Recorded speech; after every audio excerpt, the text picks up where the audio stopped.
ladies and gentlemen, there he is, Chevy Terrell.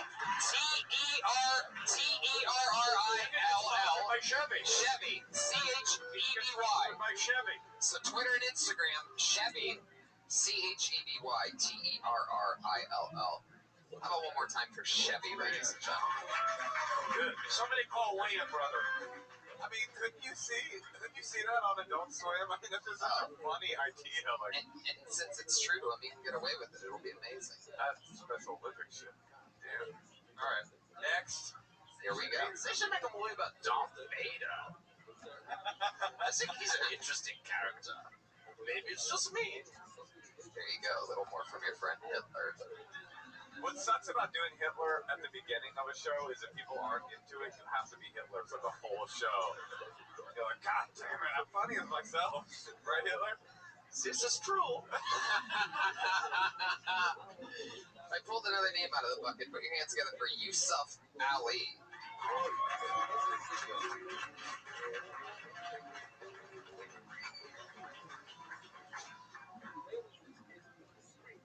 What's up, y'all? I'm too broke to be out here in Cleveland. I just noticed that they don't have any dollar stores out here. Y'all have dollar stores out here? See, that's not a grammatical error. I don't mean Family Dollar or Dollar Tree. I mean dollar store. In Cleveland, we had dollar store. Like it was spelled D-O-L-L-A-S-T-O with the little thing over the O. Yeah, you get what you pay for in a dollar store, so watch out. Like they had condoms in there. And I would suggest anybody buy none of them condoms out of there. That's real risky. If you do, they come with a coupon for a free EBT test. But I did buy the fake plastic wrap, and I learned my lesson. I put some peas in the microwave the night before. Put this plastic shit in here. These plastic melted and wrapped each pea individually. Now I got hungry hippo bellies and fucked up jokes. Oh man, what else is fucked up? A lot of cocaine talk out here in LA. I don't do cocaine. I have eaten my fair share though. Explain that real quick. I didn't show up to the cocaine party the night before. My father used to sell dope and then make me lick the plate afterwards. So I ate about a quarter key worth of cocaine from the ages of 8 to 12. Yusuf Ali, everybody. Fuck yeah. What's up? So, Man, Ohio seems like a fucking war zone. All right. Oakland, I'm scared right now. I mean, I got the first cerebral palsy guy, but two in a row. Nah, man, that's just California. Come on. That's just California weed. That was my joke. Thanks, Jeremiah. You see me raise my hand? We'll go for another fried I chicken raised joke. my It'll hand. probably sail to the I didn't say fried chicken. I said chicken. You motioned us up to fried. That's racist. I did grilled chicken. You did fried. No, nobody eats a bucket of grilled chicken, Brody. Yeah, let me get a bucket of grilled chicken breast. I've seen it happen. No, you haven't. Hashtag timing. Jeremiah, you did. I have to think of another joke now. Yusuf, what's happening, man? What's up, man? I mean, yeah, you're talking about the dollar store and stuff. Like, who are you? I'm cheap. I'm a comedian. I'm trying to make some money, man. So I'm trying to save all the work money I have. What? I'm trying to save a little bit of money I have, so that's why I shop. What do you do for work? Right now, I work wiping asses at a adult healthcare center, adult day healthcare. Can I give you my mother's number? Yeah. Why does that? Wouldn't you love it if he said, I beat up drug dealers with cerebral palsy? Like, that's what he does. You said, this is what I want to see. I want to see a little more energy, just a little more energy. I think, the jacket, it's a little big right now, but I know it's like, I always think like, no jacket. You got to find out who you are, but a little more energy. Maybe like a nice Hugo Boss jacket. I'm still dressed like Wiping those at the ass, white guy, whatever. There's something there. Oh, Brody, you were going crazy. The fashionista, Brody Stevens over here. Well, I'm more advanced tonight. What's going on? I think you look cool. I thought the only problem I had was the dollar store joke. I didn't think it was structured right because it was like you were using dollar, right? But you didn't say at any point. Oh no, I didn't. I didn't say dollar. I know that's the point of the joke, but you actually didn't articulate that. You didn't say that. I thought I said it wasn't a grammatical error. But that's not grammar. And I'm not trying to be a dick, but it's just, I'm saying, it's just not. I'm saying, so I just thought that joke could have been You're clearer. right. That's the wrong word for that joke. Yeah, I just thought it could have been clear. So how long have you been wiping asses at a? I just started that actually about 3 weeks ago. And that's literally like what your job is. You're like the ass wiper guy. You know what? I don't get up in there, but Do they pick your name out of a bucket I too got to see who has to wipe the ass? I got 3 guys that I'm in charge of when I got to take them to the bathroom, and 2 of them are ass wipers. 2 of them are ass wipers themselves. And the third one, no, I'm an ass wiper. The third guy, I got to change his diapers. So, yeah. No, they don't know. They don't let you do that? No. Is that right? They do a gender split? It's stuff Filipino nurses there to do. That's not racial. It is. They really like Male or the female Philippines. I use baby wipes on your old people. On my You know what? They Yeah, give us honey. baby wipes, but they should give us like something to shower with because there's not enough baby wipes in the world to wipe a grown man's diaper ass. It's one thing to shit and use a baby wipe, but to clean a man's ass from changing his now they wear diapers, but they're grown men, so it's a lot of shit.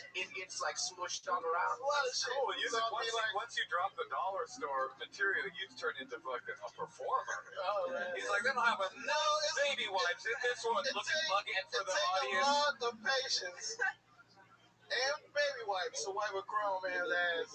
At least it's like a 38 wiper. It's a 38 wiper. Center? I'm gonna. What is Center. like the baby wipe? What Oh no, that's fresh? Baby fresh? What flavor? Well, you know what? I don't know who provides them. It's kiwi. They're pretty good.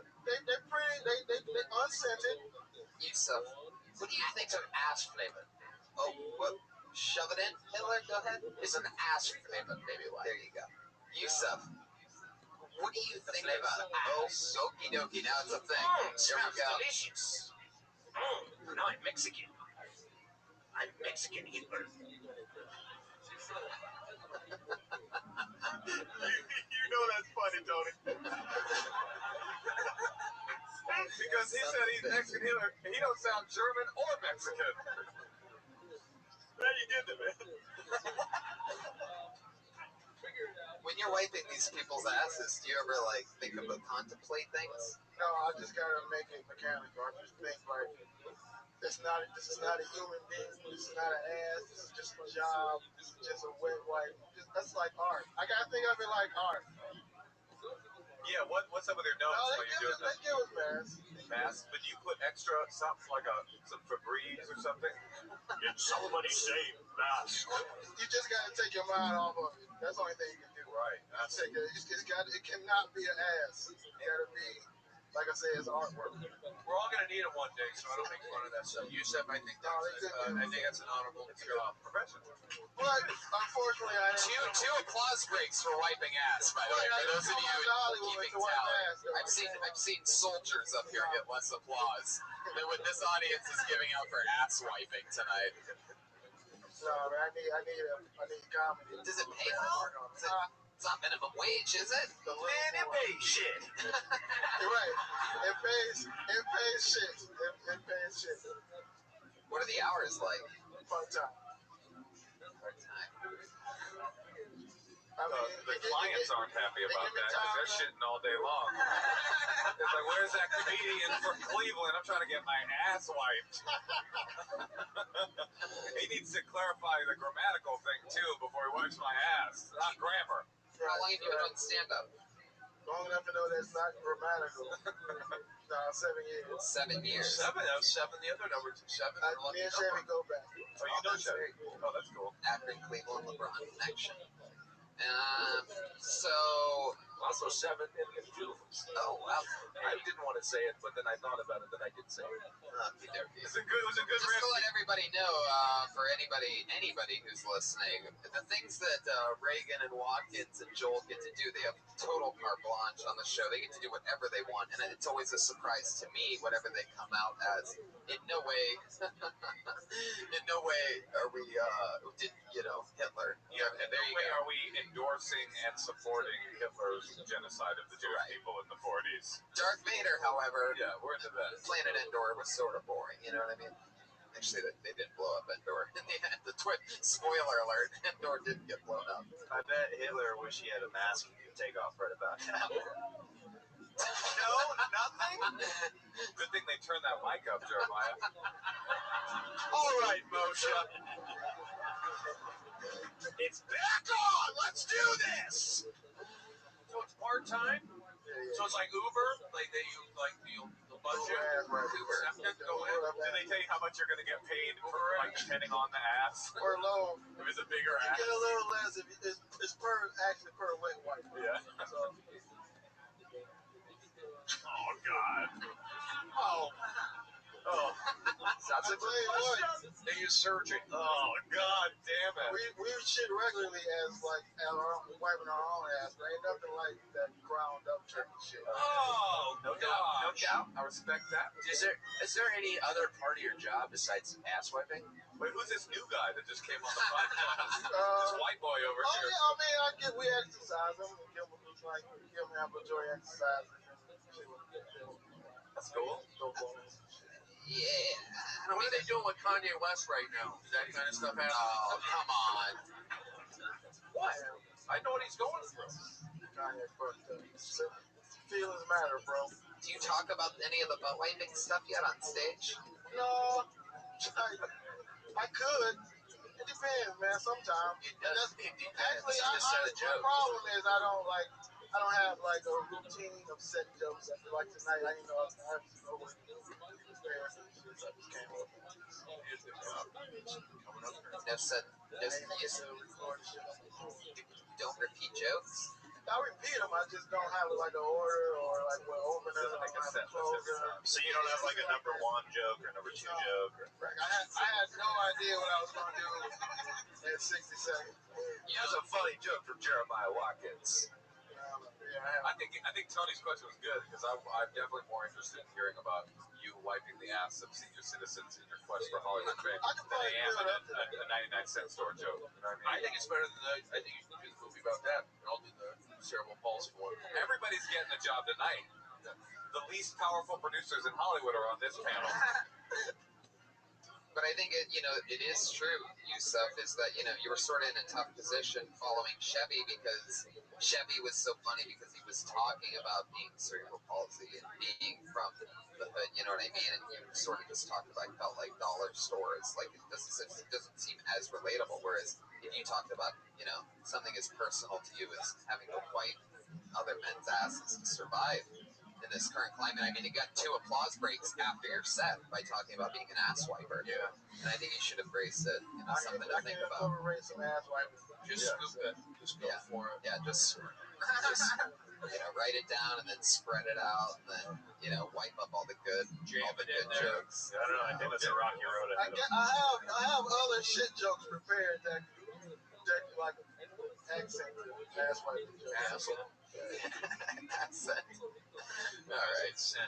Yusuf, it was nice to meet you. There he goes. Yusuf Ali, everybody. He's on Twitter at Next Great Ali. to Yusuf. Are you related to Nick Yusuf? What singer? Singer. I love singers. Coconut Popper. Yep. I pulled another name out of the bucket. Put your hands together for Kyle Price. Whoa. Kyle Price. Kyle? Kyle Price. Right. Huge fan of your brother's work, Kyle. Is he from the 700 Club? What's he gonna do? Come back in 3 days? Kyle Price? How about Todd Risenmay? Yeah, I see I was ready. Oh yeah. Todd Resume, I like it. Put your hands together for Todd, everybody. Thank you. I'm from Idaho, land of potatoes. Grow potatoes, harvest potatoes, cook methamphetamines. It's Idaho. Do I look like Matt Damon? Give a fuck what you think. My mom thinks I look like Matt Damon. She calls me every time she sees Matt Damon on TV. She knows it's not me on the TV screen. She's just accidentally proud. Takes the pressure off because Matt Damon became my success surrogate. He's fertile. He's producing everything. So I'm Todd Risenbay. My name's Todd Risenbay. When I was a kid, they called me Todd Risengay. I said that to a friend of mine. He was like, they called you Todd Risengay to insult you? That's not okay. Because they could have called you Todd Risengay. It would have been way funnier. That's about it. All right, if you say so, yeah. 53 seconds of Todd Risenbay. Welcome to the show, Todd. This is your first time on, right? Yeah. Were you in Idaho? How long have you been here? Been here 7 years. 7 What's with the years. seven? So Seven, we have seven, seven. Ohio, Idaho. Oh my gosh, crazy. Casey, what is happening right now?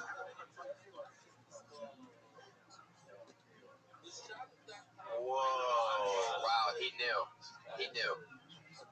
So Todd, let's get into it. How 7 years you've been doing stand-up? No, I've only been doing stand-up for like 2 months now. Oh, okay. Yeah. I've been doing like improv and sketch comedy. How's that been going for you? It was cool. I got hired by Second City to like perform on a boat for a while. What was the boat? It was just a rowboat, but it was something, all right? Yeah. No, it's All like aboard the Yes End.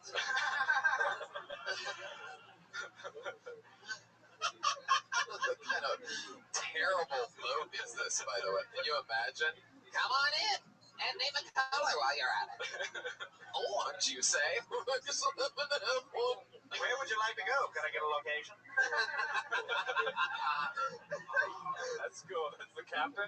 That's a fun Jim. it was like a luxury cruise. It was full of like middle class working New Yorkers. Oh, yeah. Wait, So, it was a luxury cruise for the middle class working.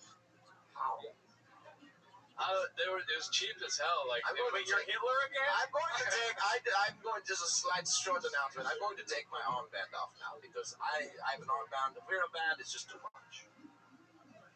All right, the slow creep out of character. I don't know. What's your name again? Todd. I think like Todd Resume's funny. That's what I'm thinking. You're in LA. Todd Resume. Resume's way funnier than Change and Gay, for sure. No, I'm kidding. I'm following two black guys. I'm going to do everything I can to be different. I see them. I'm going to be high energy. I'm going to tap into that improv thing. Boom. I'm up here. So I'm seeing guys standing. First guy, I get it. Standing. Cerebral palsy. Buddy, all right, standing. White guy, you got to take charge. Jesus That's what I would have done. Christ. He's going for Brody Stevens. What is wrong with saying that? From the Hangover 2, and Trump's transition team, clearly. I mean, what the fuck? I don't know. You're the white guy. You need to show our strengths. Get it together. Volunteer black guys, low energy. Step it up. Dominate. Not white enough. I'm headlining on weekends here. You got it. Learn from me.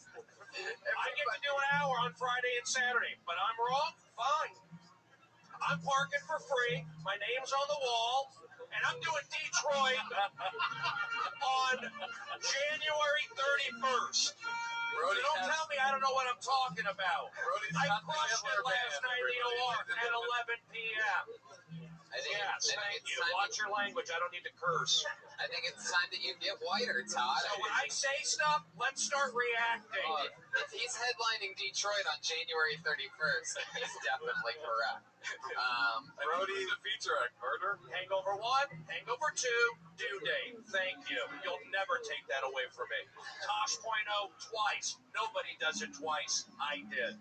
The great Brody Stevens. So go ahead and keep making. No, they're not doing it. They're not making you feel like They crap. did. They got in my head. Who? The audience?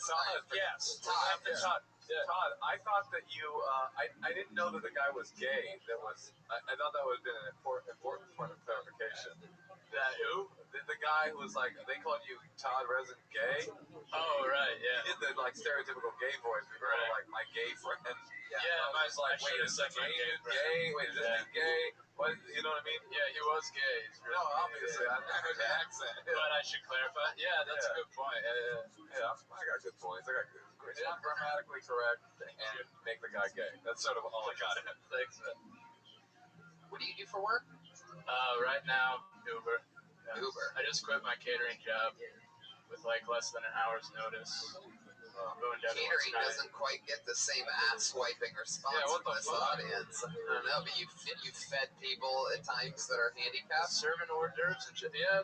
So when it comes out of their ass, they get applause, but putting it in their mouths, nothing from this audience. Guess not. That'd be cool, actually, if you were somehow serving the senior citizens that Yusuf had to wipe the ass. Yeah. Like a weird full circle. Oh, he's gonna hate tonight. You know what it is? It's 7 bean chili. Just to keep on with our 7 bean. Fuck yeah, Cincinnati chili. Thank you so much. Thank you, Castro. Big fan. Todd, do you have any other special like skills or talents or anything like that? Yeah. I'm Mormon. Wow. That's not a special skill or a talent. Fuck yeah, it is, man. You just ran over his bicycle. I didn't drink alcohol all through high school. It's fucking insane. So what do you do now? Now you just get fucked up. Now I drink human blood. Do you wear like a onesie under your clothes? No. Mormons do. I went to school in Arizona. Oh yeah. Like they do wear underwear under their clothes. That's like Yeah, I mean, the Jews wear underwear too. I wear Under Armour. 9-inch inseam. I haven't chafed since a long time ago. And baby wipes did change my life. Because I played division. Okay, never mind. What were you just talking about? He was Mormon underwear. That's right. And you had a gay friend growing up. Well, was he like, I mean, how does that work? Is that all real? Mormons are lightweight gay, right? Yeah. Like just their affect is kind of gay. Even when they're not homosexual, they're kind of like, their vibe is very gay. They're just nice. Yeah, they're like nice and they're like, they want to hang out. Yeah. You know what I mean? They're right vibes. Suck your dick. Yeah. Suck your dick a little bit. Yeah. Yeah, no, my friend wasn't gay when I was growing up. I have gay friends now because he was in LA. But in Idaho, people are like so fucking scared to be gay. I didn't even know. Who? Yeah. You didn't know where to get your dick wet, right? Yeah. It was hard. Gotta move to LA, baby. That's right. I'm home. What is your love life like? Very good, man.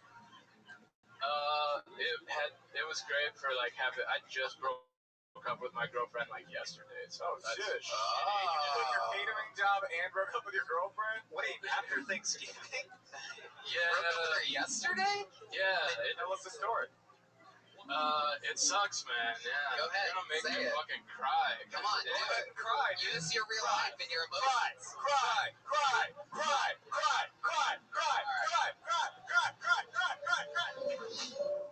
You need to calm the fuck down. Really? Snoop needed to jump in there?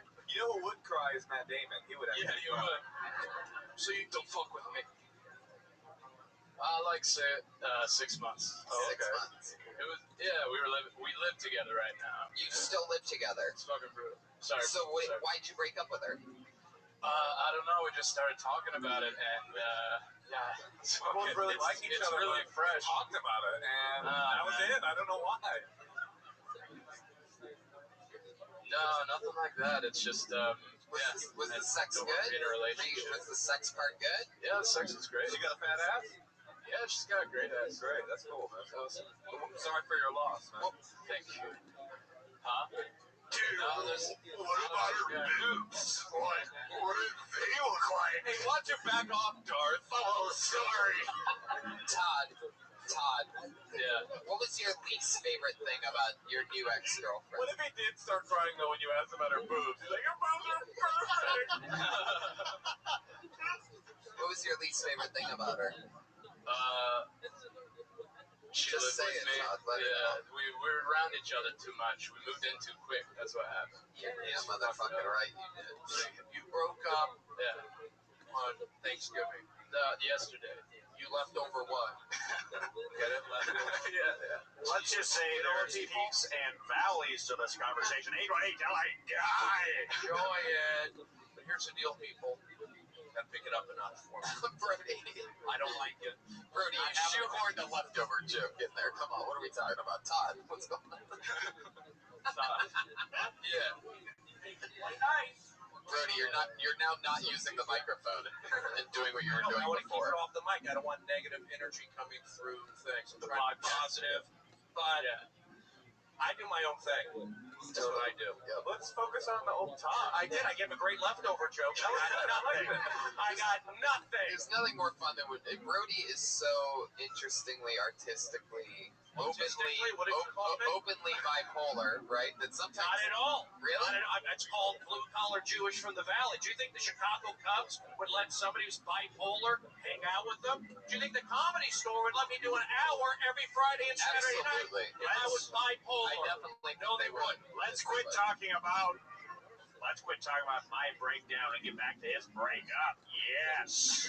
Very good, Brody. Okay. Very good, positive Brody. So positive Brody in the house till I die. I think that might be what's going on. I don't even fucking know Yeah, you yet. seem like you're not ready to break up with this girl. Yeah. So what are you gonna do tonight? You have to go home, and what? You guys only have one bed. Do you have a couch? What are you doing? Are you There's a splitting it up? couch, Did you yeah. guys Are you sleep still separately? I slept at my friend's house last night. You gotta be still smashing though, right? I don't know yet. Yeah, I don't know. gotta smash, son! But what does your vagina look like? Is it like really like cool? What's going on down there? Todd, where are you gonna sleep tonight?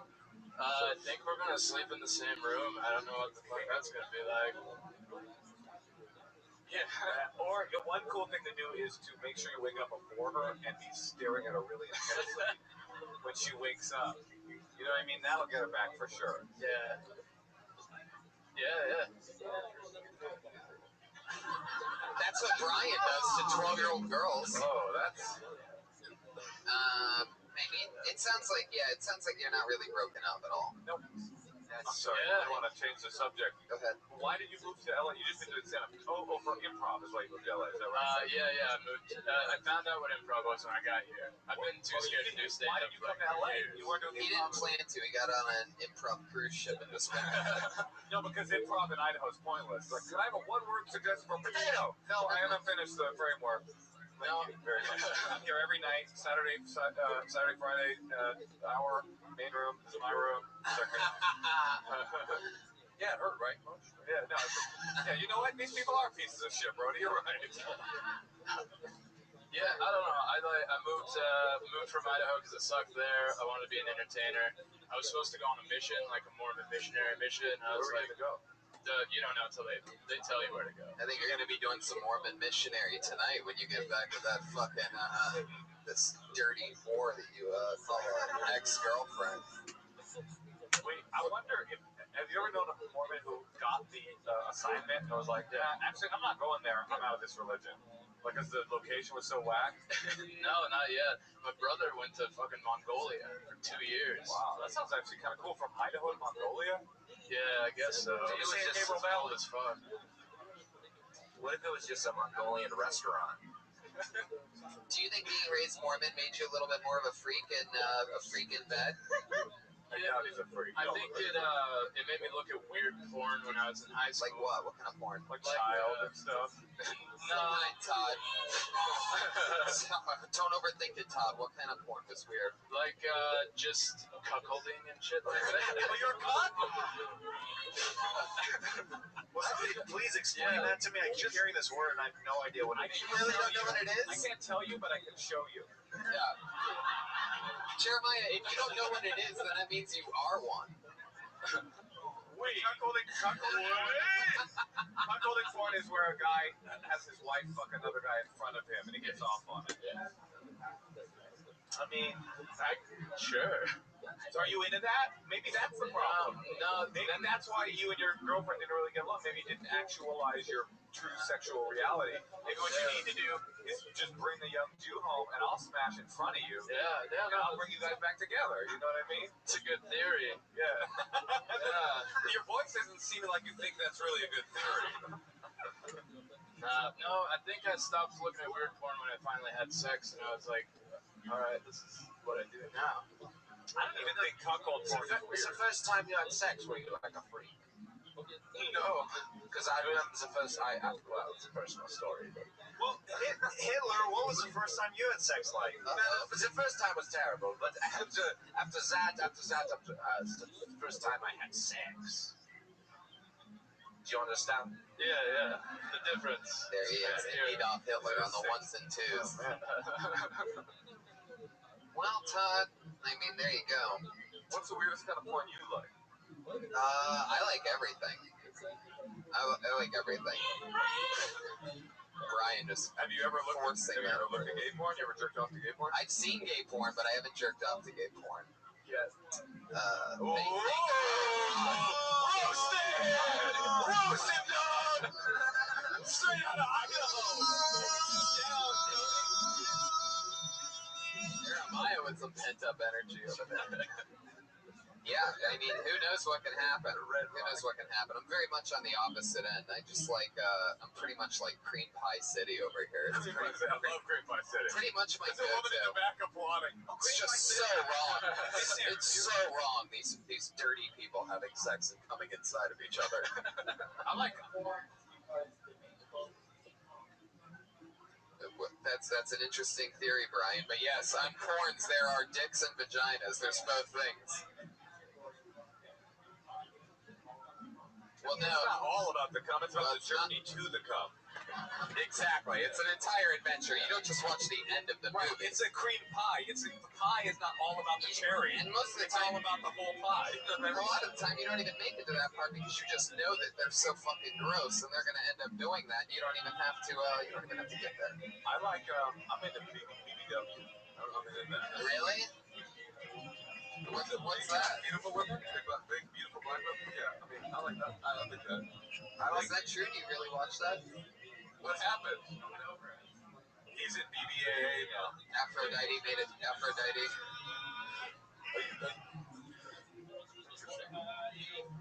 This is one of the creepiest episodes of the show I think we've ever done. Wait, It's listen. got What really weird. kind of porn you like? Basics. I know basics. That's what you type into the search bar when you're ready for a good hot jerk session. Oh, yes, got my lotion, my towel, and all I need is to type the word basics in. It's about to go down. I sometimes type in kinetic energy.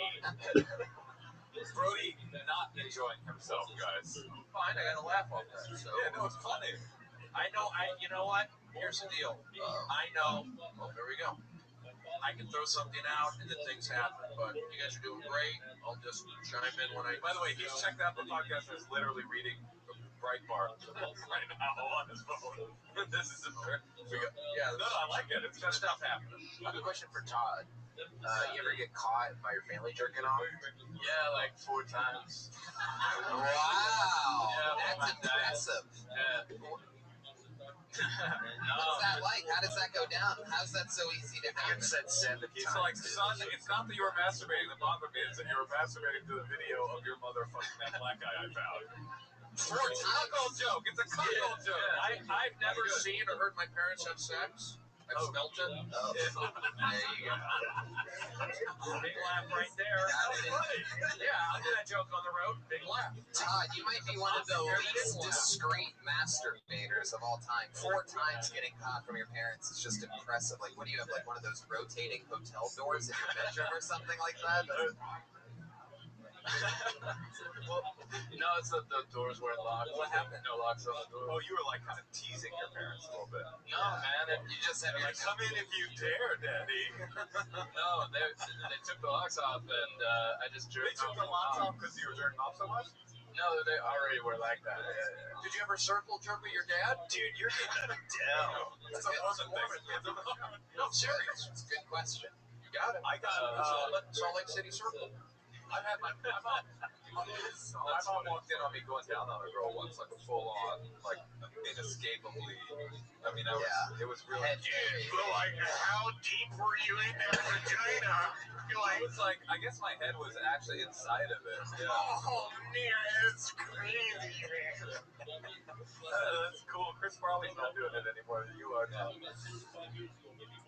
Hey, maybe somebody should turn up Moshe's mic right now. Boom. That was boom, sir. It was such a good joke that the crowd went totally silent. Yeah. Because he sensed real anger. Welcome to my world. It's called acting, performing. Jeremiah Watkins, Moshe, when your mom caught you going down on this girl, what was her reaction?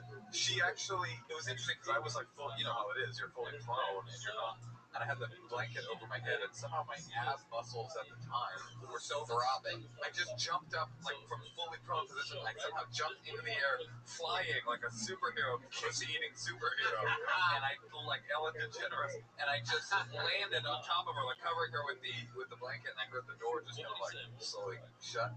My mom's dope. She doesn't care. She just said she apologized to me for interrupting my private time. Damn. For real. Yeah. That's amazing. Oh, that's cool.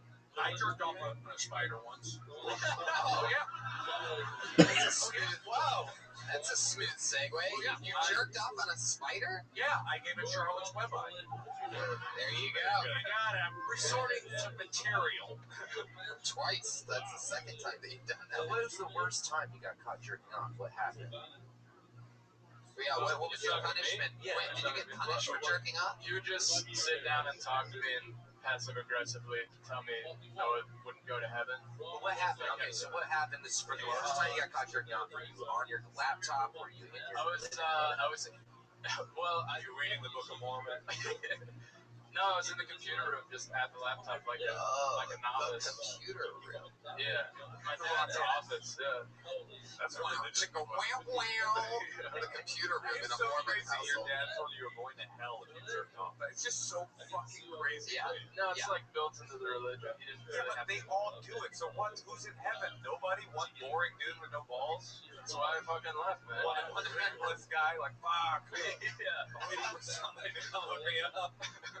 It really is. I wonder who in religion figure out that whole, not doing thing. Like, when will they admit that? That's going to be like in a few more decades, right? To where restricting things definitely gives.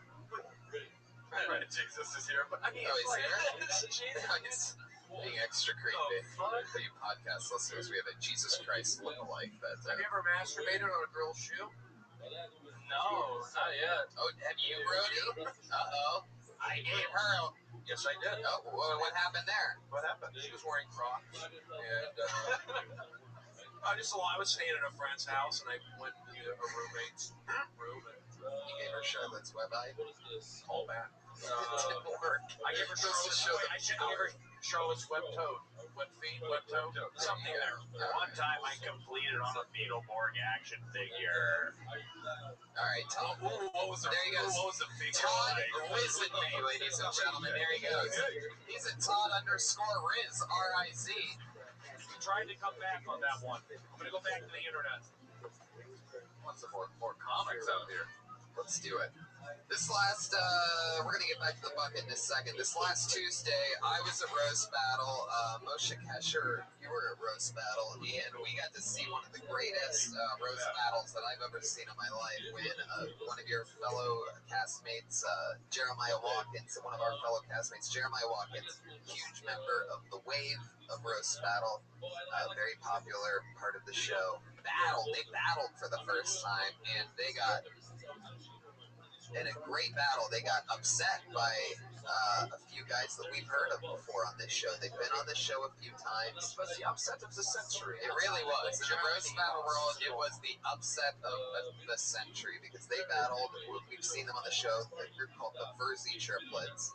And the Verzi Triplets absolutely were hilarious. And they were doing running jokes about me being their, like, Mentor, father, yeah, exactly, and all this stuff. So I I rolled was with not it. thinking about that roast battle. It was unbelievable. So here for your in a special appearance, 60 seconds of time. This is real. What's up, Riz? It's Chili Busters. For the Verzi Triplets. What'd you say, big man? Hey, dude. What's up, big dog? How are you? Alright, big dog. How'd you find out about me? How'd you find out about me? All up in the shit. How'd you find out about me?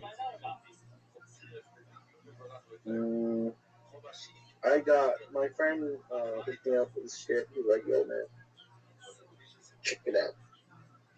All right, how'd your friend find out about Look me? at that. I don't know. I'll have to ask you later. All right, cool. You mind if I tell you about myself? All up in that. Let's get it. Do I have to pay money or something? Fuck no, I want to give you money. Shit. Hell yeah. That's right. We could all use a little bit of money. No, I want to give you a lot of money. I stream my life 24/7, 365. Dog, are you gonna talk or you want me to go? I mean, that's what I'm doing. I'm talking. All right, go ahead. This is how I talk. That's You got cool. a problem with that? No, I like it. That's right. What you like about it? Gangsters. We're all gangsters up in this shit. Word, dog. Do you know what Kill Tony is? Alright, obviously, I'm just joking around. Obviously. I know. That's cool. That's my alter ego. Dog, we've all got one. It's the gangster. Yeah, well, let me just Yeah, tell you. yours? Tell me. It's a better gangster than your alter ego. My gangster ass is the sickest motherfucker of all time. I slang dick like it's going out of style. Alright, so what's going on, Rabbi? I stream my life 24/7, 365 for world How does peace. it feel? Dog. This doesn't work if you don't let me talk. Okay.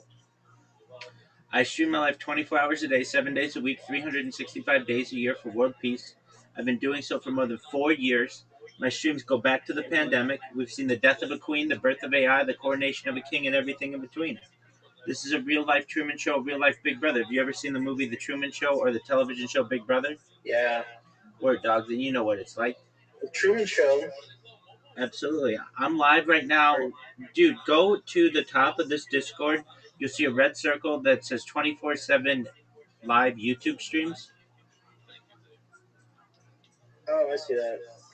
Yeah. Click the link in there. Bro, anyway, look how many. You're sitting at home. Where are you? Dog, that's all you're doing. What you want to come over? Streaming? Dude, go to. Oh, you're still trying to call. Dog, go to my stream. Go to that link. You got to right now? Yeah, dog. Okay. Go up to the top. Welcome. Oh, okay. It's like a whole thing here. Relevant links. Dog.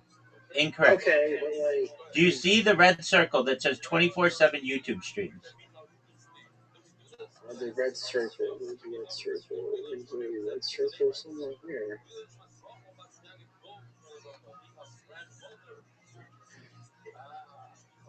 I have to scroll down. There's a lot of stuff here. I know. It's all the way at the top. It's like the 4th or 5th thing down. Okay, because I scrolled all the way down. I scrolled all the way to the bottom. Yeah, scroll all the way to the top, dog. All the way back to the top. This is ridiculous, man. Why do you do that? Dog, just go to the top. Okay. All right. Are you at the top? So I click the YouTube link? It says 24/7 YouTube streams. Yeah. Okay, there's one link in there. Okay. Click it. It'll take you to YouTube. Look how many live streams I have going. 1. Incorrect. You didn't go to the right stream then. Alright, here. Scroll down. Scroll down, son. I got it. Let's get it. Now we have. How many streams do you I see? think I'm there, but. Dog, go to the very top of this Discord. Go to the very top of this Discord. Do you see it says Shalom and then welcome? Do you see it? Go, dude. It's 1 viewer. Dog, I didn't say how many viewers. I said how many streams. Okay, wait. Here's a live stream. Dog, Yeah, I think dog, you're fucking, dude. This isn't gonna work if you don't fucking pay attention. Okay? Rumble Studio? Go to just quiet. Go to the top of this Discord. The fuck, man. You're gonna see it says Shalom. Can't you just give me the shit again? Doug. Send me the link. Doug. This is ridiculous. Doug. Do you see it says? Do it all over again. Do you see that it says shalom? I can't read. All right. I can't read. Okay. Well then, you can listen. I can't read. You can listen to the wait, Discord. Hold up. Shalom. Okay, I see. Shalom. Welcome to Rabbi. And then the relevant links. Right there. Hold on. So No, not what I'm. No. No. Incorrect. Backups. No. Do you see where it says welcome? Well, yeah. Do you see where it says rule?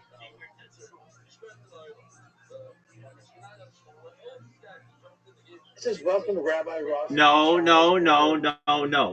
No, this is on the left side where the channels are. First thing says shalom. Do you see that?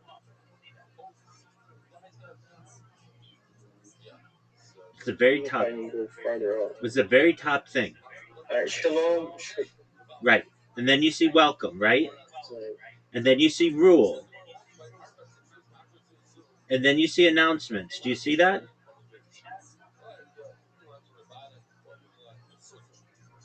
That is like weird. So this like keeps going on forever. Doug, you're stupid. Doug. That person needs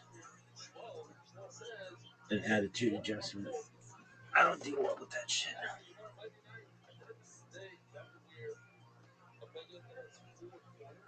Goes on forever. It's stupid. What do you want, Doug?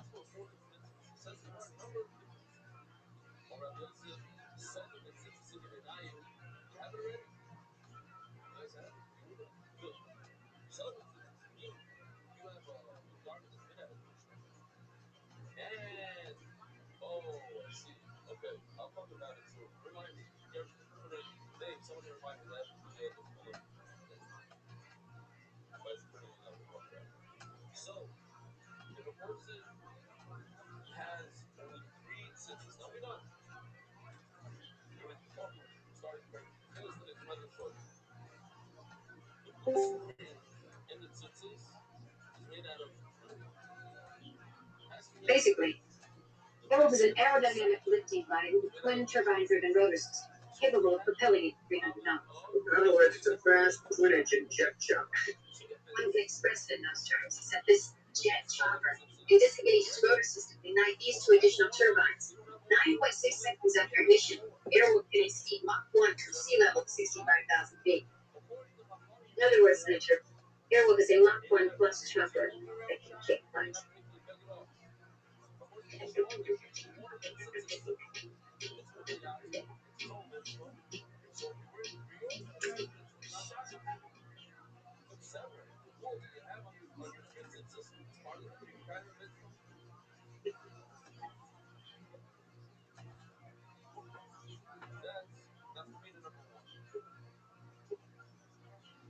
Riz, you want to try this again?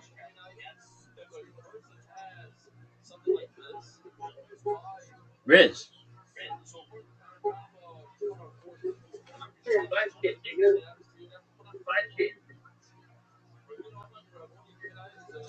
Oh my gosh, thank you so much, Tony. Tony, we love you. Love you, Tony. Big bro. Put it there. Okay. We're not going to wingman for each other. This is a great icebreaker, but that's it. When the three of us go and approach a woman, it looks like the March of the Penguin. Just, hey! Just Attack of the Clones coming at you. It's too much dick at one time. Like a cocktopus. Just 6 testicles coming everywhere. It doesn't work between the three of us. It doesn't work. No, your wingman should not be someone who spent their entire life trying to humiliate you. It doesn't work. I get jealous because I know if someone's talking to one of them, I know for a fact they're into me. It's like buying something on Amazon. Do you like Mitch? We'd also recommend these two, you know? And we're too petty. Like, we all think that we're upgraded versions of each other.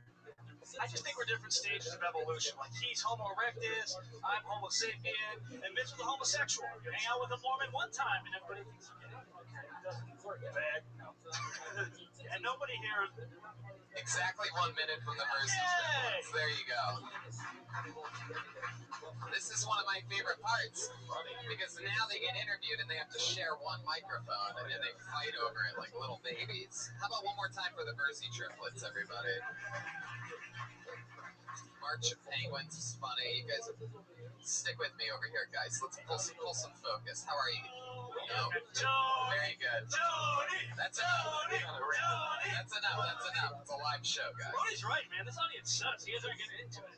No, they're all right. They're good. Okay.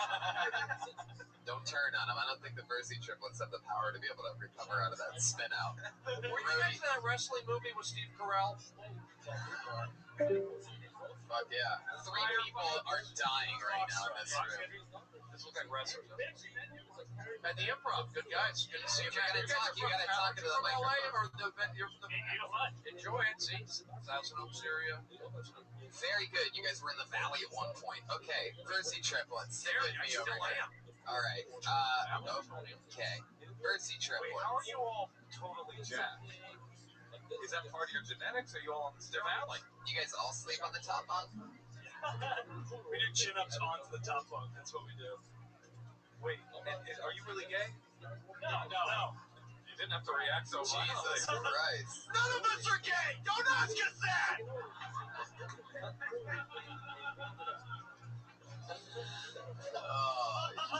There's something about you three guys that's just unbelievable to me. The material's so funny. Well, let me just say this. I thought you were really funny and the material was really good. I gotta be honest, I didn't love that homosexual joke. Right. That's why I was asking if you were gay. I was like, so what's the punchline? It's just that, like, you're gay and that's gay or something? Like, yeah. We're brothers. I just don't think that. I think everything else was so funny and classic. I'm like, and that joke in particular just felt like you're just like, it's funny to be gay. And I think you're better than that.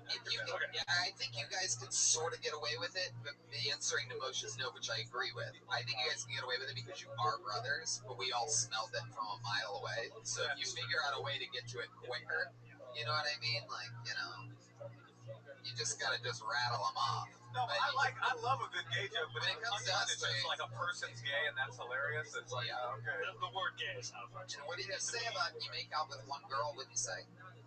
I said if one girl is, I know if one girl's talking to him, I know for a fact. No. I'm talking about at the end of the gay one, the homosexual. He talked to one woman.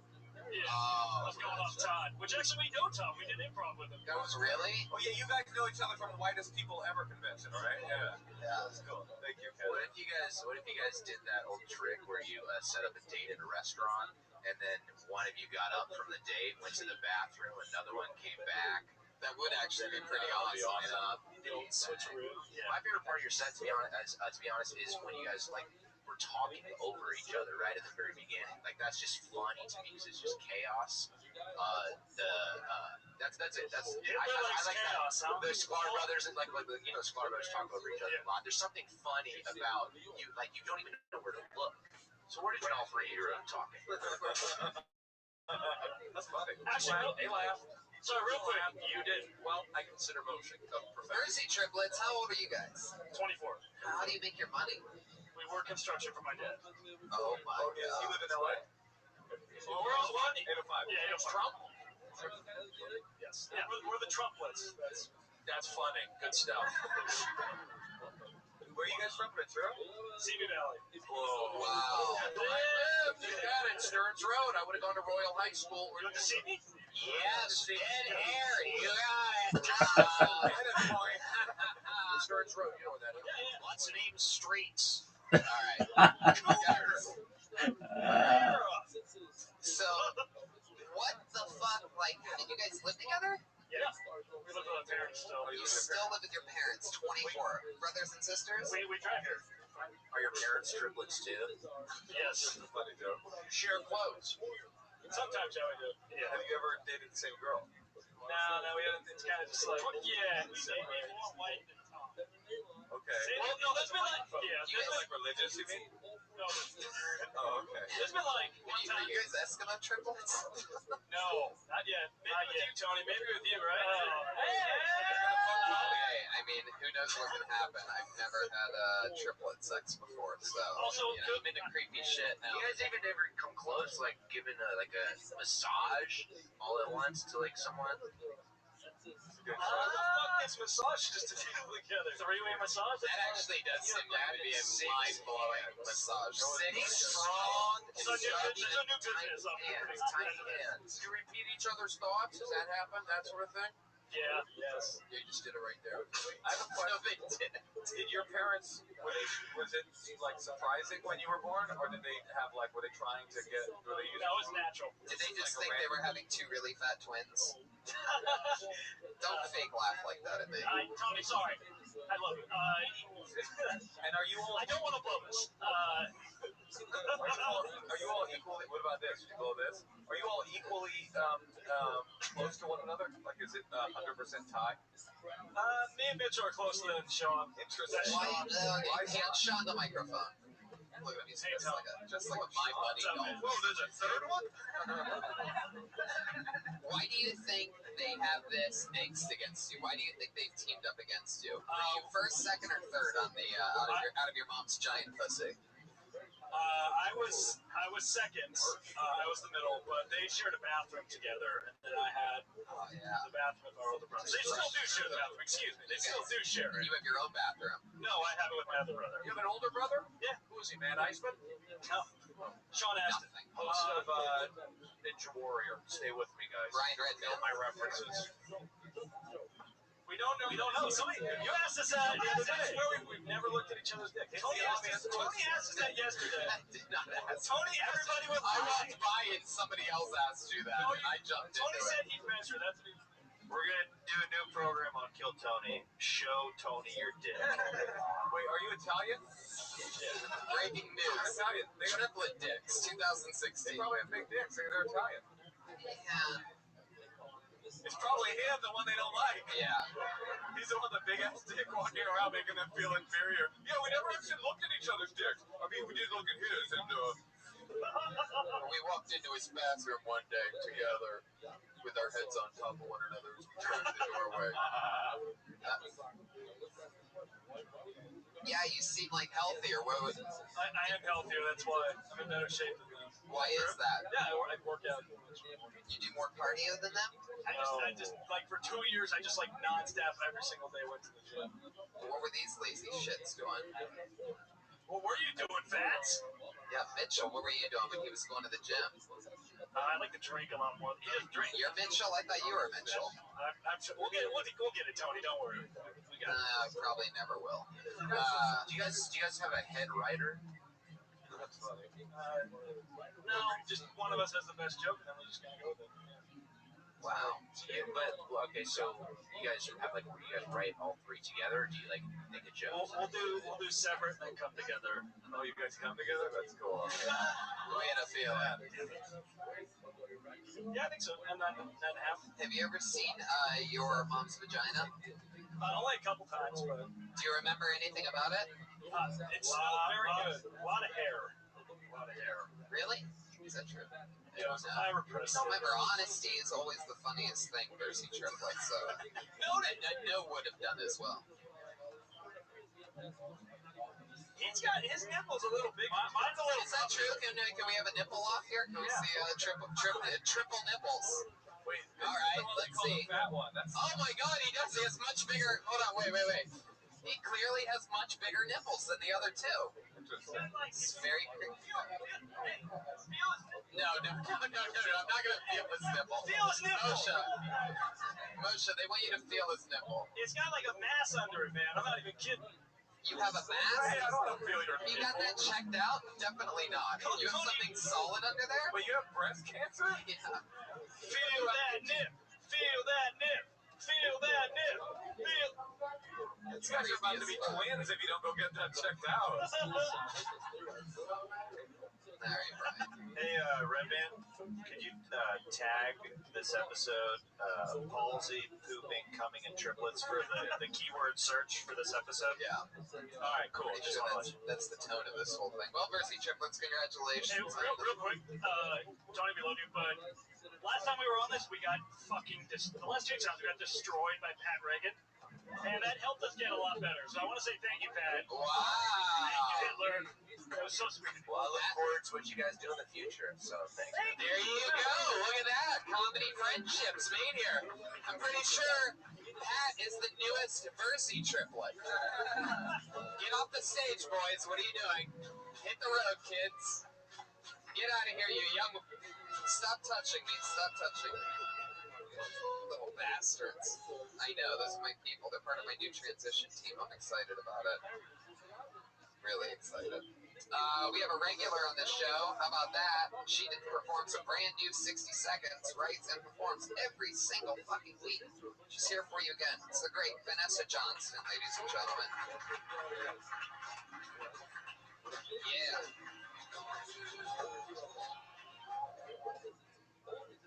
It's like so small. Okay. They were short. Anyway, we recently started using white phosphorus in Iraq again. I don't know if anyone's awake during chemistry class. Definitely not this guy. White phosphorus is a chemical weapon that burns into the bone and it causes serious birth defects. So now Iraq looks like the headquarters of Monsters Inc. It's awesome. We've been spraying it all over the Middle East for the last 30 years. A lot of people are dying. It's like Charlie Sheen went there and came on everyone. People say that being a suicide bomber is cowardly. I don't know. It probably takes a lot of talent if you're born with no arms. So give it up for them. A special, very dark set from Vanessa Johnston. Wow. Nothing gets the crowd in a frenzy more than when phosphoring the Middle East jokes. You know you've been writing and doing this show too much, too regularly when you're like, fuck, what's funny? What's funny? The war in Iraq, white phosphorus, chemical agents. Yeah. It's time to spread your wings. I've had it for like 4 weeks and I have almost done it for the last 4 weeks and I just couldn't. I don't know. It's hard to figure it out. If you look at the photo, it's really sad. That's why it's like no one really talks about it. It's so fucking awful if you look at it. I mean, it is. It's like really dark subject matter, and that works if you're gonna like, it's good in the middle stay of in the pocket of multiple. Good in the middle of a set. Yeah, it's not good to open it. Yeah, I mean that's what Lenny Bruce said. He said, you do white phosphorus at minute 22. I always think with jokes like that, it better be the best joke you've ever written. Right. It shouldn't be the one you bury in the middle of your set. If you got a joke about the Holocaust, or about slavery, or about white phosphorus, it better be like, oh my god, I can't believe I wrote such a funny joke about that. Or if not, it's kind of like, yeah.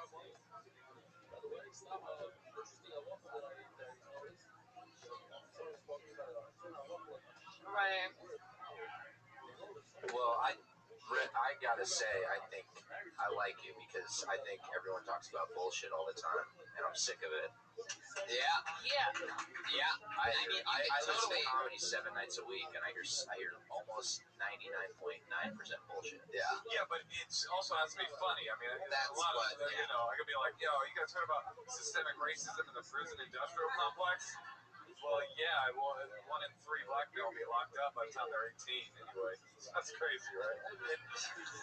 And we all know, like, I love and take great pride in specializing in, dark, evil shit that I love to talk about. But when you do it, it's gotta really, I've seen you do this plenty with other sets, which is just like, it's gotta be smarter. It's Right. Monsters Inc. is funny, Charlie Sheen's funny. The Charlie Sheen thing, But there was something. yeah, but it's gotta be like smart and funny. It's Right. gotta hit on all cylinders because you can't get away with bullshit once like people are picturing that. You have to really take them. Right. You have to really take them on the trip and stay in that. It is interesting. You're talking about imagery because, like, once you said the Philadelphia bird of the bone, I was definitely like, oh my god, seeing like an Iraqi family, and then you're like, it's like Monsters Inc. And my brain was not even close to like, what's Monsters Inc. look like? I wasn't taking that jump with you. I was. I'm sorry, I'm in Iraq right now. I'm not in the monster zone. Yeah. So yeah, you're right. It's very powerful to call that kind of imagery. So you gotta. The burned Iraqi family has voices of like Billy Crystal and John Goodman. But like Pat said earlier, I really like that you're going for it. You know what I mean? You're taking chances, going out of your comfort zone, and that's great shit. When you write and perform and do 60 seconds every week, it's important to do different shit and take chances. So, sure. Nailed it. Vanessa Johnston, everybody. There she goes. We have one other regular. You know her. You love her. 21-year-old killer, the great Ali Makovsky, everybody. Here she is.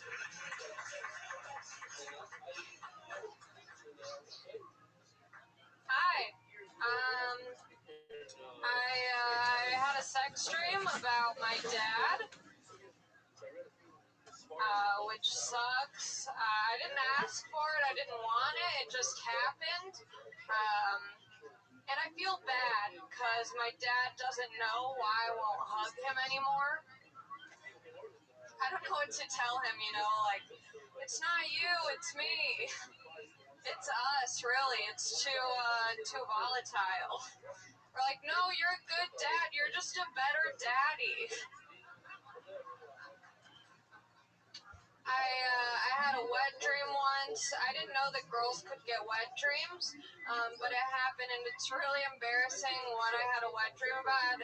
I had a dream that macaroni and cheese was being microwaved, and as soon as the timer went off, I climaxed. To this day, the only time I've ever climaxed. And the worst part is, the worst part is, I don't even like microwavable macaroni and cheese. I think it's disgusting. The only way that I like to eat mac and cheese is off my dad's body. Allie Makovsky. Unbelievable. Great joke. Funny. Unbelievable. The streak continues. The Bill Goldberg of stand-up comedy. Callback in a 1-minute set. Yeah. New? You can tell she's really been working on her craft. Macaroni and cheese. Damn, that's a macaroni and cheese joke right there, you pieces of shit. Guys, with a different audience, they would be yelling and coming in hip-hip-hooray tone. 2 weeks in a row, we've had super mellow audiences. I don't know what. Maybe it's like, I don't know what it is. It's like touristy Thanksgiving bullshit or something like that. It's a little frustrating, to say the least. Jesus, Darth Vader is back. Allie Makovsky. Yeah. Living life, you're killing every week. People are talking about the streak, they're calling it. It's gonna be Bomb City real quick, I promise that. You're from Cum City to Bomb City, comedy memoir. Ooh, I'd read that. There you go. I thought that there was an opportunity for another joke in there, which was you say about your dad, you say it's not you, it's me.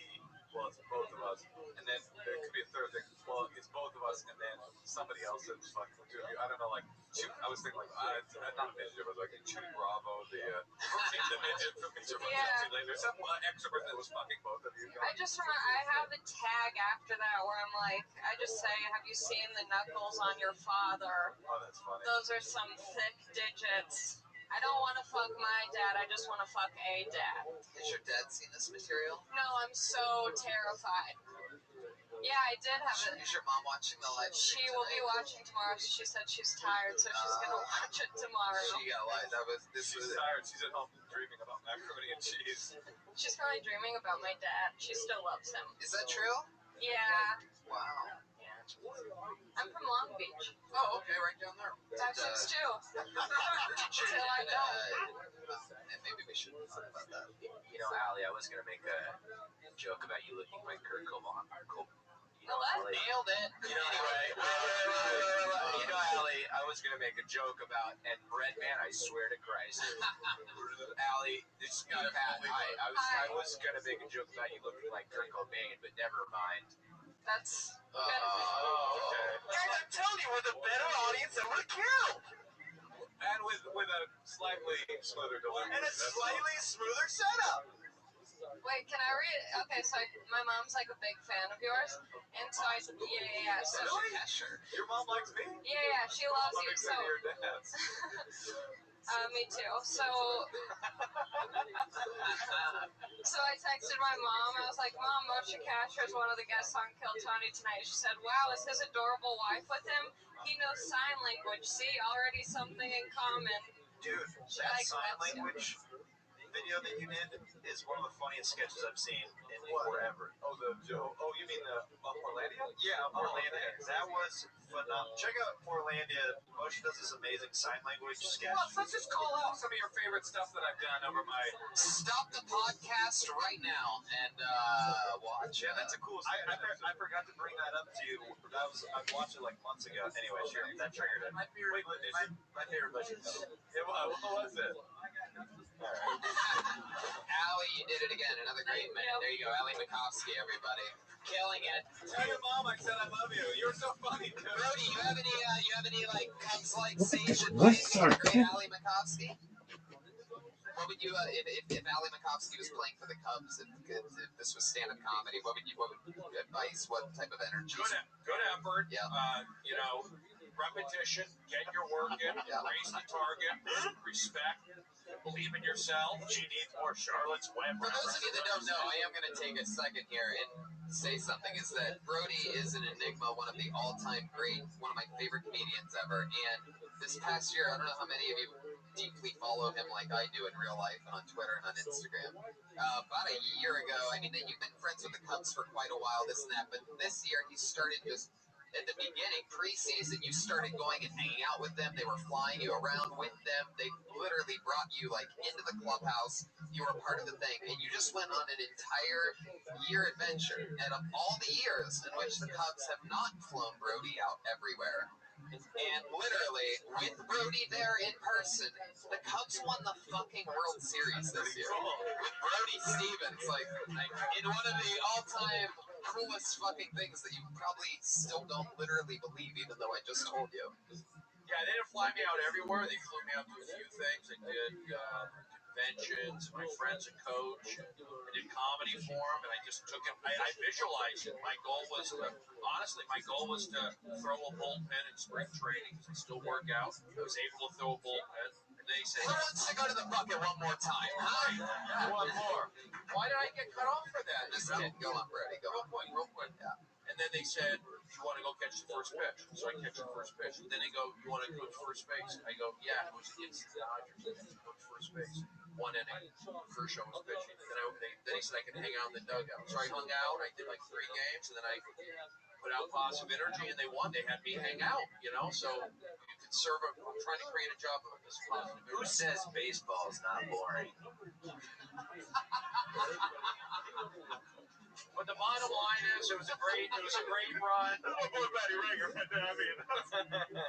I want to say thank you to Tony for bringing that up, because it meant a lot to me. And sports do matter, and Tony appreciates sports. And thank you very much. Sports do matter might only be the 4th most racist thing I've heard you say here.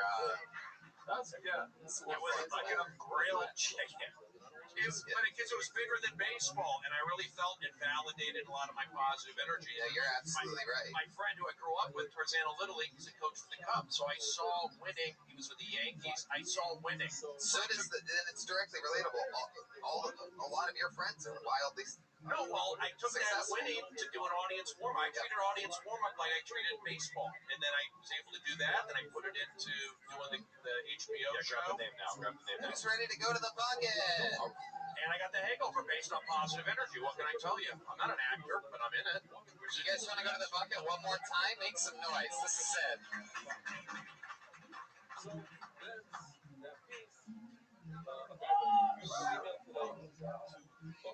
You know this guy, you love him, we all love him. Put your hands together for Tam Fam, ladies and gentlemen.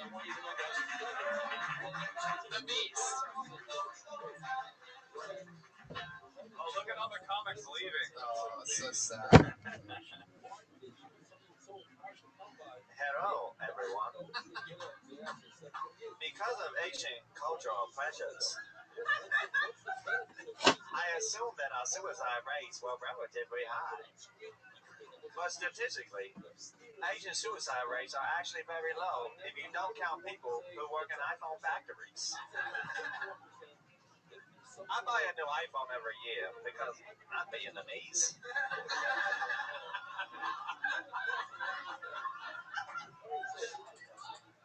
So like all iPhone owners, I don't care if Chinese people die. The technology is too cool.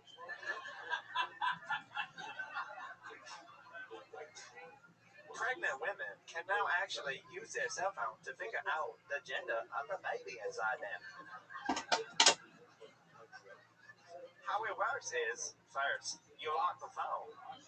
Then you gently slide it into your vagina hole. If the fetus unlocks the phone and looks at all your text messages, it's a girl.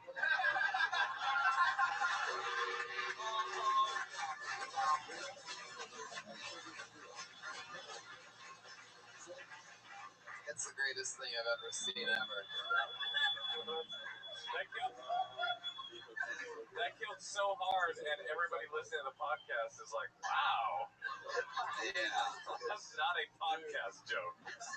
I'll bet you anything that the real fans of this podcast actually know what happened there, because they know the story. It's been an ongoing storyline the last 4 or 5 times that Tam Fam's been on. During the interview part, Jeremiah will answer questions. Like when I ask him, it's always funnier. Like if I'm like, Tam Fam, would you do anything crazy for Thanksgiving? I stuffed a turkey.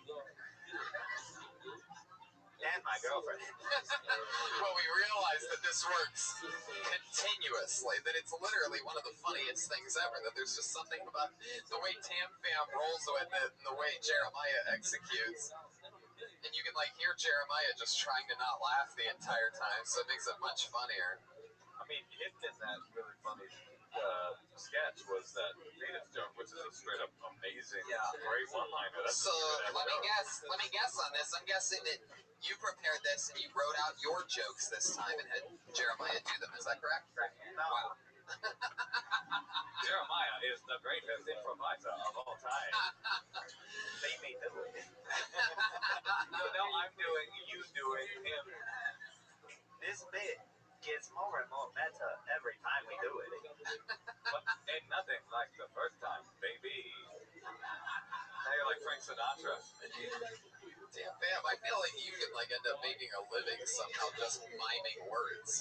You're very good at it. I thought you were just gonna stop it somehow. Man, damn, I feel like you could make a living somehow. My father was an animatronic robot. He taught me everything I know. Do you get to talk to him a lot? Well, sometimes I leave him a message. He is the voice who does voicemails. The operator you are trying to reach is not available. So hilarious. The operator you're trying to reach? Hello? Yeah, I'm trying to reach the last operator I was talking to. She sounded cool as fuck. Hello, is this Vietnam telephone company? Yeah. Where's my Vietnamese operator, please? Man, you got a good mind. So, Tam Fam, in real life, how have things been going? Anything crazy happened lately? Not really. It's the holidays. Oh, that was just you. See how boring the response from the crowd is when he just answers himself? Let me ask you again, Tam Fam. Anything crazy happened this week? Anything interesting? Oh, wow.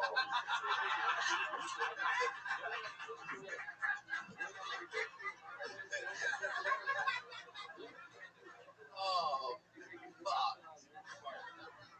I have been crushing it, just to say the least. To say the least. Sorry, my English is not all the way there yet. Just to spray the yeast. Brody, what do you think about this? Enjoyed it. It's fun to watch. I like what they're doing. You're a Vietnam vet. What do you think about Tam Fam? I think he's a funny guy. I'm into it. I mean, I have nothing to add really, other than it was cool to watch, and I think I wish I could be a part of it, play better. Sounds like you got yourself a new Tam Fam. Brownie, Yeah. if you believe, you can play. I believe. I'm just trying to figure it out. Your positive energy has been waxing and waning this entire episode. It goes up and down. I know. I'm real. I'm not perfect. I think it's be human. You need to be the Brody I know you to be. I'm from Reseda. It's like a Karate Kid thing. Much like the Karate Kid. Today, I am the crane, and you are the crawl of the vending machine. The price of the vending machine? Yes. You guys look like you have a real interesting chemistry. But you guys should probably work together more often. Brody, are you in? I'm into doing different, exploring. How about you, Tim Fam? Are you in? I one time at a bathroom stall glanced and accidentally saw Rabbi Stevens fall asleep. That happened once. Wow. True story. What did you think about it? What did you think about it, Tim Fam? I enjoyed it. 3 inches and crooked. You got it. Tam Fam, ladies and gentlemen, that is your episode of Kill Tony. Episode, I believe, maybe 183 or something crazy like that. Ladies and gentlemen, Jamie Vernon on the HD camera. What else is going on, guys? You already plugged some dates. We're at San Francisco Sedge Fest. You're doing I got my podcast, How Tall Discussion Series, monthly live show that we do at the UCB Theater on the third Wednesday of every month. So, check it out. Stephen Harvey Stevens. I'll be in Detroit on January 31st. Actually, I'm doing San Francisco sketch something, so that's the middle of next month. Look at Ryan J. Bolt's drawing, everybody. Look what he did. What the fuck did you do? Oh, just sat there and enjoyed a show. This guy worked for you. All of his prints are available at RyanJBolt.com. He draws every single episode, and he also drew the Kill Tony poster right there that I have hanging up in my living room. You should have it hanging up in yours, too. Jeremiah Watkins. Hey, I'm at Jeremiah Stand Up on all social media. Reach out to me and check out Moshe's sketch on Portlandia. I really enjoyed it. And check out that girl's mom. I feel like after doing Fang Chow's or Tam Fam's voice, like you're having trouble going back into normal Jeremiah. There, you sounded sort of. I don't know what you're talking about. Pat Reagan. I had a Verzi Brothers triplets joke I wanted to say. Remember, wouldn't it have been awesome if they came out and just did the Beastie Boys Brass Monkey as their set? All right, thank you very much. Watch Questionable Science. What was the joke you wanted to do? Be fun. It's like a question joke. I watch Questionable Science. Watch Questionable Science on Comedy Central with starring Rich Fulcher, and I'm in it. There's an episode you should check out called Music, where I do a System of a Down song that Joel Jimenez co-wrote with me. Give it up for Joel Jimenez. Sorry on Twitter. At Mostly Sorry, Moshe Kesher, Brody Stevens. Live audience, make some noise one more time. Thank you for coming out. We'll see you again soon. Have a great night. We'll all be on the front patio in a second.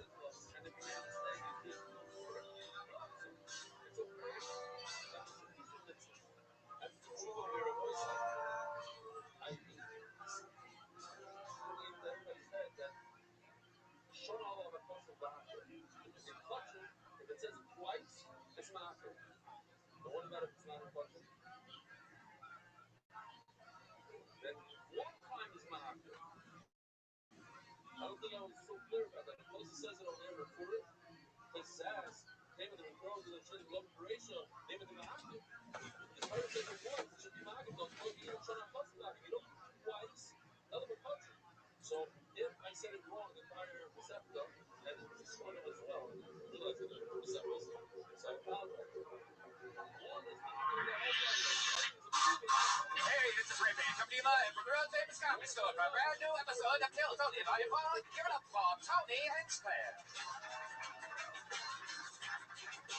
Hey, everybody. Hello and welcome. Make some noise. You're at the #1 live podcast in the world at the Comedy Store on a Monday night right now. We are in it. Hello, everybody. We are live via the internet and in person. We're also an in-person live show. I'm excited about tonight. Keep it going for Brian Redman, everybody. Hey, he's right here. The man on the ones, the twos. You know, a good friend of ours has a new special coming out this week. This Thursday, Joey Diaz has a new special. Wow. CISO. Yeah. Use code word Joey. You get 2 months for free. So check it out at CISO TV. In 2 months for free with the code word Joey. Powerful Jamie Vernon on the HD camera. The great Ryan J. Belt is here drawing tonight's episode with a blank sheet of paper. Here he is, everybody. Put your hands together for Ryan J. Belt. You're going to see at the end of the show that while you all sat there like a bunch of lazy asses, Ryan J. drew the episode. Should we just fly through it. Wait, we're going to San Francisco, blah, blah, blah, blah. We'll just, you know what, let's do our plugs throughout the episode. Let's just disguise it tonight. Let's bring up tonight's guest. What do you say? Oh, the guest first. Okay. Let's do that, because I want to get the guest reaction to the band coming out. Because our guest tonight, this is the first time in Kill Tony history where I have purposefully and luckily been able to rematch a booking that I've done before. Because last time these two guys were here together, they went hard. We had an absolute fucking blast. It's two of the funniest comedians in the world, two of my funniest pals from New York. Put your hands together for the great Mike Lawrence and Louis J. Gomez, everybody. Here we go. Fuck yeah.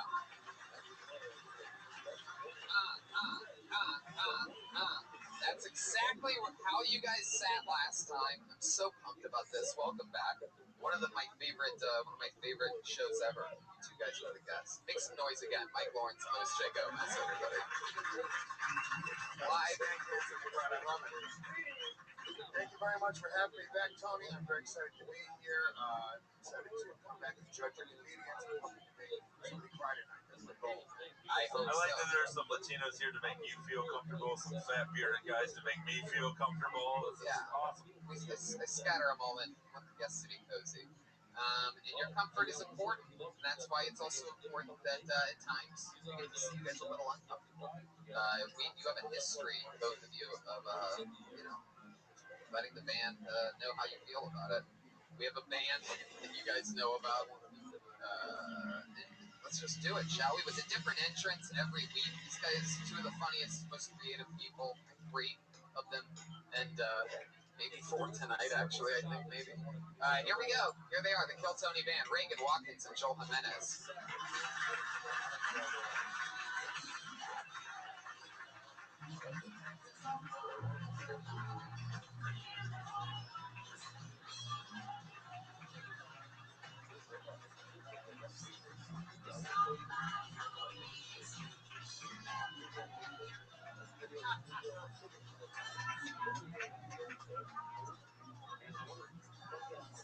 No dick joke. With a full house intro, ladies and gentlemen. Reagan Watkins and Joel. Is that Full House? I like that Joel is supposed to look like Uncle Jesse, but he just looks like Lewis's murdered father. Battle. Here we are. I don't know. Is Pat supposed to be Bob Saget in this? Yeah, he's a clean freak. More like Bob Faggot. Cut it out.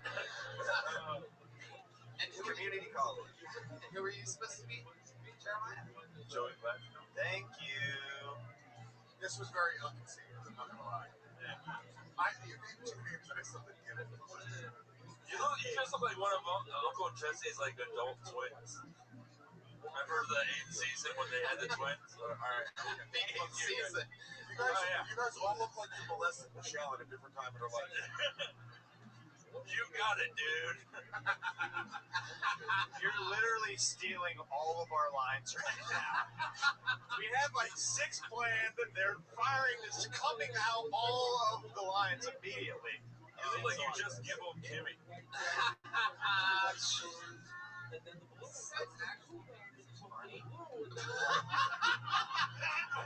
For some reason, you did. Do you guys know that Fuller House is the highest rated show in Netflix history? Take that, Orange is the New Black, and House of Cards, and Black Mirror, and fucking Fuller House. Oh, God. I watched it. Trump votes. That's who's watching. It's the only show you weren't in this year. All right, I'll take it. That's a compliment. That's the nicest one. I'm Jeremiah. Love it. Well, I'm so happy you guys are here. Let's just jump right into it. You guys know how it works. Comedians all signed up. There's a bunch of names in the bucket. Sometimes it's not even a comedian. Sometimes it's just a fucking crazy person that signed up on a sheet and had no idea what the show was. And comedians, if your name or anyone gets pulled out of the bucket, you get 60 seconds of stage time, and then you get interviewed by us about anything in the world. You know, your 60 seconds is up, and you hear the sound of a kid. I think let's wrap it up then, or else you're going to bring out the Angry West Hollywood Band. There you go. You guys ready to start the show or what? Make some fucking noise. Someone is about to get 60 seconds of completely uninterrupted stage time. And then we talk to them. Put your hands together for Opie.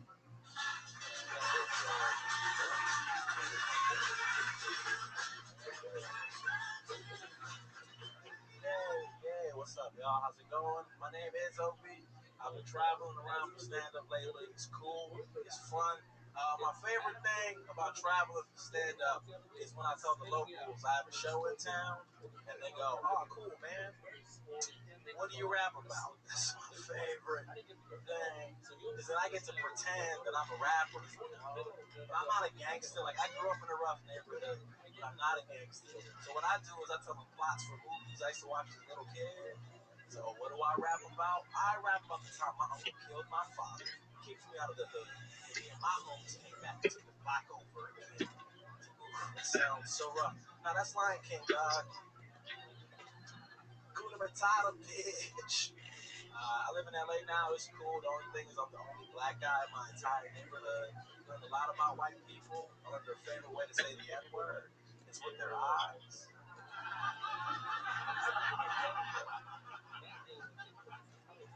Boom. Opie nailing it. 60 seconds. Got it. Hey, Opie. What's up, y'all? Nice to meet you, Opie. First time on the show, right? Yeah, Where are you from? I'm from DC. DC. Originally from Nigeria. Wow. Wow, okay, there you go. Brian Redman, ready to go. Did you know he's from Nigeria? There you go. Yeah. How long were you in Nigeria for? I moved here when I was 5. Wow, 5. Well, they took it. Yeah. Do you have any memories of Nigeria? Oh, yeah, for sure. Like what? What do you remember? I remember, like, not a lot of white people. That's an understatement. How many clicks are in your actual name, and is that why you call yourself Opie? How many clicks? Great question. You know, Opie. Why do so many black comics have code names? Why do most black comics sound like X-Men members? You guys didn't see Colossus on Comic View? He's great. Yeah, why Opie? Well, my full name's Abayeti Alabaji. Okay. Opie. Keep it as Opie. Oh, bro, you're gonna kill me with that. I love that your name is the last spell you learn at Hogwarts. Opie? Your names are, you're from one of the places that everyone knows is the only joke the globe has. Yeah, that we still eat. Yeah, that's the whole thing. Right. Like, I think though the funniest thing about us is that we also stole like the country above us, Nigeria. We stole their name too. So I think that's like the. Do you talk about that you're after you went through all the base and shit? Like, I just talk about because like I feel like most people like they think like Nigeria is this fucked up place. I live in like a straight up mega city, so I like to talk about like it's a fucked up city. It's also not as bad as Detroit. Hey guys, they'll be hosting the Daily Show in 2 years. what do you do for work? No, he's too funny already. There you go. I got a laugh forever. He burned a bridge. I was gonna say, we are burning bridges here tonight. Fuck you, rest of show business. We're doing a live podcast in the attic of the Comedy Store right now. How much do you travel for comedy? How much? Like a decent, I like 9 years. How long you been doing stand-up? In DC? No, I started in Orange County. How long have you been in LA? I've been in LA since January. Gotcha. How do you make a living? I work daytime.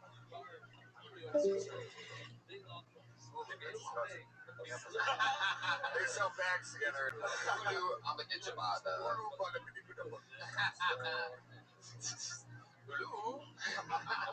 Hulu, this is Hulu.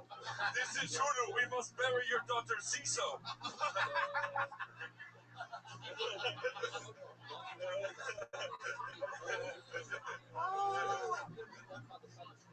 That's just too funny.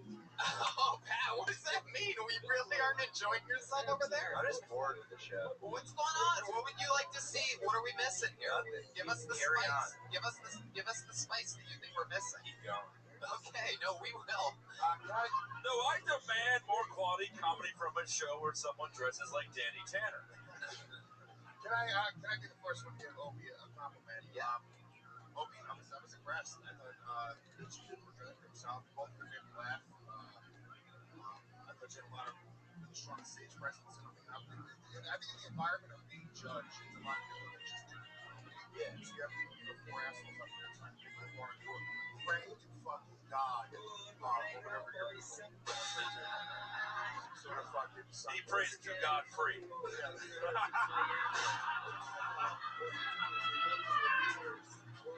Oh my God. I'll give you that. Well, we all wanted you to bomb, and you did a great job. So I guess that was a Wait, why'd you want him to bomb? What do you mean we all wanted you to bomb? We all wanted you to bomb and die a slow death here. We collectively formed a racist group, and we wanted you to bomb in front of the crowd. No, it's not because he was black. I want everyone to bomb on the show. It's more fun if they bomb for us to make fun of them bombing. He does look like the first person to go to college in a hood movie. You're the one that dies so everyone else can learn a lesson. Poison the hood. Oh, yeah. It looks like he's teaching a white girl how to dance. City of Opie God. was this close to getting his bachelor's degree. Opie, man. Well, that's cool. What's your love life like? I just got into a relationship. Are you excited about that? Yeah, I'm excited. She's dope. What's she do? She's not. She acts like she loves that dirt. He's Nigerian. There's no accent. Is she a white chick, Opie? She is white. She's not. Shit. So she just acts like it doesn't hurt. I just watched like white her chicks. She's actually at home right now, rolling around on the floor, holding her stomach still. How long you guys been together? Sorry for laughing so hard at your show. Oh my God. What is happening tonight, Pat Reagan? Take that, Tony. He is such a rock star that, like, throwing the whole thing under the bus. I'm like, oh, this is one thing he hasn't done. He is pushing the limits. Have you been? Awesome. He picked the one Full House character without a catchphrase, and he's just angry.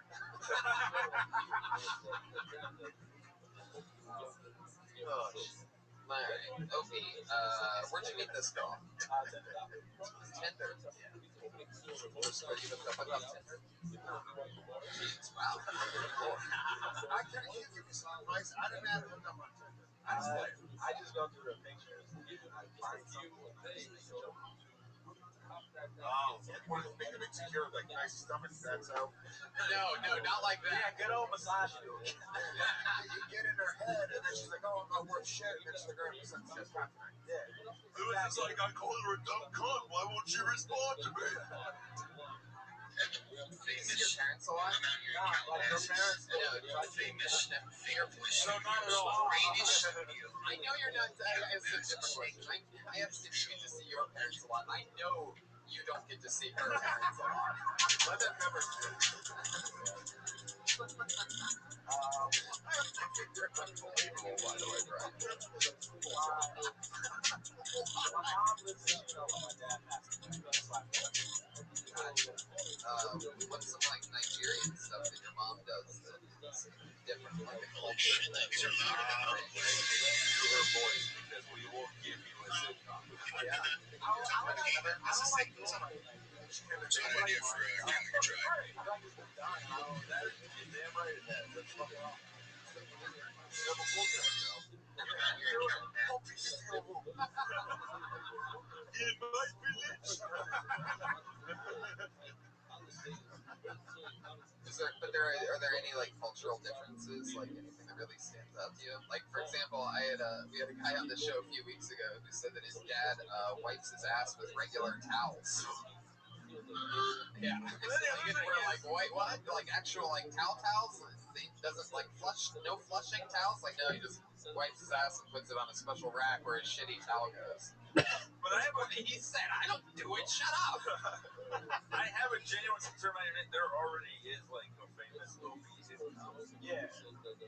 but I don't know.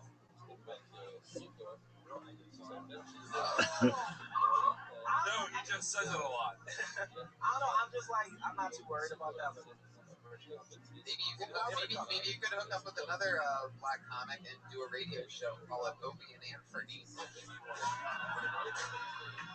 Opie and Candy.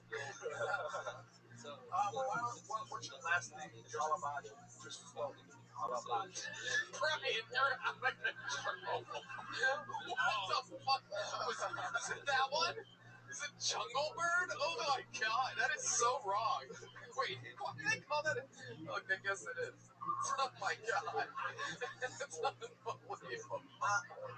It's just all about you. All about you. I don't know, man. I just like, It's not bad. It's not bad. You gotta great.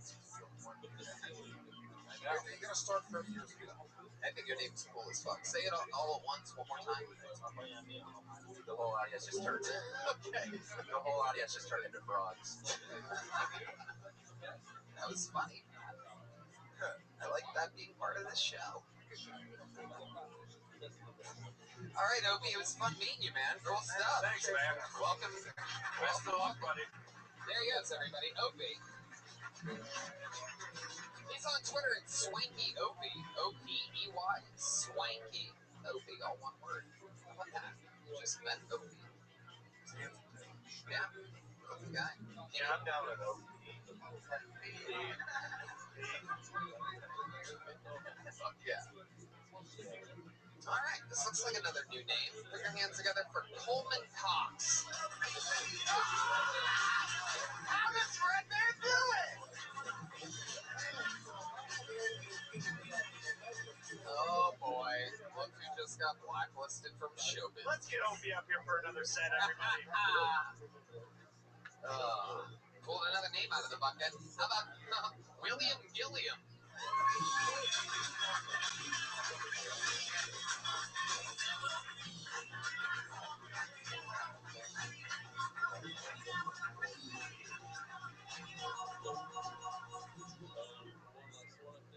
A little about me. I was a Marine for 4 years.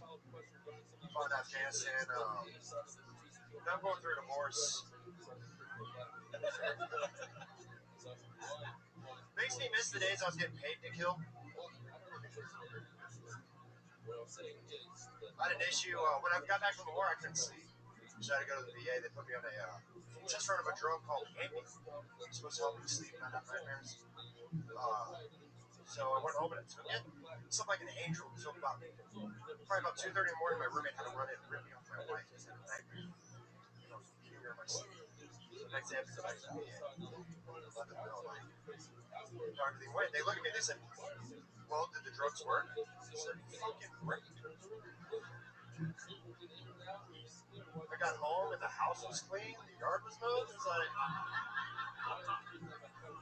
it's the side effects I don't tell you about, really. I had to quit taking them, obviously, for like medical reasons. William Gilliam, ladies and gentlemen. Fuck yeah. Awesome. I love it if your ex-wife left you for a Nigerian on Tinder. Tony, what Pat say just like any Marine, I'm pretty sure he's not only did he say that, but he said this would be the funniest thing ever. Yeah, I remember saying that. There's some of those UCB chops right there. Hey, Pat, do you wish that you'd be knocked off a horse like Michelle and just forget this episode even happened? That was the series finale. No. Some of those Second City courses paying off. All right, William Gilliam. Is that your real name? That is my real name. Holy shit. Yeah, I'm a junior. That's okay. And so was his dad. That's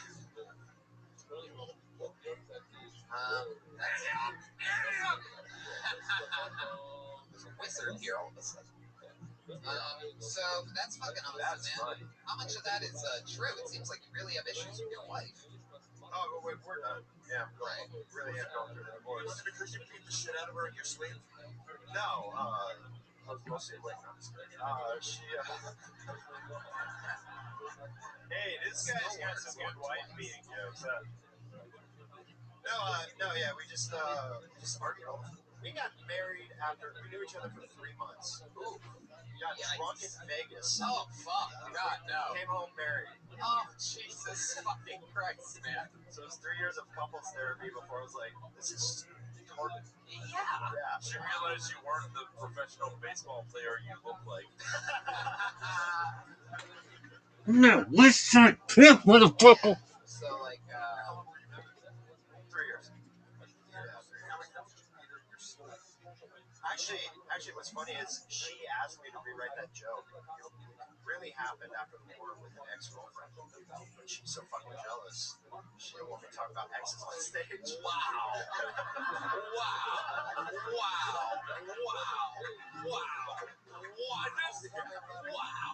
I just imagine like a Marine in an argument like, fuck you, bitch, I'm gonna go back to Afghanistan where they respect me. And I can say what I want to women.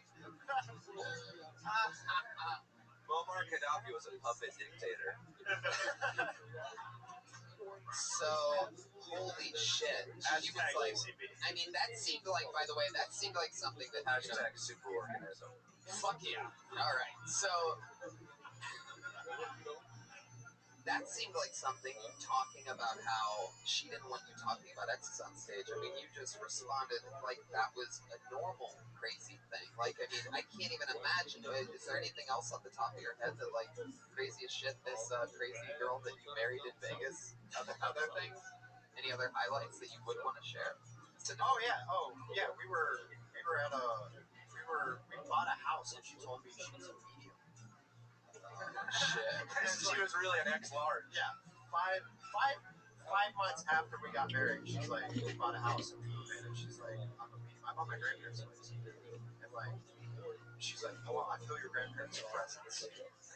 So I stopped fucking her in that house. I was jerking off in the room. It's like, of course you feel her grandparents' presence. Her grandparents gave you that house. It was a present.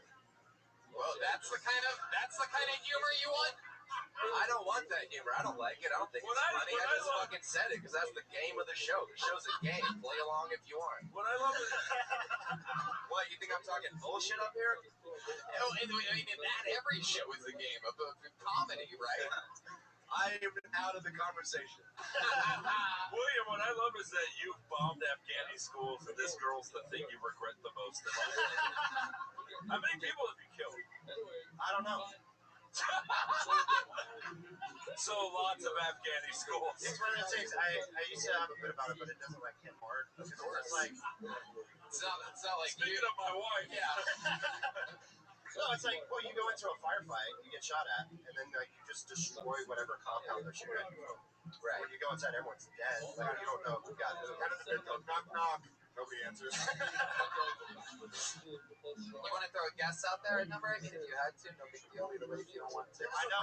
30s, 40s, 50s. I know the estimate for our unit was, I think, 350.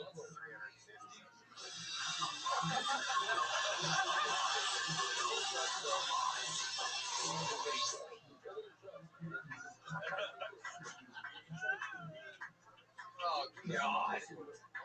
He wasn't having flashbacks till the song played. This is going to be a lawsuit. Oh, my God. And how long ago was it that you were in the military? I got out at 13. I was in from 09 to 13. I was in Afghanistan in 2011. Wow. I mean, you literally look like you could murder us all with that microphone stand. And we wouldn't see it. You are fucking terrifying. Pat is not afraid at all. He's mouthing the word Volcom. But you, wow, what an arsenal of gay jokes you have. All right, you came up. Let me tell you something about your presence. Your presence when you came up, it's like you can't fuck with that presence. Any odd, you just came up to serve yourself. You're a big dude, chest out. Your first lines were, "I served in the Marine Corps for 4 years." Yeah. He literally looks like who they make Hungry Man dinners for. Yeah. How long have you been on stand-up? No, I started in 2013. my last month in the military, I got a show down in Orange County, and I was hooked. I just got out. I stayed around LA. You're all totally done with the military. Well, I'm still in like what's called the inactive reserves, so I've still got contract left, but I don't do anything. It's like if there's like a nuclear holocaust, they can call me back. What do you think about Trump being your new president of the United States of America? I'm reassured by Mattis, because Mattis has talked some sense into him. Because General Mattis, who's looking after Secretary of Defense, sat down and like completely changed his views towards torture. And I think Mattis. I like that you think Trump can have his views changed. Well, Mattis told him, he's like, torture's never worked out for me. I'd rather have a 6-pack and a pack of cigarettes, and I'll get with you until I fucking eat. Fuck yeah. I like that. No, I like torture. I said waterboard, bring the fucking kids in, fucking put a gun to the kids' head right in front of them. One of the fucking tell me we're gonna kill your family, motherfucker. One of the funniest, I was in an interrogation while we were over there, and one of the funniest sentences I ever heard was the guy interrogating the guy. I was there as like security, so I'm standing next to the guy with the gun, and this intel guy is talking to him, and he's just like, tell this piece. He's talking to the interpreter. He's like, tell this piece of shit.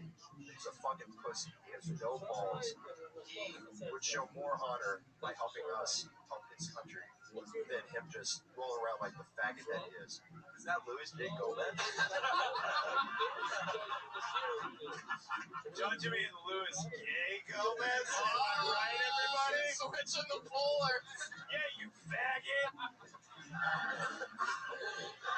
You don't mess with my boy Patty Reagan. He used punch just so you know you were in LA. Oh shit, now they're attacking Los Angeles, everybody.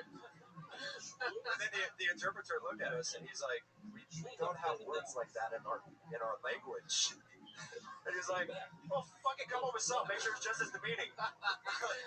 Do you know what he ended up calling him? What's that? Do you know what the word was? I have no idea. Didn't even know like what was that. The only Pashto, which is the dialect of whatever language it was. The only Pashto that I know is like Sinaportica, which means hands up. Like, that's pretty much all it is. And then after you say that, you shoot them as fast as you can, right? I'm already looking forward to the end of this when he just walks through the wall and we see an imprint of him. We must go home now. Can I just say how annoying it's been that the first two comics have been like attractive, funny, with interesting backstories? Yeah, it's really awesome. It's so fucking hard. It is really awesome. Can we get someone on the spectrum, please? Let's Can we do it. please? I'll tell you this, William, in closing, I mean, I think Pat nailed it. You came up guns a-blazing, fucking awesome stage presence. Awesome. You know, I mean, really, really, really great performance. You're fucking great, man. So come back again. Thank you. Nice. Thank you much. William Gilliam, there he goes. Fun stuff. He's seen a lot of shit. Nobody's doing jokes anymore about beating your girlfriend. And one thing he was killing with them, though. Women were just like, oh. So, This is such a weird all those women that went and voted for Trump in this past election. Who knew that fucking William Gilliam and Opie would be funny people? What weird fucking bizarro land is this where the shitty names are the good comics? You are spot on, my friend. Can we just get a Jeff Smith who has 10 minutes on fisting bitches? Wow. Please?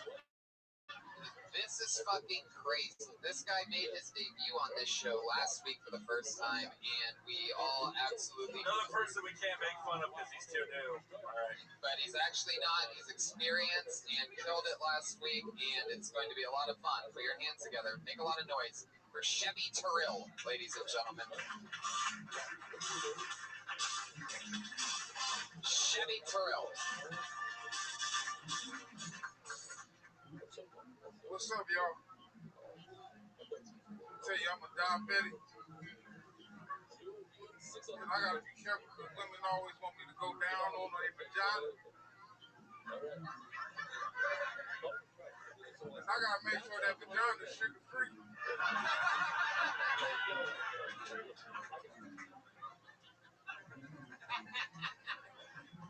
I went down on this one girl, she was drinking Coca-Cola all night. Cause my sugar went up to 850 and I passed out, went to a diabetic coma. She was dumb, she didn't even call an ambulance, she called my mama. My mama get there like, what's all that grease on your face? What y'all eat turkey chicken all damn night?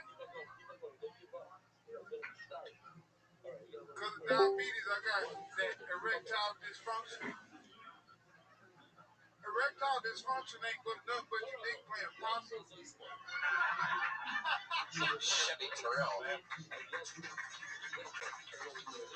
you really have diabetes? So you have cerebral palsy and diabetes. And high blood pressure. This is what happened last week. All of his responses are glorious. It doesn't even have to be particularly well written. What we learned last week is this guy has the delivery of fucking Tracy Morgan after the accident. Oh! This is why he's your roast battle champion.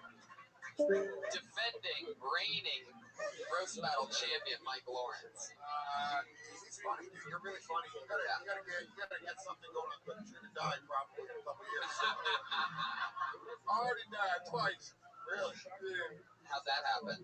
I was born. Oh, there's one. Brian was there to make sure you felt the shoehorn. He's doing great, Red Man. Yeah, it's a weird one to put that in. Yeah, fuck you, cerebral palsy guy. Wait. There you go. Red Man, I Glad you got those out of the system, so I don't have to hear them again. Chevy. I like that you're dressed like what's left at a Goodwill store. He did really well, good on the Death Squad show Friday. We invited him last Friday at the Ice House. It's fun. You have all those medical conditions. Death Squad. Do you have like a lot of brothers and sisters? Did they get anything too? No, they ain't got shit. You're the only fucked up one. Yeah, but do they have a cool? Are they doing something cool like comedy, or are they bullshit jobs, right? All my brothers doing life, my other brother dead. So exactly, you're winning. What's your first brother doing? He's got a life sentence. Doing life. What did he do? Shot a cop. Okie dokie. There you go. That's a good time for that right there. That's the moment. Wait, you mean it happens the other way too? It is a weird day, topsy-turvy. You can shoot the cops? You don't say. Wow. You know why he shot the cop or what was going on at the time? You ever hear the story? Were you guys close? I just had talked to him. Yeah. You know, he wrote the song "I Fought the Law and I Won." Yeah. So Chevy, if I'm not mistaken, you just got here to Los Angeles like 2 weeks ago? A month ago, right? So how's the transition going? Where are you staying at? Can we talk about him going into a coma from eating pussy? Yeah, did that really happen? Is that possible? No, right? Something like that. I think you fell asleep, Chevy. Let's face it. Some of the lotions that they use, like the kinky oils and stuff, does have a sugar content in it, so you have something there. That's how Brian gained all that weight. It's from eating so much sugar-covered pussy that. Yeah. Candy apple pussy. That's actually her name too. I thought that was awesome, man. You are proof that stereotypes can be both relatable and funny. That was fucking awesome. It is the most stereotypical fucking one brother's dead, the other's in prison, he lives in South Central. Yeah. I would like to invite you back to the next Death Squad show next week. Double calling for Chevy Terrell. There you go. You know what? Let's just move on. We talked to Chevy last week. Anything else? Let's fly through another one. There he goes. 2 weeks in a row. Chevy Terrell. Getting lucky out of the bucket. He's on Twitter at Chevy Terrell. Terrill. All one word. Nobody's ever said the word Chevy is lucky before. 3 fucking funny people in a row. This is bullshit. Well, I don't know if this person's ever been on before. Here to maybe throw a wrench in what's happening in this show. Put your hands together for Joey Wrench.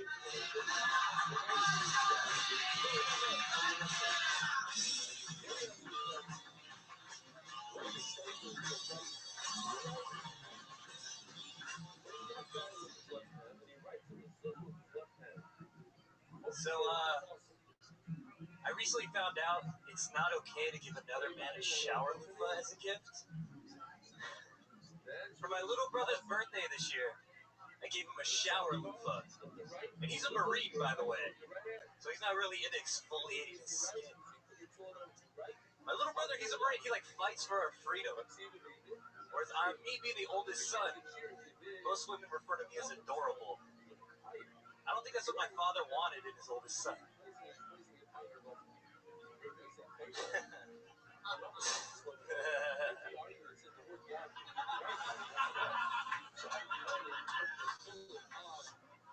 My little brother, he's 18. He fights in wars. You know what it's like to be constantly reminding your parents how to make a better version of you? I should have dismounted on the awkward silence. Fuck, all right, eyes up, Joey. There he goes, Joey Wrench, ladies and gentlemen. Welcome to the show, Joey. Have you been on before? I have. You were? One time, yeah. How'd the last time go? Better than that, probably, right? Hopefully, safe to say. For those of you listening to the podcast, if you're wondering what the big laugh in the middle of Joey's set was, that's when Mike did an act out that you couldn't see, of him being thankful for us finally having someone bombing. Yes. Because you definitely did it. I think you know that, right, Joey? Even you could probably admit. Oh, the force of truth is out. Oh, yeah, I am hashtag blessed. Fucking thank God. Dude, even because every other day was like fucking Joey Rich, you sound like a fucking Batman henchman. Fucking, this is Joey Rich. And then you fucking come out, you look like a creator comic. The default setting in a stand-up video game. We know what they'll call Joey Hammer. Joey, why? Good question, Jeremiah. Why, Lewis? Thanks, boys. I mean, one of the things with Thanks, this is from Danny Bob Faggot. Thanks you. I thought that was pretty good, Bob Faggot. Yeah. I stand by that. I'm sure you do. Joey. Yeah. But the thing was that we already had a Marine go up, and the fact that you didn't even address that we are there wasn't a callback or anything, that you just did your sentence and nothing else happened. I thought it was just a little sad. We also came up with your hand in your armpit, very kind of nervous energy. You weren't trying to connect with everybody in the crowd. Right. So I thought you were saying fuck you, everybody. Joey, how long have you been doing stand-up? On and off for a couple of years. On and off? Yeah. Mostly off. Mostly off, yeah. As you all saw, I can't even fucking defend that shit. Why is it off so much? Do you really like it, or? In the beginning, it was off. So it's I started in 2010, but it was really sporadic. And then in the last year and a half was when I started doing it more consistently. So what were you going for in that, brother? What was it again? What was that? I gave him a shower loofah. I thought about that.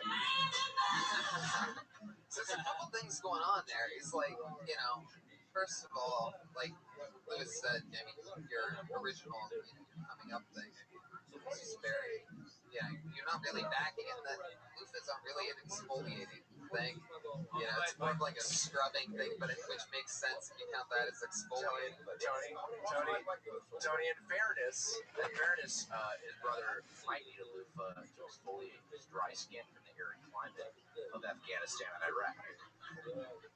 When I didn't come across, I thought it was so obvious. Joey, let's talk about you. Okay. What do you do for work? Recently I've been working for my dad's inventory company.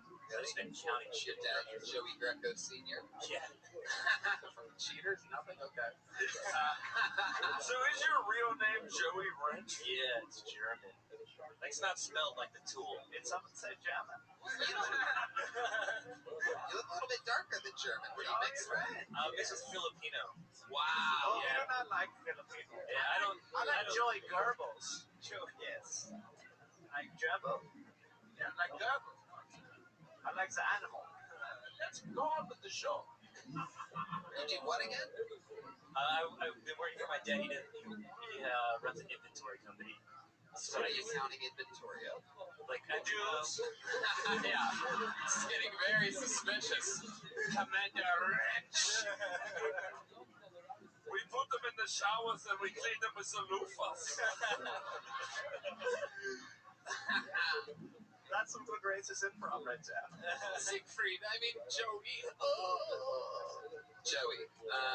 So how German is your dad? Scary German? No, like tasty German. He's mixed with Irish, so he's like red hair, pasty. So he's mostly Irish. Mr. West Side Crew. She was born in Manila, so she's. What does she do for work? She's an envelope. She. His dad came into an envelope, and that's what. And then he's a wrench in an envelope. It's the shittiest version of glue.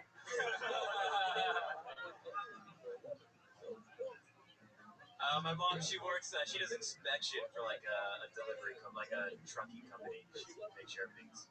Delivery, she's Filipino. Yeah, delivery. Wow, interesting, Joey. So, like, what's like something exciting about you? Something exciting about me. Anything in the world. I just got broken up with, and she broke up with me by email. Yeah. Why do I Not a feel Hotmail, right? What? If you were to be off of, she had a Hotmail account. Like, also, that's something exciting about her. An SBC Yeah, I know. Global.net account. Can you imagine? That's about the most exciting thing. Yeah, can you imagine Imagine that? if Jay Reagan at Yahoo.com broke up with you. That's my dad's email. Don't email him. you just fucked up. All right, email. Send him some emails. Joey, you just fucking see, you just got broken up by email. Why do I feel like the relationship was by email though? Where'd you meet this girl?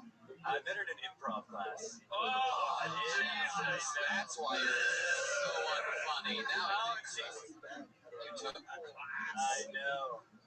And then it went to just like, no aunt. So you guys were taking it. How did it start? I know she initiated it. Like that fucking Yeah, how did chick. That fucking.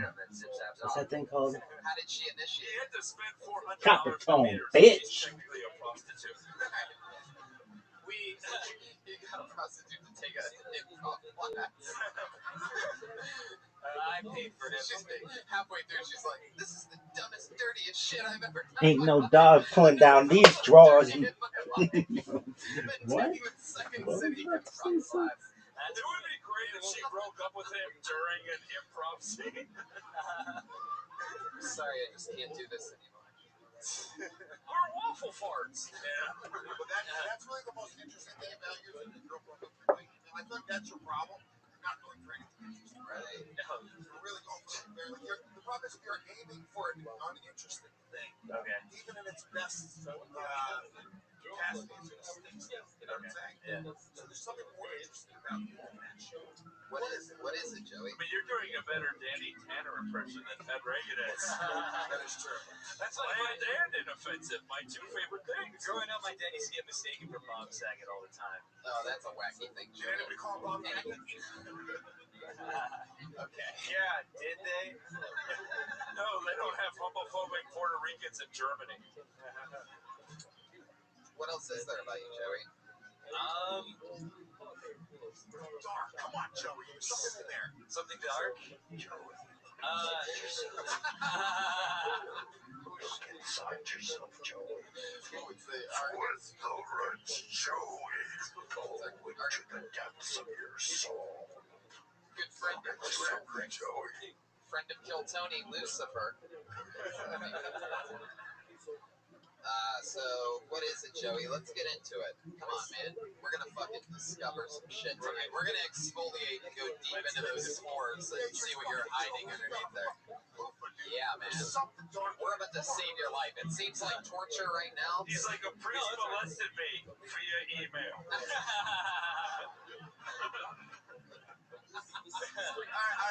All right, Joey. What's the most embarrassing you've ever felt in your life? Yeah, poop your pants. Besides this show. I know, right? It's like right now it's pretty bad. Let me give you an example. You're clearly a premature ejaculator. How does he know that about us?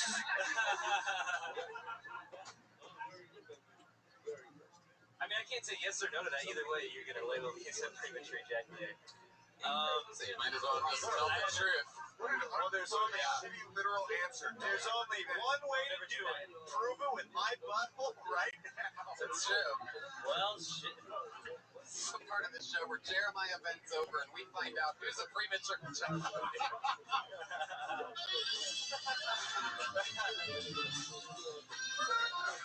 Wow. Fuck yeah. He came. Oh, there it was. Yo, my boy Joey committed that act out right there. It's amazing. Joey, you went for it. What else, Joey? Anything else? Like, for example, I gave you the premature ejaculator thing that worked better than your no answers. So My no answer, yeah. right. So I mean, if we're going dark, I mean, I struggled with depression for like the last year and a half. right. What's the lowest moment and then what did you do? The lowest one. Did you cut yourself? You know what? Did you cut yourself? I didn't cut myself. Take a bunch of pills and fucking drink a bunch of I drank myself to sleep like every night for like. Wait, with alcohol? Well, I know, that's why I'm saying it doesn't sound special. Wait a second, with alcohol? No, it's sleepy time tea. My non-caffeinated chamomile. Take those vitamins and then drink some tea. He just plays back open mic sets of his own. Yeah. Come on, man. We all like something to talk about yourself. Hey, come on. What are you talking about? Oh, fucking, that's all I do. You don't have to do that. We get it. I mean, we all know. No, when I was, I'll fucking do it. When I was 17, I tried, give me that fucking Hulk music. Damn right.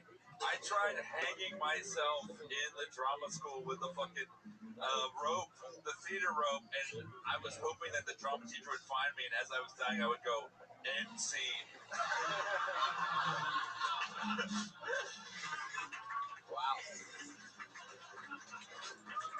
Wow.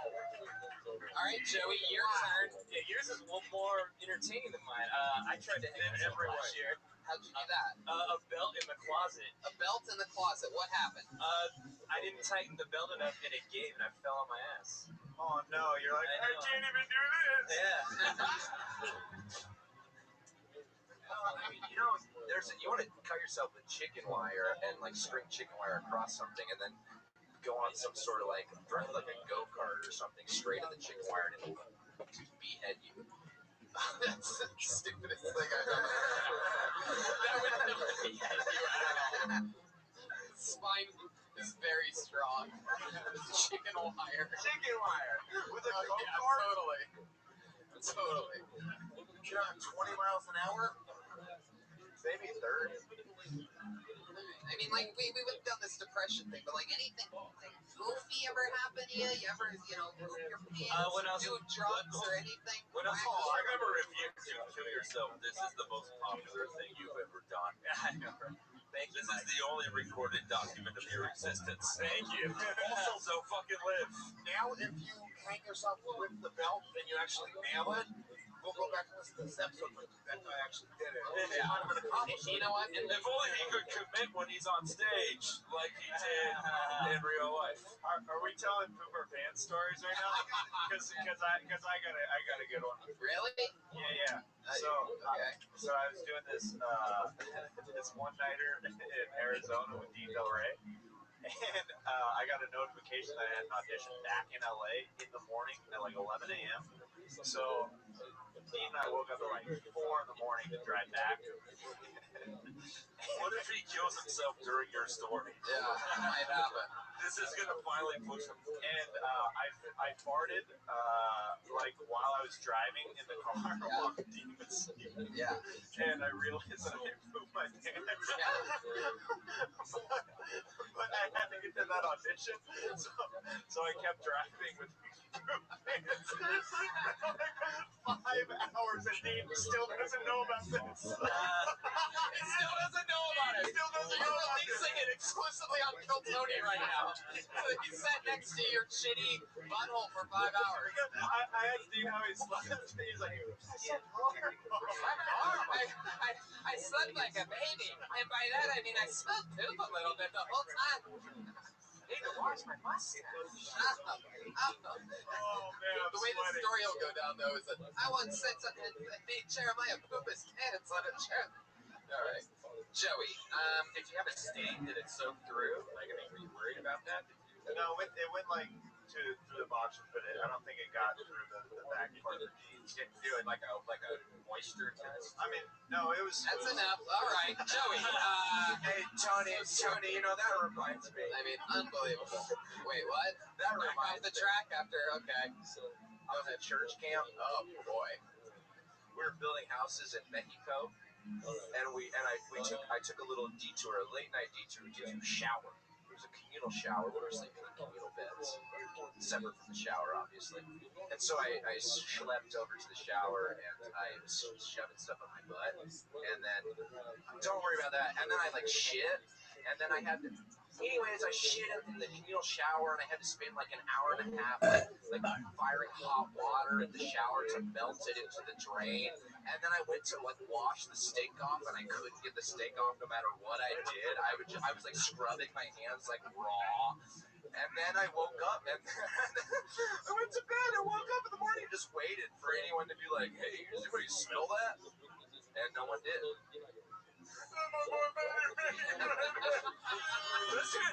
This could be a podcast called Talking Shit with Joey Wrench, where he's so boring that all the guests talk about the time they shat themselves. This is what happens, Joey. Miracles do happen. I think we just found your comedy voice.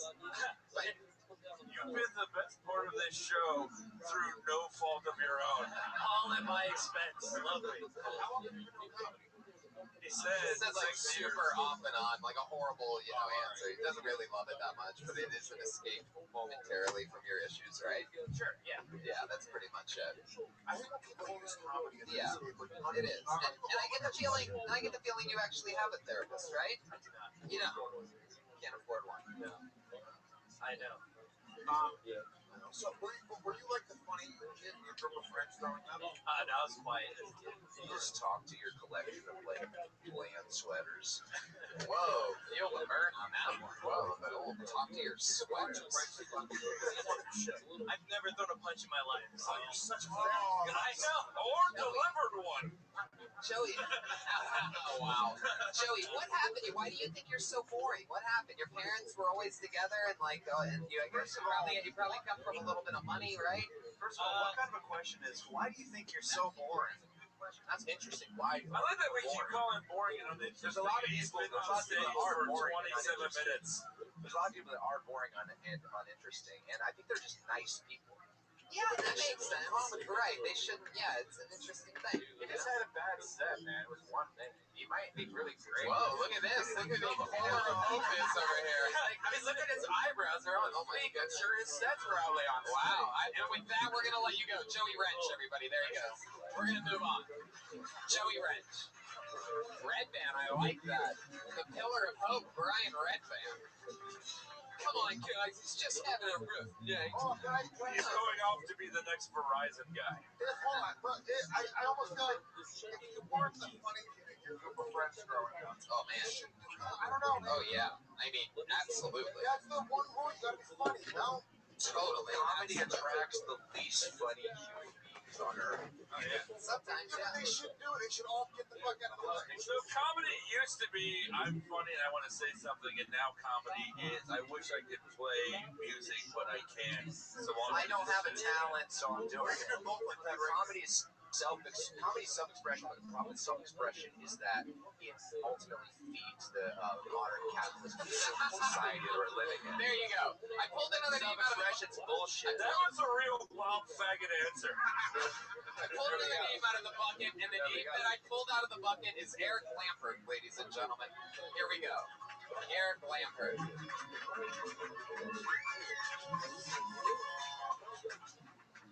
Hi guys. Yeah. I know. I sound like this, so this is gold for these guys. I do sound British, so but I am American. I married one of you. No, not one of you, you idiot. I married a lady from Pittsburgh. Lady from Pittsburgh. Johnson position. Because I've been to Pittsburgh, and they're ladies. Like when I go there, there's a lady. But apart from that, I'm the only one. I've met her dad. Her dad is fucking massive. Like he eats steel and shits bridges. That is how big he is. He is the gym, right? And he's so big. His dick probably has so dick. His eyes have muscles. Like it's fucking crazy. And I come along and I'm like, hello, I fuck your daughter. Like, he's so fucking big. I met her whole family's fucked up. But I met her cousin. He has an alligator living in his basement. Right? Genuinely, he has an alligator living in his basement in Pittsburgh. Oh, Florida, Pittsburgh. And I said to her, like, where are his parents? And she was like, oh, taking cocaine at a Toby Keith concert. And I was like, who's Toby Keith? Whoa. Jesus, there's the fucking... Go ahead, finish it. Who's Toby Keith? What? Guys, hold on. All right. Guys, if you want to finish the joke, who's Toby Keith? What? She was going to say, oh, you have so much to know about America. Gotcha. Eric Lambert, ladies and gentlemen. One more time for Eric. Hi, Tony. How are you? Were you on the show once before? I came here in July, yeah. How's it going? Great. How are you? Welcome back. That was fucking awesome. I just imagine you do this whole show going, oh, I do hope I get my chance tonight. You and Tony look like you showed up for the same audition to play a heroin addict. It's true. For a movie called Why the Long Face. Yeah. Absolutely. I am a methadone actor, so after all. What was that? I said I'm a methadone actor. Oh, I see what you did there. Oh, come on, you fuckers! One of those. I'm a methadone actor! Thank you! And for the record, this guy's a pro. You can tell he's British because it's charming first and funny possibly. I like when he got upset and his voice went to some like way high up. Yeah, it was awesome. I like your style. Eric, where did you meet this girl? I mean, like, how did you meet this girl from Pittsburgh? In LA, I had to do an advert. An advert? Yeah. Oh, a commercial. Sorry. Oh, the phone's ringing for an advert. That's Tony's mum. Yeah, I'll call you that. Wow. Wait. I'm gonna watch that. Wait a second. I should have done that. Wait a second. I'm sorry, Tony. I should have done that. Did you That was just silly. try? That was silly of me. I'm sorry. Just try to sneak in a joke on my... He tried. I should have done that. Lovely Mrs. Hinchland. He tried to do a It wasn't your mum. It was your dad. about the golden ponies. All right, shut up, Jeremiah. Shut up, you troublemaker. Okay. Tony's home is so big that when she sits around the domicile, she really sits around the domicile. She's like a gym. All right. Eric, so how did you meet this woman? You were in there for an advert, but how did you meet her? Oh, wow. That is so fucking British. But she's sweet, man. She's like an animal. I'm not saying that your girlfriend's a bad person. What are you saying, man? Jesus, Eric, stop trying to be funny. Okay. Yeah, you really do have moments of like manic unfunniness that are terrifying to me. Yeah. I'm just so ready to. I moved in like 2 months ago, so I'm always scared of the answer stuff.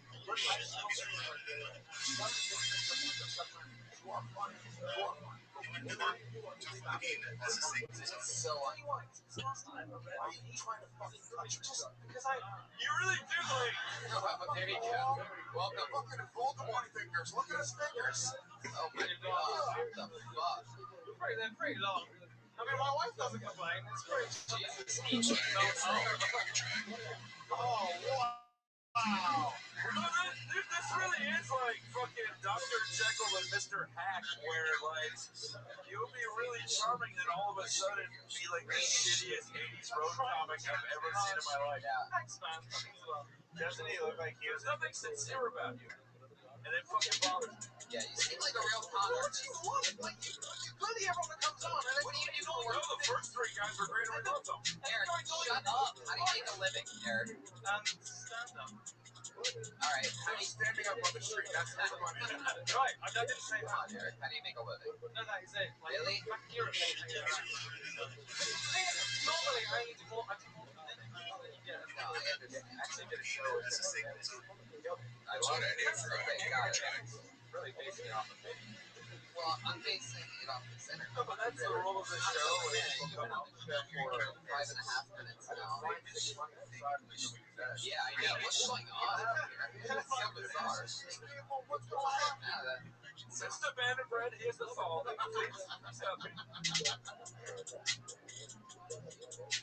Oh, Patty Reagan approved.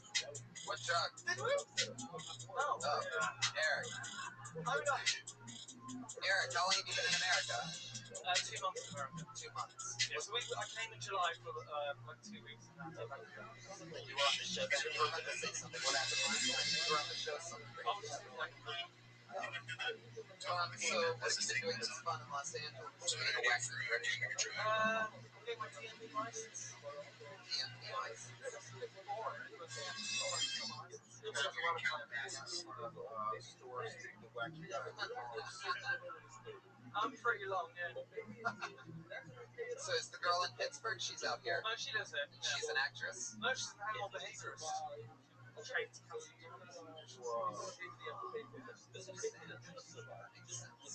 So you met her playing chess. So what do you mean playing chess? Was it like a club or something like that? Like through a friend, and they have a chessboard. Wow. Well, that's the thing. He said, "Stop trying so hard," and I'm telling you just truth. You try a little harder. Well, No. what percentage do you want from me? Not that. Oh, fuck. Okay. Hey, Tony, does he look like doesn't he look like he's one of the rats in Ratatouille? Whoa. Oh, shit. He just took my fucking water. That was crazy. Drink it. Then drink it next time. Did you see the type of confidence he just had? Yeah. Creepy. Like a rat in Ratatouille. Yeah, while being called a rat, he took something that didn't belong. And then he just put it back. Maybe you just take it now. I'm surprised you don't have your own bottle of water with how much they pay you wacky British comedians over there. He needs to quench his dry wit.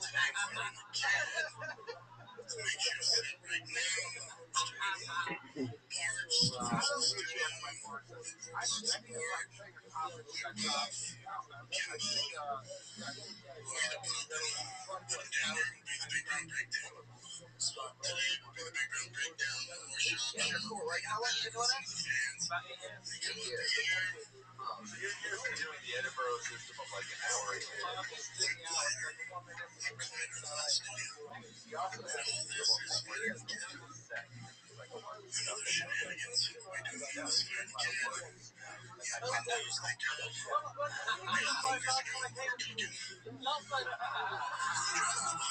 Yeah, baby. Pat Reagan. She's unlocked. Pat, you can Brexit on that one. All right, Eric. Anything else? Any parting words? Anything else you want to say? There you go, Eric Lampert, everybody. He's on Twitter at Eric Lampert, Lampaert.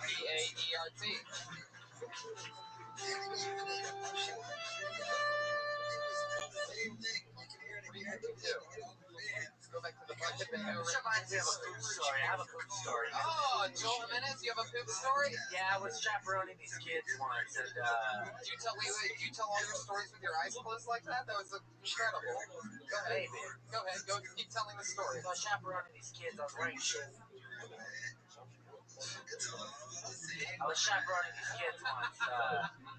I was wearing shorts, unfortunately, the day of. And I had a bit of Jack in the Box, some beers. I was hanging out, and I farted. It was an Echo Park. And I realized that... Sorry, I'm name dropping. Anyways. I shit my pants. And I told the kids, I was like, I shit my pants. You guys have to call your parents to come pick you up.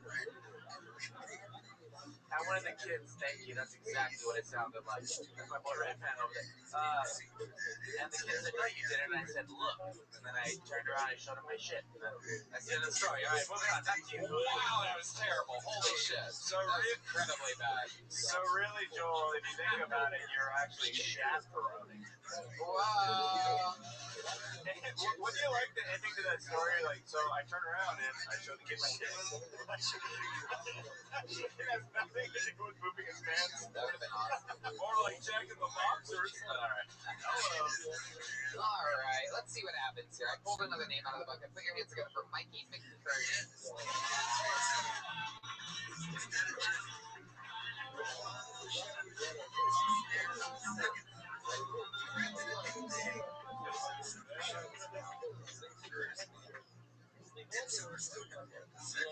One more time for all the comedians you guys didn't laugh at tonight. Don't you guys hate it when comedians just come up here and talk about things they hate?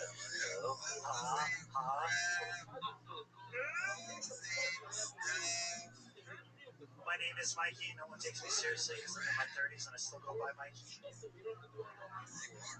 They're like, why Mikey? Because it's my key to your heart. If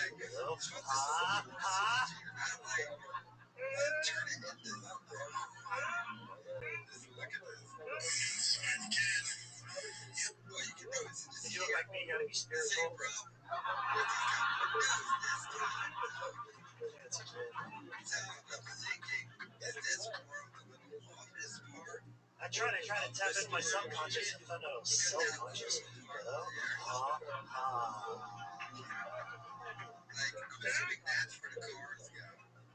That's exactly a minute from Mikey McKernan. Wow. I love you, Mikey. You're awesome. You're cool as fuck.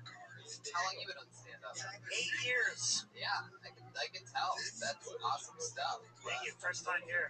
Yeah, exactly. I feel like we all think we're the only person that can see you right now. You guys only matter. You from LA? Rancho Cucamonga, California. That's born and raised. You still live there? No, I've been out in LA for 2 years. I feel like all of your fingers smell like different liberal arts majors. Never been to college. Yeah, we know. I feel like you have to leave in 5 minutes to be a nude model somewhere. No, I'm on call though. Good morning, Rabbi. Good morning, Mr. Aquarius. How are you doing? I'm good. Did you get a message from JC? I did not, or I didn't. I looked at my phone, but I mean, I haven't seen anything. I know he messaged me, said he's gonna add me on his other account tonight. He's disabling the other one. I don't know. All my friends, they're like, you have to do that on stage. So. I don't know if he got one too. For your earlier work when you did parody songs with the accordion. He hasn't added it yet. I hope everything is okay. He's got nitro and everything on that, so I don't know what's going on. How did you sleep? I slept good. Just woke up today. Even Hamburger knows what not to say. Hamburger. Did you sleep? No, ma'am. I need to sleep, Rabbi. I know. Sleep. Workaholics were traded from the town of Rancho. Oh shit! My father was loosely based on you. However, he also looks like if the dog from Neverending Story was a drug dealer. Wow. I'm glad these ideas are recorded. But that's the thing. I always feel like not a What you eating over there? What are you eating? Hash browns. Oh, good. Good. We know Mike. We love Mike. There you go. Hash browns in the morning. Ouch. What? I mean, what do you do for a living? How do you make your money? Wait tables. Where at? I'm here. You can go. Really? They have Lieutenant Dan waiting tables at the Bubba Gumps. Uh-oh. What's wrong? Welcome to Bubba Gump. It's froze for a minute. How long have you been working at Bubba Gumps? I've been there for over 9 years. Oh, wow. Now that All right, deserves I'm in that okay? Yes, ma'am. Maybe that's since Forrest Gump came out. Yeah, like right before I was crazy. Do they make you dress like Lieutenant Dan? No. Only on Halloween. Never just roll up in a wheelchair with your I did just on dress your up knees as for shits and Lieutenant. giggles. I did it for Halloween. I dressed up as Lieutenant Dan, and they gave me shit because I had legs. Cut your legs off if you really can. They Give us some Forrest Gump trivia. all right. Yeah. Oh God. Do you want? What kind of drugs do we see Jenny take? We see her take actually 2 drugs in the movie. You guys Oh, the hell. It was some kind of powder. Cocaine and ecstasy. Cocaine is one of them. And weed. And heroin. 60s. Acid. Acid. Now, when she was feeling suicidal, what was she on? A ledge. Okay. Wait, that's it. Wait. Hold on just a second. This is what you tell the Midwestern families. Let me go get my manager. You have any other ones? Trivia or jokes? Fuck it. Trivia. Sally Field plays 2 characters in the movie. Can you name them? Forrest Mom. That's one. Forrest Mom. So small of a character you wouldn't realize it. Do you want me to tell you? Is this a joke? It's not a joke. No, she plays interviewing when he's running across America, like the first interview to ask him a question. Wow. Oh, wow. Yeah. They fucking love it. They fucking love the underground. Like you just did like your high school. Yeah. It's the music. Mikey, how's your love life? I've been with a girl for almost 4 years. Wow. I met her at Love House. Are you serious? I love you. Was she like barbecue shrimp. Was she walking there? That's what everyone who tried to sit next to said Satan's cake. No, but I did train her. Her pussy tastes like garlic shrimp, shrimp scampi, barbecue shrimp. So, wait, you Dear God, make me a bird so I can fly far, far away. Dear God, make me a bird so I can fly far, far away. Dear God, make me a bird so I can fly far, far away. Dear God, make me a bird so I can fly far, far away. The mystical aura of Mike Lawrence and Louis J. Jones. I don't know what it is. I mean, we did have Bumper on stage earlier tonight. So much fun. Are you trying to give us fucking words? You fucking Don't do it. Let me stickers say fun for credits, not funny for those of you who did not. And those stickers are everywhere. How long a set do you have? I can play 10 minutes right now. 8 years for 10 minutes? No, I can do 30, but right now. We're talking about just Forrest Gump riddle. How long is just Forrest Gump riddle? That's it. I don't want to go farther than I've already done. I would like to do just Thank you for that. Thank you.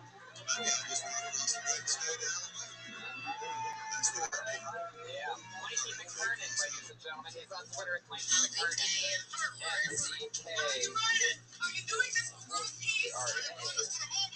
We have a regular visit for the people. We will get our regular up and we'll get the bucket one last time after that. So he's going to bring out the coffee to everybody.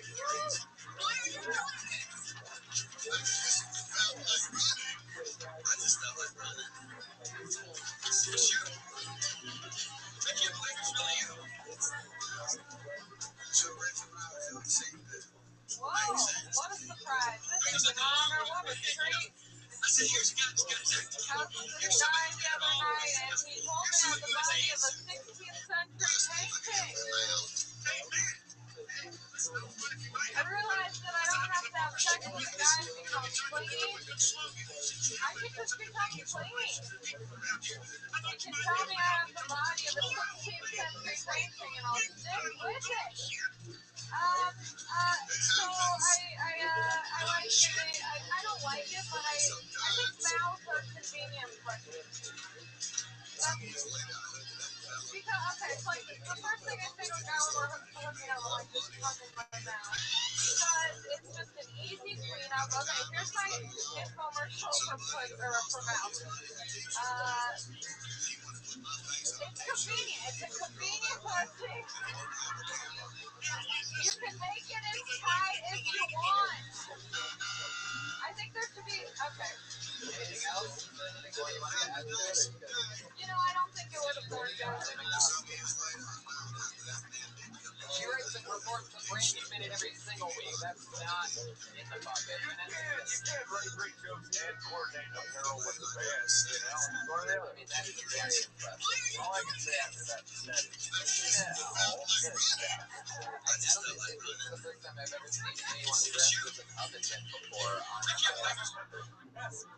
Wow, you really are wearing a fucking Full House shirt. I didn't notice that. I thought they You were. should have like a little like a plastic like scraper in the bottom of your tail to do like windshields for cars when it's snowing. You guys get what I'm saying? Yeah, homeless. Then the jacket. Those gloves, that is like that material glove. It's piling on Tony's joke, but it's doing a much less elegant job. But I think it's a funnier. Well, at least you're not just dragging it on by over-explaining it, taking your time. That would be rebuilding the momentum of the show. And then, of course, when you talked over the host while doing that, after he was acknowledging it at the exact same time to just plow whatever you needed to get in there. Exactly. A sheep died for this outfit, all right? Did you pay for that? Like, what is that? I love you, Allie. You know I love you. That might be the fucking ugliest thing I've ever seen in my life. I mean, truly, out of all the things. Insulation out of banana. Yeah, it's exactly what it looks like. Some of this is like mildewy. She made the collar out of the mildewy insulation. You know, I've been getting a lot of compliments on this. Because people want to be nice. Everybody wants to be this nice thing nowadays. It's And it's fucking up society. If I got a Dennis Rodman like nose bull ring, like I'm probably breaking compliments. Yeah, they'd be like, oh, Pat, so cool. You wear it well. Yeah, because people lie to your face. People are going to say that. You know, it's real comfy. You paid for it? Was it a good I gift? paid for it. It was at Urban Outfitters, and I was like, It wasn't at the Revenant gift shop? I didn't pay.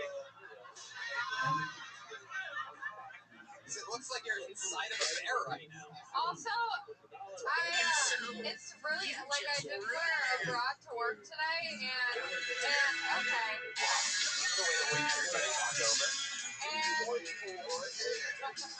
cut it out. Just in case you want to know, there was only men up here. So, Allie, keep going.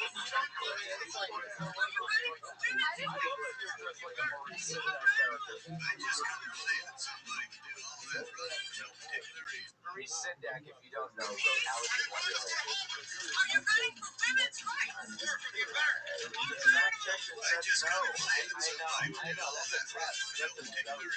Why are you doing this? Obviously. Do you understand? You know what's funny about ironic humor? It's like people don't get that you're being ironic. Are you running for women's rights? And I'm being dumb on purpose like all the time. And you're like, you're stupid. I'm like, no, you're stupid. Right. But then sometimes what's interesting, though, that should be acknowledged is that sometimes you're not dumb on purpose. And you actually put together, like, really, like, thought out stuff and actually well executed. So sometimes you're dumb on purpose, and sometimes you're not dumb on purpose. So I think people get confused. That's why. He was like a long Sure. Was there anything more to that, Allie? Was that it? Or overall, was that the end of I that? know wear a bra. This is a great jacket to wear if you want to cover up your tits at work so your boss doesn't fire you. Where do you work again? I just work at a restaurant. Or that at a restaurant? I brought this in my bag. Just came up to me, right? Dirty, fucking Yeah. A lot of people. I would be on Yelp immediately wanting bad reviews. I'd be like, look, I know I'm eating at Bubba Gump right now, but can I please have can I have that Vietnam vet as my waiter instead of whatever the fuck? I mean, where did you really? Seriously, be honest. Where the fuck did you get that? What is it? I got it from Urban Outfitters. You really? How much was that? I don't want to talk about that. But It's the worst thing ever. I don't care if it was. You look like the popcorn that's on the floor of a movie theater. You look like you eat the popcorn that's on the floor of the movie theater. Oh, that's the noise that happens when somebody takes a shot at great roasters, by the way. Oh, that's right. I stick it right in my convenient pussy. All right, Ali Makovsky did it again. Another fun set. What did we learn tonight? It said, no matter how big of a rock star you are, sometimes the wrong jacket is the wrong jacket. I don't care if it was Mike Tyson, The Rock. I don't care who it was. If they were wearing that jacket, I'd have to lay into that shit. You went to Urban Outfitters. I love how bothered she was by it. I've heard Allie reveal so many unbelievably personal things. And I asked her how much she paid for that jacket. She's like, let's not go there. I saw her with that jacket on the other day, and I actually came up and I touched her. Like, oh, this is a cool jacket. Of course, based on just how comfortable. Resident fashionista Brian Redband, who believes in sweatpants over. We're going to Sketchfest, San Francisco. Kill Tony is going to be there. We're also going a bunch of other places. So we want to see that. Yeah, stand-up comedy. And guess what else, people? Guess who else is in town for the next couple days? Roast Battle champion Mike Lawrence, Luis J. Gomez. What else is going on, guys? Promote yourselves. Why don't you mention that thingamajigger that you get to do coming up, Mike? Yeah, I'm opening for Louis C.K. at Madison Square Garden. At Madison Square Garden! You motherfuckers! Luis J. Gomez hosts the Legion of Skanks, so many other great things. What else? When is this coming out? Half of it right now, the other half in a couple weeks. Okay, all right. So, I mean, like, Providence, Rhode Island, yeah. December 9th and 10th, Comedy Connection. January 14th, Legion of Skanks presents myself, Dave Smith, plus Joe List, who's one of the fucking best comics in the country. Detroit Hustler Club, so it's titties and comedy. Come out for that, right, boys? And that's it at GomezComedy.com. Look at the drawing from Ryan J. Ebelt. Ladies and gentlemen, RyanJEbelt.com for your comedy store. Kill Tony prints. The official Kill Tony poster available at RyanJEbelt.com. He did it again. That's a fucking amazing one. Pat Reagan's Patty Reagan. I want to announce that I'm opening for Mike Lawrence at Madison Square Garden. Jeremiah Watkins. At Jeremiah Stand-Up. Reach out to me on social media. I had a filter. Reach out to me, please. I'm so lonely. I had a filter on my Twitter that I didn't see a lot of the tweets, and then I turned it off, and then I miss a lot of tweets. So reach back out to me. I feel sorry. I've been plugging it for months, and then I'm like, why are nobody hitting me up? And I had a weird filter on. So you just reach out at Jeremiah Stand-Up. Remember before that plug when you used to respect Jeremiah, everybody? Please reach out to me. I wasn't able to see what you were saying. Jesus. I'm mostly sorry, Joel Jimenez. Yeah, Tony does get the last word. Yes, I do. TonyHinchcliffe.com. I have a couple podcasts. I talk about pro wrestling with my buddies on the Store Horsemen. I'm debuting right now, just went up, my conversational podcast called The Pony Hour. So that just came out. I talked to Brendan Schaub on episode 1 about fear, life, and fighting. Thank you so much, everybody. See ya. Bye-bye. Thanks, live audience. Good night.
Hey, this is It's Rabbi coming to you live from the World Famous Comedy Store for a brand new episode of Kill Tony Volume 4. Give it up for Tony Hinchcliffe. Hi, everybody. Hello, welcome.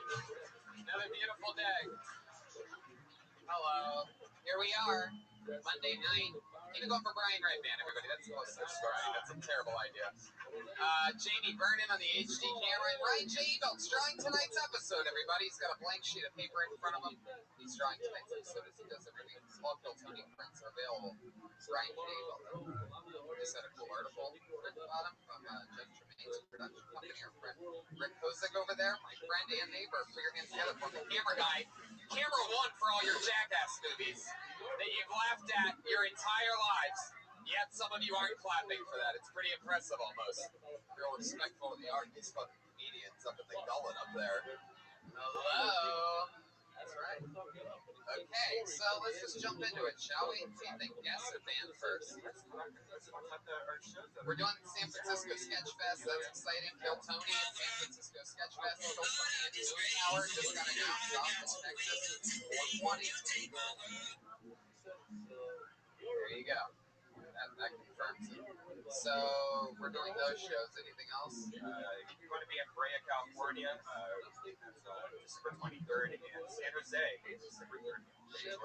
Just think, if you uploaded the episodes on time, people would go to those shows. Right. It'd be almost incredible. That's why tonight I actually am wearing, you upload episodes so slowly now, that I decided to just start celebrating things 3 weeks ahead. So I'm wearing a new sweater that my friend got me. It's a Conor McGregor Christmas sweater that says, Merry Fucking Christmas. Andy, killing it. Kind of gives away.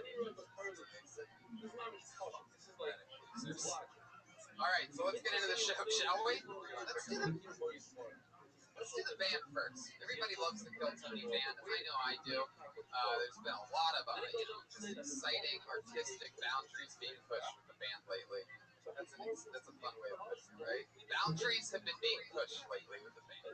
Put your hands together for me. It's the Kill Tony band. Pat Reagan, Jeremiah Watkins, and Joel Jimenez.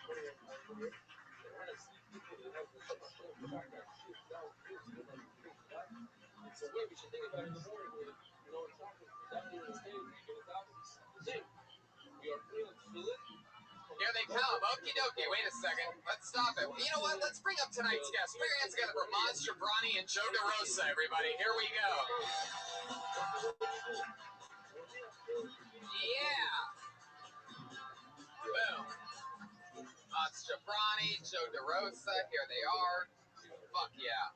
You guys have both done this show before. My mic volume is so low. I can hear me through my own actual ears right now. Fuck yeah. Tony Unplugged. Hi guys, welcome back to the show. There's fucking speakers. It's almost incredible. Live show. Good to see you guys. How's life? Welcome back.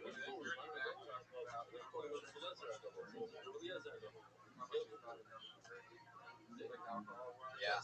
So we're trying to figure out the holidays kind of fucking up. All the holidays. We'll see. Yeah. Yeah. I had eggnog ice cream today. Is there liquor? No. It's just eggnog flavored ice cream. It's pretty good. It's sort of like banana milky. Whiskey, what did I put in it? It's whiskey, right? Yeah. I like how you. This is the problem. I like how you clarified that when you said we're talking about how much to drink, like alcohol-wise, opposed to like water. Yeah, no, not we're getting a little. Yeah. Yeah. I get a lot.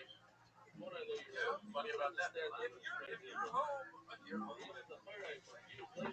Every single night of my life. oh, you do. Every single night. It's something that most people would never guess about me. I have probably somewhere between, I don't know, 5 drinks a night probably.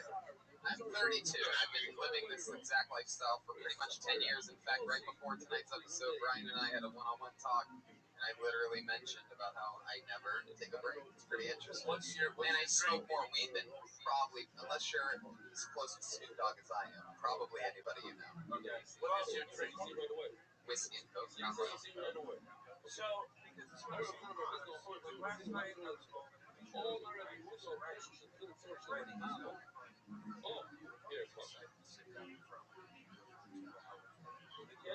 I drank a bottle of wine. Yeah, there you go. I had a great time. It made me crazy productive. I wasn't shit-faced. Yeah. Why can't I do that every night? Edgar Allan Poe used to do, what did he do? He did some sort of like, what was it? Absinthe. There you go. We have an Edgar Allan Poe. Oh, yeah. You always know the funniest comedians are Edgar Allan Poe fans, always. That's the thing. But Redman's shaking his head like you don't agree. I can't drink by myself. Like, I don't ever. I'm at home, I barely ever have a drink. I don't ever day drink, and I don't ever drink until pretty decently. That's kind of what I don't drink either. Yeah, even if 4th of July, it's weird with that shit too. People are always like, "Tony, you're not having a drink." It's like, nah, I just don't drink things today. Tons of pot. You would never guess how much pot I smoke. No, before a big meeting, tons of pot. Before this, tons of pot. Everything. Writing, tons of pot. I know how much pot you smoke. That's why I thought you didn't drink that. I know. I do it all. Because I do it all, but I've never tried any other drugs. I don't like even take aspirin. really, I never get sick. I swear to God, I never get sick. I used to get headaches, but I Light out the headache. You never get headaches? don't get headaches. It's a whole thing. It's a body's just a purification system. Wow. All right, so let's bring up the band, shall we? You guys love bands, don't you? We talk about drinking. Pretty sure they weren't completely ready the last time I brought them up. Here they are, the Kill Tony band. Pat Reagan, Jeremiah Watkins, Joel Jimenez. Now I've not seen Westworld. I'm not gonna lie. We saw motor functions. Analysis, Jeremiah. The mic is not on. This is the dumbest thing that they've ever done. We tried to come in at the wrong time. We were told that we were coming in second after the panel, but it ended up being first, and now the bid has gone on way too long. Resolved. That's the stupidest thing ever. Tony, quit naysaying from the top of the podcast! For those of you that had nothing to do with your lives so much that you already watched negative energy from the top of the show. We don't need that. We put a lot of heart and soul into these costumes. Really? And I don't appreciate you saying that at the top of the show. You should have put a watch on your costume because I brought you up 10 minutes ago, you goofballs. You were told we were going after the panel, and I love it. Okay, I'm just jealous because I haven't seen Westworld, I'm not going to lie. So I have no idea what any of that means, but I saw exactly like this. Is it really? Perfect.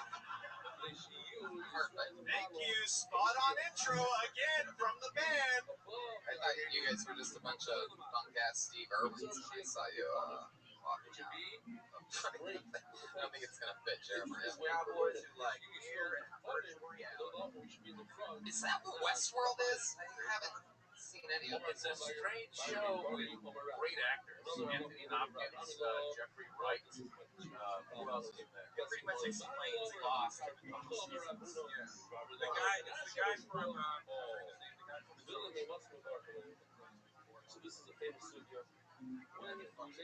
I haven't seen the brother fucking. He's in Westworld. What episode is that? What episode? They don't show it. Oh, okay. Allude to the fact that he fucks us. I don't remember. I haven't got up. I'm on like an episode 3. Oh, yeah. You gotta get deep. Yeah, I gotta get in there. It gets real gross. Cool. I haven't seen it yet. You ever go pitch a show nowadays and go, I really feel like not a push me. This guy's fucking brother pieces. And again, I've not seen a single episode of Westworld and everything that's No, happening we're right talking now. about It's Always Sunny in Philadelphia. Oh, okay, perfect. Or Game of Thrones. Right. All right. Anyway, You know what show I love so much? Kill Tony. Who's ready for that show, huh? Let's do this. yeah, No brother fucking. you hear they're premiering a show called Kitty Fuckers on CBS? What? Did you hear about this? No. It's a show called Kitty Fuckers. Okay. Now, if I were a network, I would bring like that show. Was that a 60 Minutes thing or something? What is it? I can't tell if you're serious. Is that Pizzagate? That's Pizzagate. All right. So anyway, if we could stop the Westworld thing immediately? It's just absolutely the worst thing I've ever heard. It gets Brian to pick up his microphone, which I don't like at all. So if you guys could please fucking help me a little bit tonight, please. It sounds like Tony's jealous he's not a part of something. I love that this show eventually, about 2 months ago, it started becoming about pissing me off continuously. Well, we're getting This really fun game of let's just make Tony mad. Why make it a comedy? Somebody tweeted "piss off Tony" tonight and got a lot of retweets. So Yeah, I'm pretty sure you were one of them. So you guys know how the show works. Over 40 comedians signed up for the chance to perform 60 seconds on stage and then become a guest on the show. Right after that 60 seconds, we talk about anything, maybe what they talked about, maybe other things about their lives, anything can happen. You signed up, you get 60 seconds, you know your time's up, and you hear the sound of a kitty. Let's wrap it up then, or else you're going to bring out the angry West Hollywood Bear. That's what that sounds like. You guys ready to start the show or what? This is where random shit happens. Yeah, man. They get an uninterrupted 60 seconds. Sometimes it's one of the top rising comedians in the world that nobody's seen before. Sometimes it's a crazy person that just signs up for random things on the street. Let's see what happens here. Put your hands together for Chandler Watson.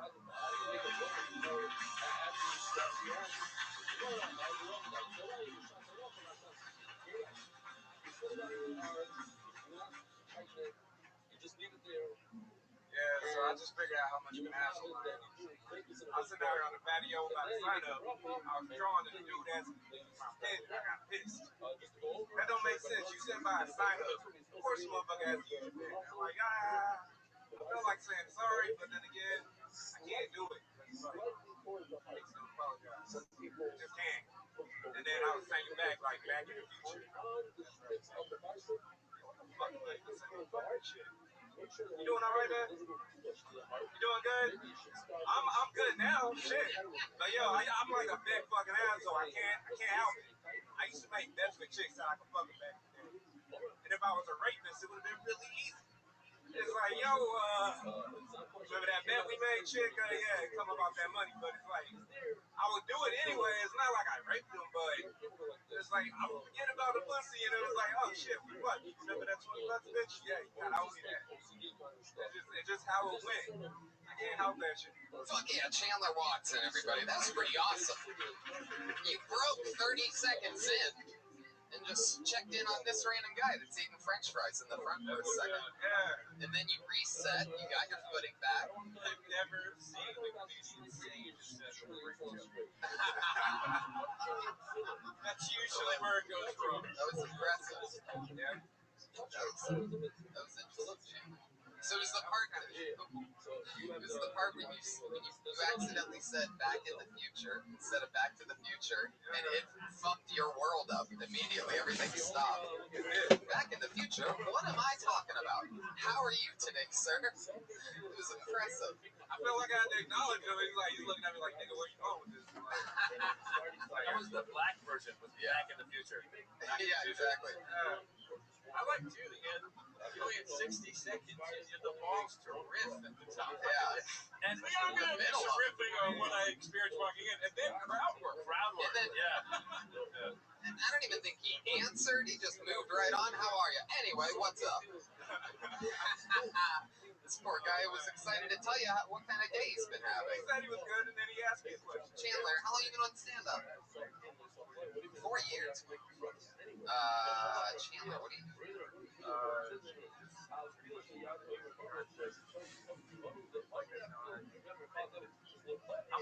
How much do you make doing Lyft? Not that money. Yeah, what is it, folks? We're going back in the future. It's like the way they talk is making me feel like back in Oklahoma, like I'm gonna hear nigger from your mouth in the ER. Whoa, there's that one. It's just how I feel. It's just how I feel right now. I mean, the only person really saying that is you, Chandler. You're saying it a lot. You're saying a lot, especially for a guy named Chandler. Did you guys bring him up to the Friends thing? Was that the Friends thing that you played? Was that Chandler? Oh, okay. I thought it was Soho by Rams. Okay, I thought they were playing Friends for Chandler. Yeah. Chandler, so no one told you life was going to be this way? So, what do you mean by you drive Lyft enough to do what you have to do? I was like, well, I take photos, like, what's the Photos you taking? pretty much whatever gets my eye. Like, what's something cool you taking a photo of? I see him shaking the back of his lip before he Yeah. eats it. No, Oh, I'm going to remember this one. Snap. oh no, it's like, shit, sometimes I used to take photos, so, you know, let's need some photos of the city, so. Man, your job's a joke. With your phone. You're broke. You love life, There it is. It's amazing how loud some things can be in others. That's your new theme song. It feels so bad for the people that listen to this show with good headphones on. Like, wow. Isn't a photo? So when a guy, isn't a photo say? Isn't a photo when a guy dressed up? How many times is Tony gonna have to say this Westworld joke? Isn't a photo when you just stand, go into a room, when you go into a place in town and you stick with me? Isn't a photo just a place where you go into town and you stand there with your 6-shooter and some guy goes underneath the black curtain and starts diddling himself? There you go. I hate to Nailed it. I hate to bring it to you, but they had photographs back in Westworld time. Yeah. That's what I was reminding myself of. Oh, that's so great. So Chandler, what type of things are you into? Like, what do you do when you're not driving Lyft or taking pictures? What else? You have a girlfriend? How long you been dating her? About a year. What does she do? Oh, shit. Where'd you meet her at? Show. Wow, you were performing? What does she think of the rape joke? I don't know if she's heard that one, but You said at one point that you said that N-words don't apologize. Is that true? Yeah, it just came up. It was like, no, it was like, it just came out. I don't know, it's one of those things like, but I understand that happened a little bit.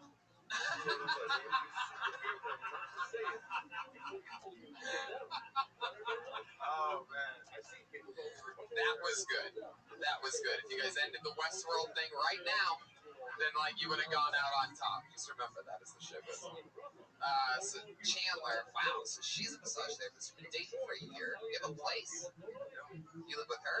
I live in my You live in your car. How long have you lived? Wow. Have you ever been? You're living the life of a. Have you ever been sleeping and then like someone knocks and they see the mustache? like that. You ever try to sleep in the car as it rolls down the tracks and you get kicked out when you go to a crossing? Like when I cross the base, Like a car that's part of another train. no, never. You guys are really committed to this. I'm like, Chandler, so you're living in your. How long have you been living in your car again? 3 weeks. 3 weeks. Where'd you come from? What kind of car is this? You were doing stand up in It's a Oklahoma City. Focus. Your car is exactly what you're not able to do in life. But wait, What's that noise? you met your girlfriend 3 weeks ago here. No, she's in Oklahoma. I'm out here. Oh, she's a Like I'm not understanding a logical story. Don't you get an attitude like you had a good night's sleep last night, sir. No, this is a lot of interesting answers. You guys see the night up? The night up interrogating shit. Because he said he's been doing it for 4 years. He's been with her for a year, and then he just dropped on us the 3 weeks in LA. Yeah. From Oklahoma City. Yeah. I'm like, I didn't even know first of all there was a comedy scene. Is there stand-up scene out there that you've been doing for 4 years?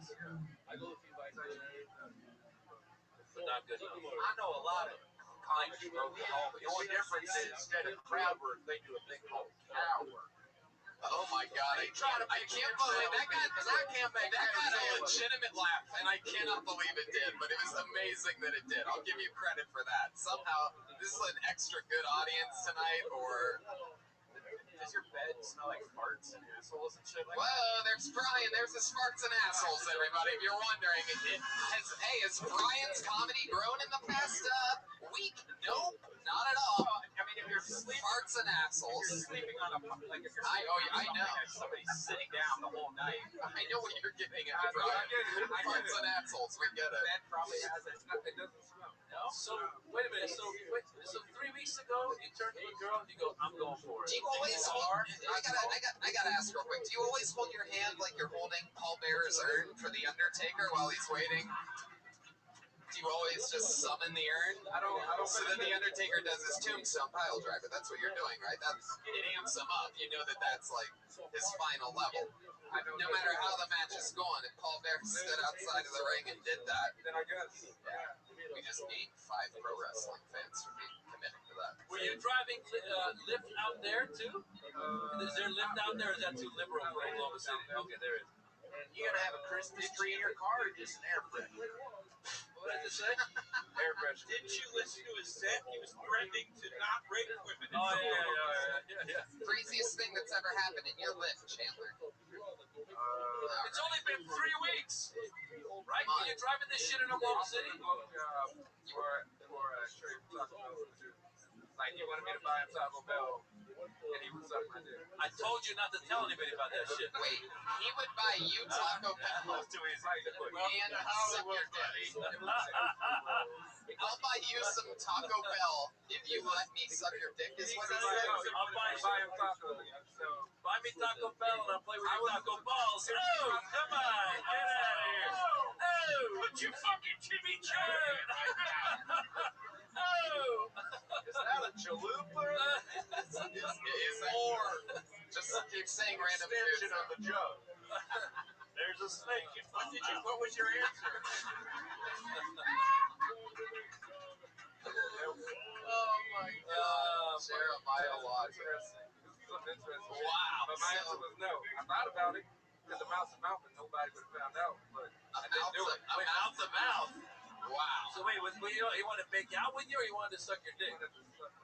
That's not mouth to mouth. How's that? I said a mouth is a mouth. Oh, I think that's mouth to mouth. I was like, I didn't know your dick was breathing like your I didn't do it. That's some solid gay logic right there. I'm okay with myself. I'm alright. Shit. I'm really starting to fall in love with this country character now. It's been a complete flip. I'm just going to keep updating you guys as it goes along. But now I'm starting to really love that guy over there. All right. So you would have to buy him dinner, and then he was gonna Taco Bell, and then he was gonna give you a blowjob. Oh, so he said, if you buy me Taco Bell, I'll suck your dick. Yeah. Okay. Taco Bell was fucking. You could get so much Taco Bell. Yeah, it's crazy. You know? For the value of a street blowjob. Right. I mean, it's incredible. That's a lot of tacos. I didn't know that was the going rate these days. Fucking just. Wow. If you live in your car, that's like 5% of the showers you should have taken. How long? It's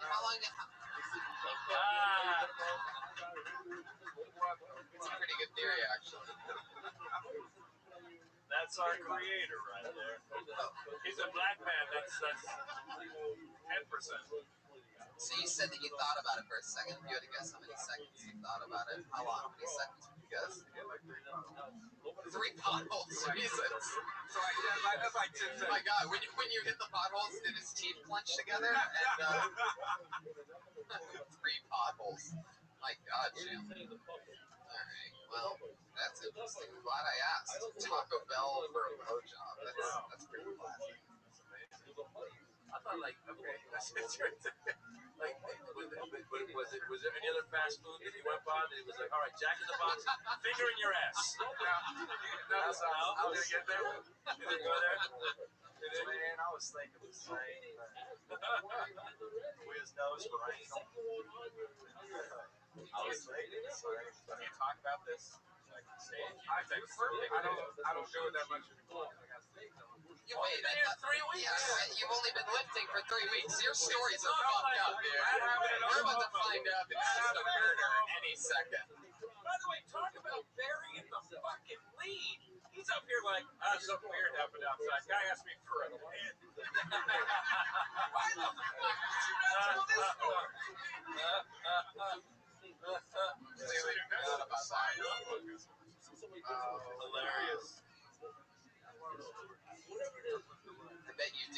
I remember you as one of my favorite characters in the prison show Oz. So you were the best. You're in the wheelchair, right? Glad to see her walk. Chandler, anything else you want to say before you go? You're cool as fuck. You know you're making the grind. I guess do you have a plan of work or anything? What are you thinking? Flying anywhere? Just sticking with the lift? You're doing the Paul Bear thing again. I got my eye on. Where'd you fly? Where? Art school is good for like a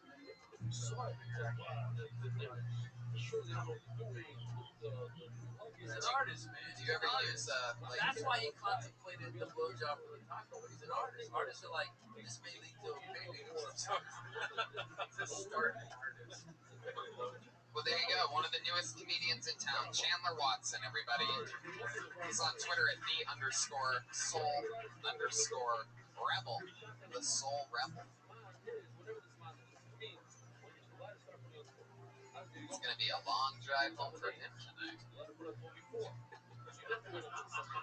Let you guys all think about it.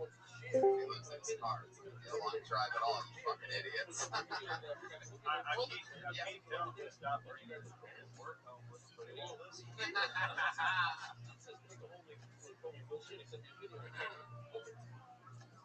His life will not take a backseat to the other things that he has. All right.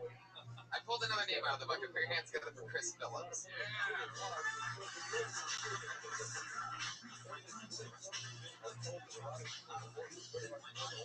Ooh, looks like Chris Phillips got scared, so his career's now. Well, is that Chris? Okay. Put your hands together for Matt Duckett.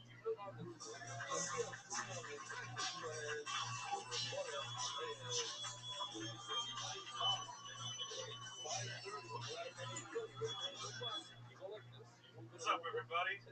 I gotta tell you, it's confusing. It's confusing being half black and looking like me. Because, like, you look at me, you don't go, oh, that's a half black dude. You look at me and you go, that is the tallest Jew I have ever seen. It's confusing. Like, I had a white friend. He's like, Matt, my best friend's man. Like, years, no one knows what you do. And I was like, dude, I don't think that's in my jurisdiction. Like, I am black at an entry-level position. You're not going to call up your friend who's a janitor for the Lakers and ask for courtside seats if you can't hook it up like that, you know?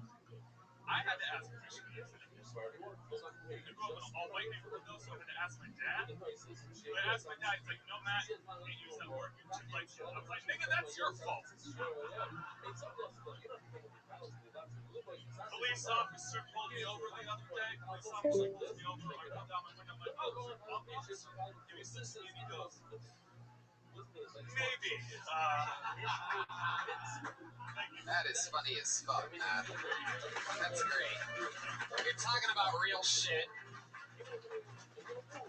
Talking about how you look, your real life, all that shit, and it's so true. I mean, you seem so white that even after you opened with talking about being half black, still 45 seconds in, when you dropped the N-word, I was like, what is he thinking?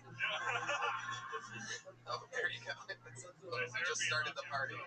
You know, if Obama were as light as you, maybe they would have let him do some shit. I would have won every fucking state. I would have won every single one. You are by far one of the funniest fifth graders that we've ever had on the show, man. Of all time. How old are you? 22. Wow. Yeah. What are you doing right now? First year law student at UCLA. First year. See, you gotta get your life together, Chandler Watson. Matt, you could easily fall asleep in your car and you choose not to. First year law student, what kind of law you want to get into? I don't. It's for the folks. You know, it's a good excuse to get down. It's a good excuse to get down to LA. You got tough parents. Where you come from? I live in a bunch of different states, but I'm in the Bay Area. Oh, we're in the Bay. I'm from Marin. Where are you from?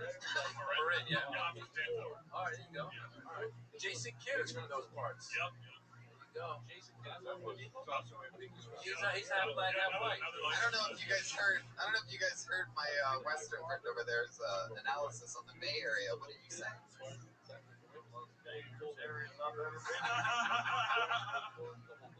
We don't go around them bars.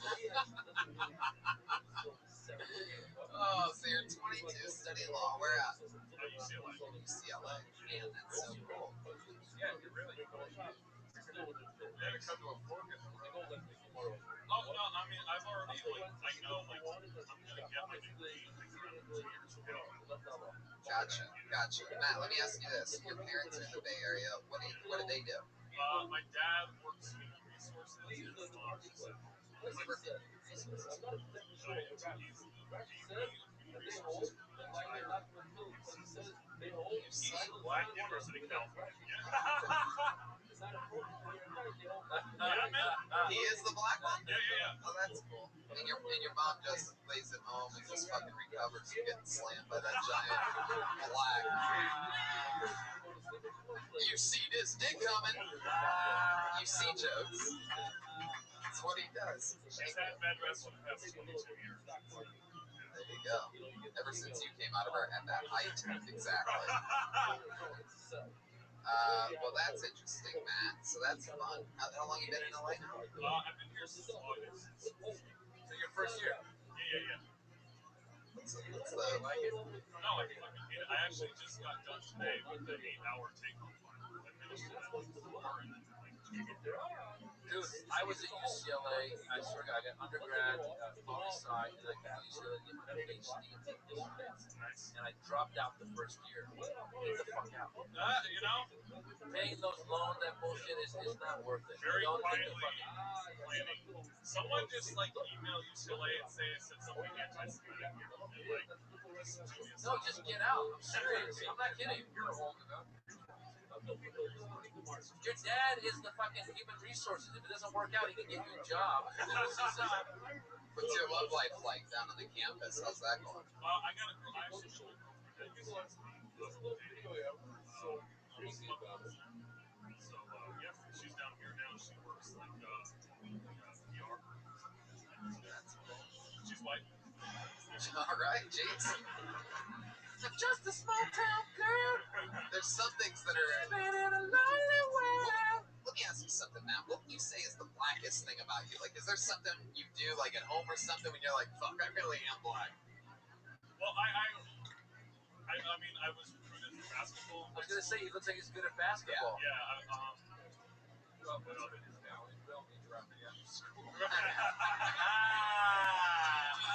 Nice. Joe DeRosa. But like playing hoop is really yeah. Really? What's sex? Why are you asking about his cock, man? What the fuck? Nah, it's not that. Where are you going with this shit? It's not that. I mean, basketball's an easy one. Like, you look like every fucking goofy basketball player. Like, we know that. You have like a mouthpiece and like a face guard and shit sometimes.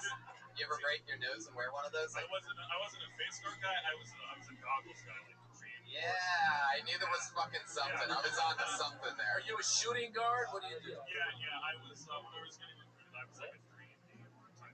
Were you always funny with all the guys? What made you do this? Yeah, man. Wait, are you JJ Redick? What's happening? He looks like a Ray J. Romano. Joel Jimenez. For those of you listening to the podcast and don't know what just happened, Joel Jimenez, the drummer, got up from his stool to get that joke in. Ray J. Romano. Kind of sounds like Ray Romano. It is really good. Can you say, hey, Mom? Hey, Mom. That's it.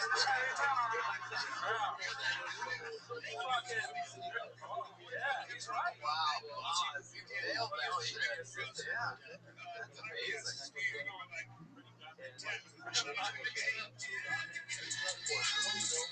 Dude, get out. I can't pick it up. Get out of the grad school. Hear that, Dad?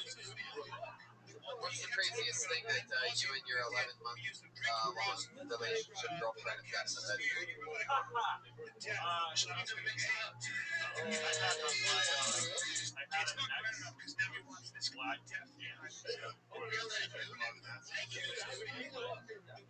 What? Yeah, just didn't go for it, but she insisted that I hype her up. You didn't go for it? No. Jeez, give me this shit's number. Let's do this. Was your white mother disappointed when she heard about that? You had a chance. You had a chance. Wow. I wouldn't have done it. It's too I'm just kidding, guys. Jesus, I wouldn't actually do that. What are you gonna make her take cotton or something?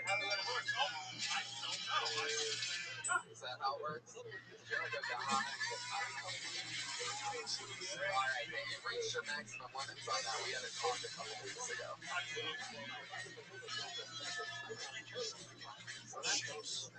Why'd you guys break up?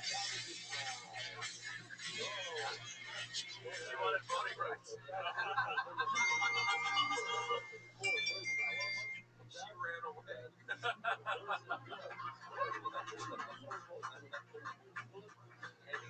Oh my god, it's so great. Oh, that's fucking. It's the fucking greatest shit in the world.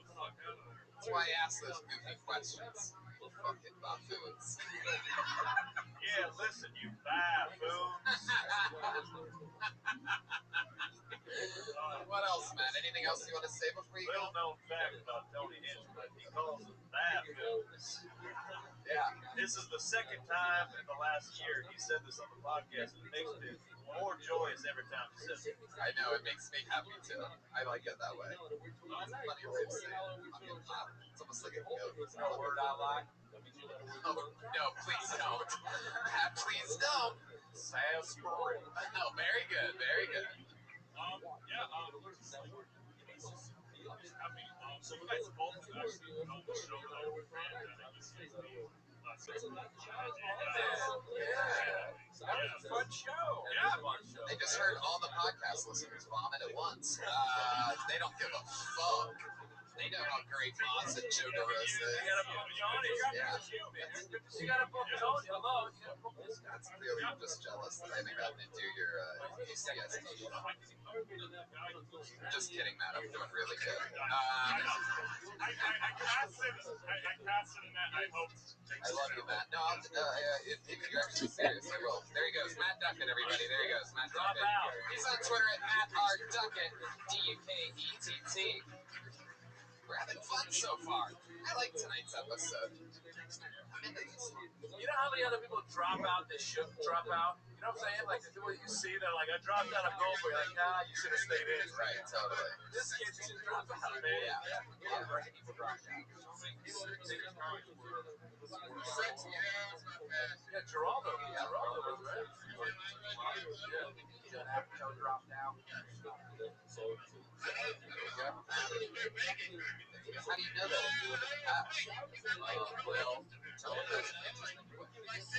Luckily for us all, I pulled another name out of the bucket, so let's just move along. I pulled out the name that says Sean. Sean White, everybody. Sean White. Here we go.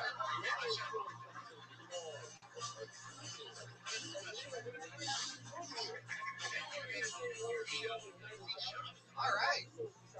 No Sean White. Yes.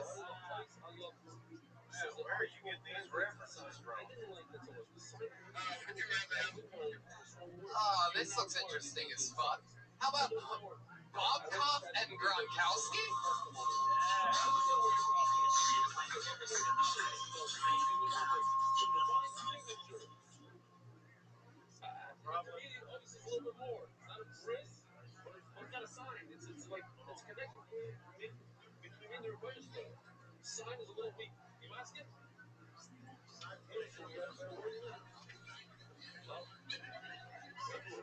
Bobkov and Gronkowski.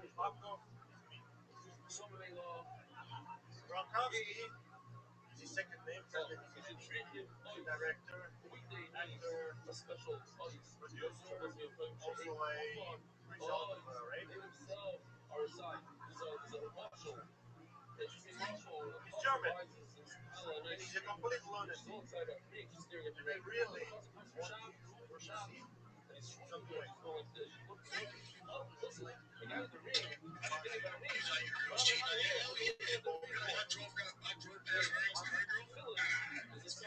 I have just arrived.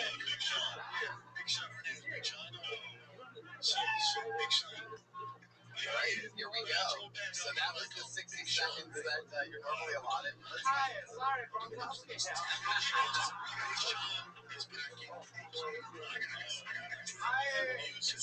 He's running.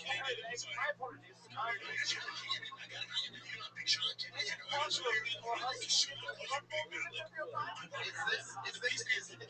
Is this Gronkowski?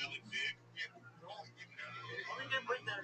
Why do I feel like you don't really know what's going on here and someone sent you to kill me? Like some internet troll or something like that, and you accidentally like signed up for the show thinking that you had to do it to get into the room. But you seem very antsy and it's scary energy that I'm feeling.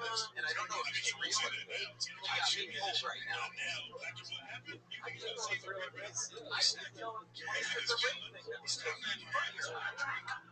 Are you calling Gronkowski? Oh my god, this is a moment. Oh, we are now. You should perform. Just get here quick. We need 20 minutes. If we need 20 minutes, your act is 20 minutes long, like, and you're just throwing it together. Meet me at store. We do it tonight. Tonight we do the takeover, but we need 20 minutes. We need 20 minutes to be able to do what we're going to do. Make sure you sign up for a show, which gives us 20 minutes. I love that you just left your phone over here. I'm scared to death of you right now. I'm not even really kidding. It's sort of amazing. It's sort of unbelievable. Are you really from Russia? From Russia. What are you? Are you serious? How long have you been in Los Angeles? It's fucking spies. I thought the worst spy ever just signs up for live podcasts. The news is my partner is not showing up. You recently hacked Hillary Clinton's emails.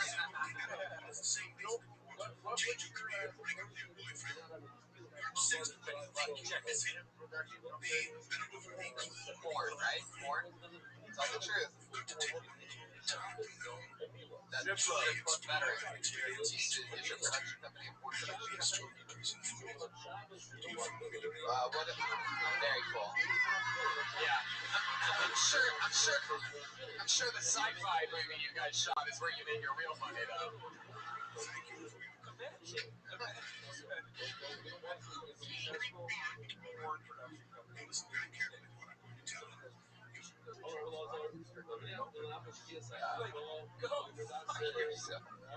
I'm gonna stay here with my porn money. What made you come over? Like, I'm not saying you shouldn't have. I'm just saying. I understand that too. In check? In check. But now you're here, you want to try that. Yeah, but now everybody knows, crazy. That's fucking awesome. By the way, they've all seen us and be crazy. Where's your guilty cop?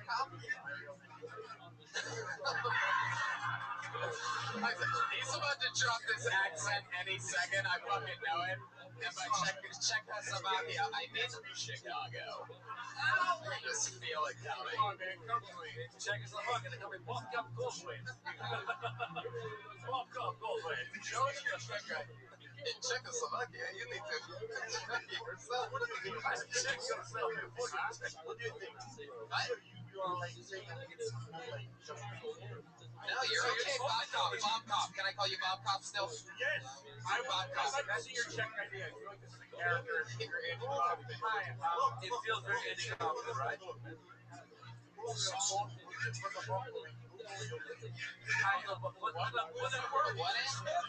on your phone, Google strip club veteran. It will come up. He is veteran of strip club. Hold on. K-O-Z-A.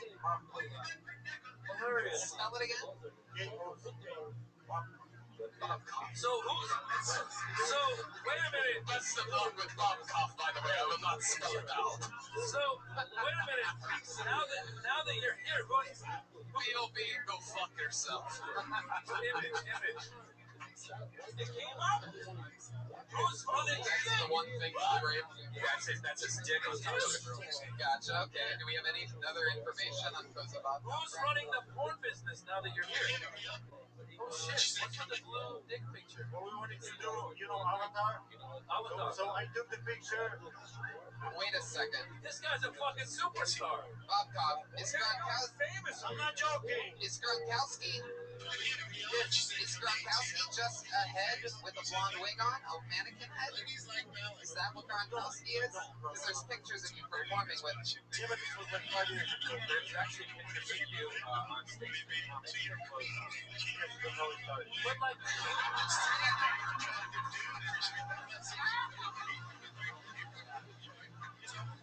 Yes, that is what this show is all about. These are like So many script flips here. I hated the Westworld, now I love it. Bob Hoff scared the death out of me, now I think he may be the greatest person ever pulled out of the bucket. this guy. That's how I started. This guy's a superstar in Czech, and he came to LA to make it. And someone told him he got to go to the Kill Tony show. I mean, you started naked and you still have no material. So let's try to figure this out. Is Gronkowski's a real guy? So he's coming. Where's he at?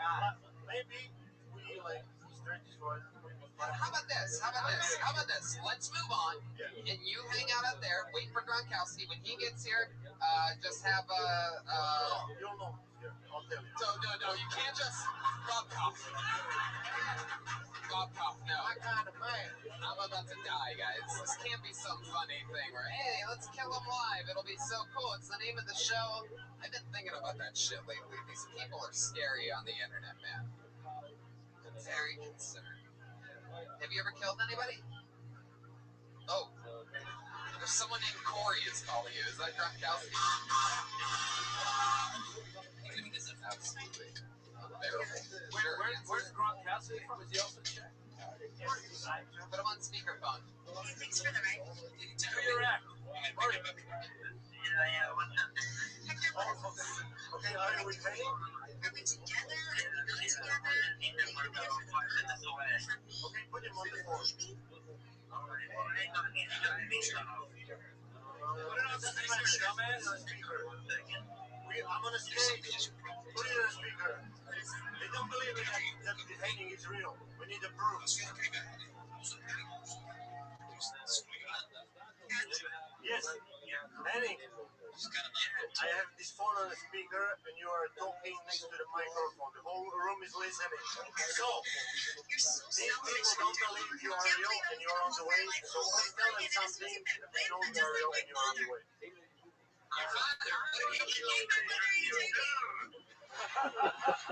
Okay. Henning, wait.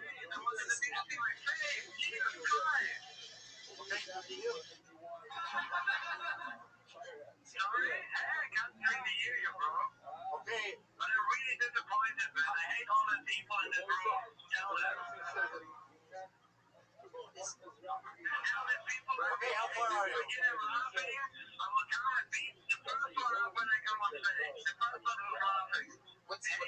I don't know. Henning, how far are you? I think it's 3 minutes. Actually, was 7 on the navigation system, but then it's on going to tell you it is 3 minutes, but it's actually 5, I guess. All right. Hey, Bob Hoff, next question. What's he wearing so that when Josh on the patio sees him, he can just bring him straight through? All right. Bob Hoff, looks like you're on your own, buddy. Oh, okay. Oh, cool. Check, please. That was insane. No, he's just joking. So he's on the way. Yeah, So what do you say? We bring somebody else up, and then we'll come right back to Bob Kopp and Gronkowski, and we'll let you start from the beginning. Is that That's cool? what I said in the beginning.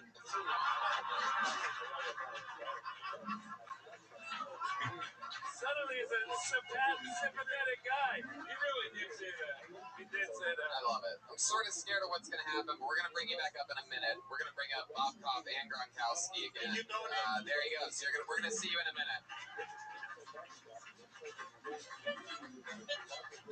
That's why we're the #1 live podcast in the world, if you're wondering. If you've ever wondered, wow, how do I get the #1 live podcast in the world? You never will. He's pulled another name out of the bucket. It's Ben Bazune. Sure is.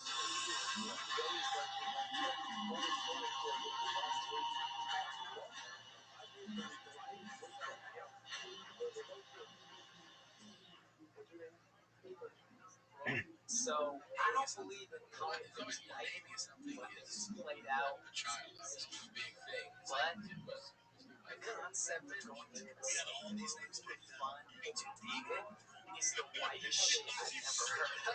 I didn't even know that existed until I saw friends on Instagram.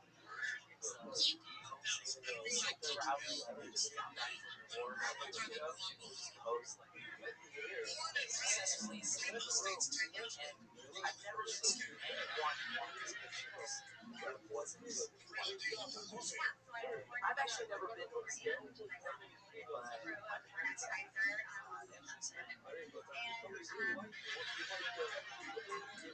It's called the very hard child. Same thing. It's like famine, lack of education, communist dictator. But my dad said it was all worth it. Thank you. Ben Mizune? Am I saying that right? Mizuna? Mizuna. Mizuna. Mizuna. Mizuna. You were just on the show very recently. I was on the last week. Shoes, so he picks up. What did we find out about you? Anytime it's being drank, Guinness does. Right, yeah, that is right. But now I remember that is what I expected. I have a product here. Oh, yeah. No, my brother said to me, like, give it to my baby. No, sir. These guys were scared of my kids going to go on that. Yeah, I have like more to it. So he's the daughter who was shot. Yeah, it's one of those rings you go in there. You see that? I watched the video. Yeah. She's got there's also an impending, dude, she's of course you can fail. You can fail. Yeah. They create a sense of impending doom. Yeah, they're like the marked ones are on their way back. You better figure this out before they get here. You know, you should definitely explain just a quick little like tease. I mean, yes, yeah, a little header on the top. The concept of escape room is basically that. No, we not right now. I'm saying that when you do the joke again. I'm not gonna do the joke, but I just have one observation. What's that? But yeah, no, but the meat of that joke is sorry, I'm causing problems again. The meat of that joke is go fuck yourself. My parents Ethiopia. Yeah. No, so like I think that's yeah, you definitely need to wire in exactly that from a place that you're trying to escape from. And it's happening currently in Syria and other places. It's only white people that what you're saying, you can like find parallels with other suffering. White people try to. I mean, I'm just trying to say that there's other shit that I think we do in a privileged country that a lot of people, there's the obvious one, which is like people like, oh no, I'm not eating food or whatever. And people are fucking like starving. Right. Yeah. See, Postmates, working at Postmates, you're delivering food to different places, right? What's some weird deliveries that you've been doing? It's mostly Taco Bell for a blowjob? What would you do? You ever meet that guy? There's a little bit of irony in an Ethiopian delivering food to people. Yeah. I know, I'm tempted to say that. That's a bitch! Yeah. You gotta keep it real, man.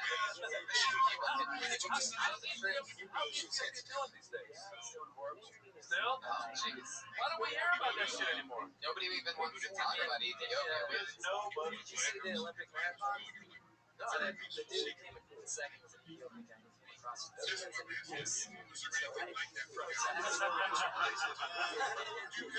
He came across with his hands in an X to protest all these people from ethnic minority that are being killed, and immediately he was not recognized by the Ethiopian government. He couldn't go back to Ethiopia. He had to just stay in Brazil.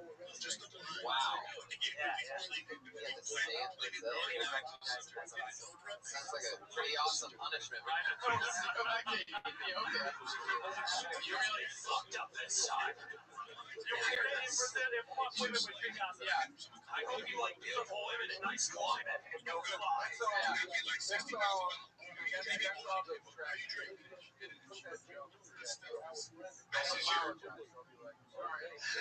It just like it just gets. But there's also comedy in like this poor guy comes to an X, and us as Americans have no idea. They're like, is he saluting Malcolm X? What the fuck is? We don't know. We don't. I didn't even know Ethiopia was doing bad anymore. Is that what the weekend has? Weekend. What a hip dude. How does Ethiopia feel about Donald Trump? Is he going to help you or? I think I their own stuff. They're like.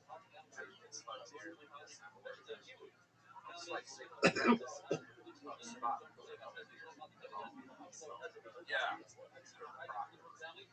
Hey man, hey door guy, can you go check the front patio for Bob Hoff and Gronkowski? Is Bob Hoff still here? Okay, yeah, just make sure that they get in out there. If only for just for a few minutes. Tell the management or whoever. I don't know what type of shady passport he's trying to show, but I just at least want to give them a shot. You know, Martin and Lewis performed here, and now so have Gronkowski and Rothschild, whatever. David Bob Hoff and Gronkowski. Sorry, I have Bob Hoff and Gronkowski. He got overshadowed by German Nazi. You guys look like a white and black, the same person. Wow, that's very. I wish Eric Griffin was here so I could say the same thing about you. Oh, nice. Joe and I, last time you were on, we had like this little mini roast off that I love. And then everybody was writing and being like, yeah, they're so silly. These people are so funny on the fucking internet. Nobody realizes how close we all are. It's just, you really gotta never have a back. I'm like a fucking idiot. Like we're sending laughing emoticons to each other about shit that they think we were fighting about. Go ahead. You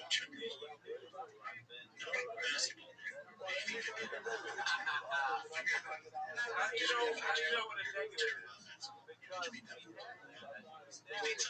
negative shit. I had gunpowder. Don't you question me, Mr. Trying to turn a negative into a positive. You know what else they did? You know what else they did back then? Saxophone. Really? You know the history of saxophones? They didn't have fucking saxophones. How the fuck do you know that shit? They might have had. There was one black guy back then.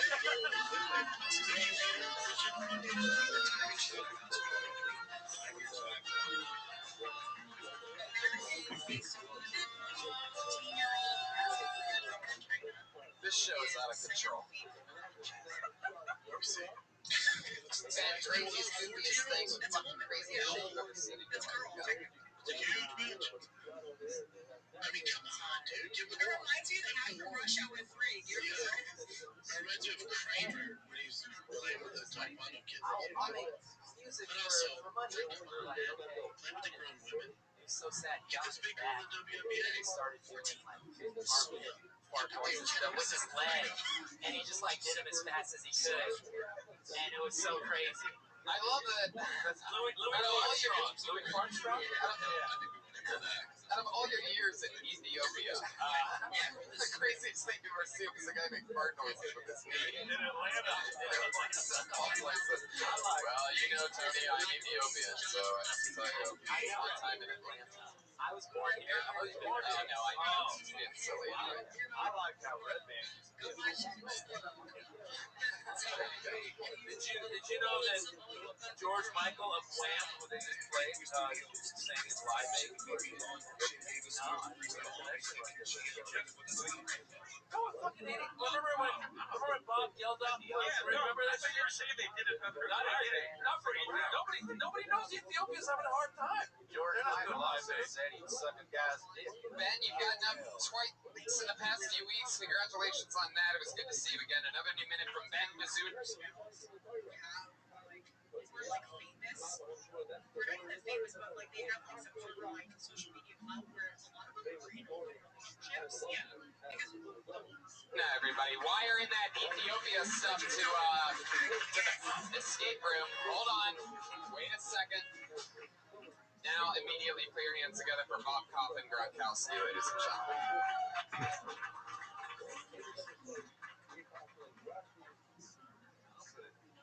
Okay, Penny, Is she of age yet?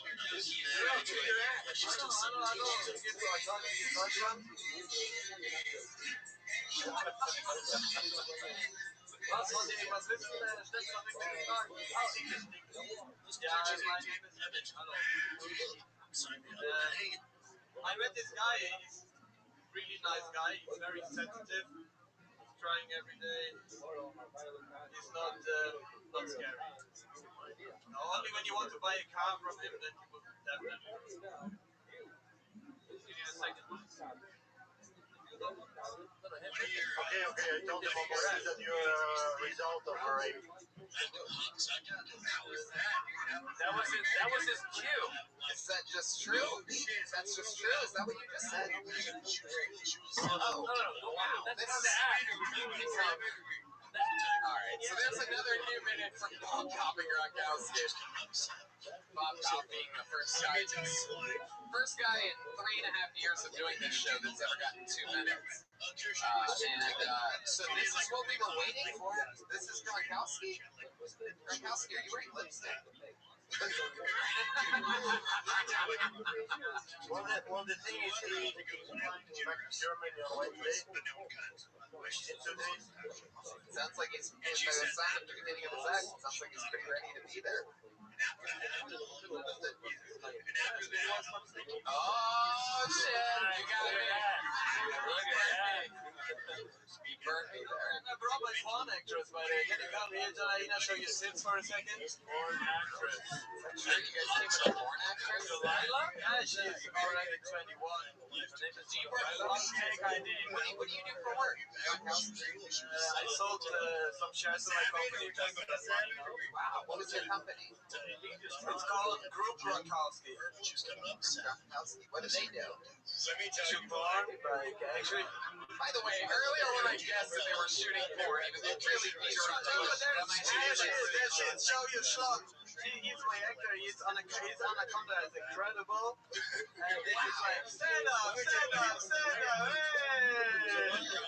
That guy's a porn star. Party.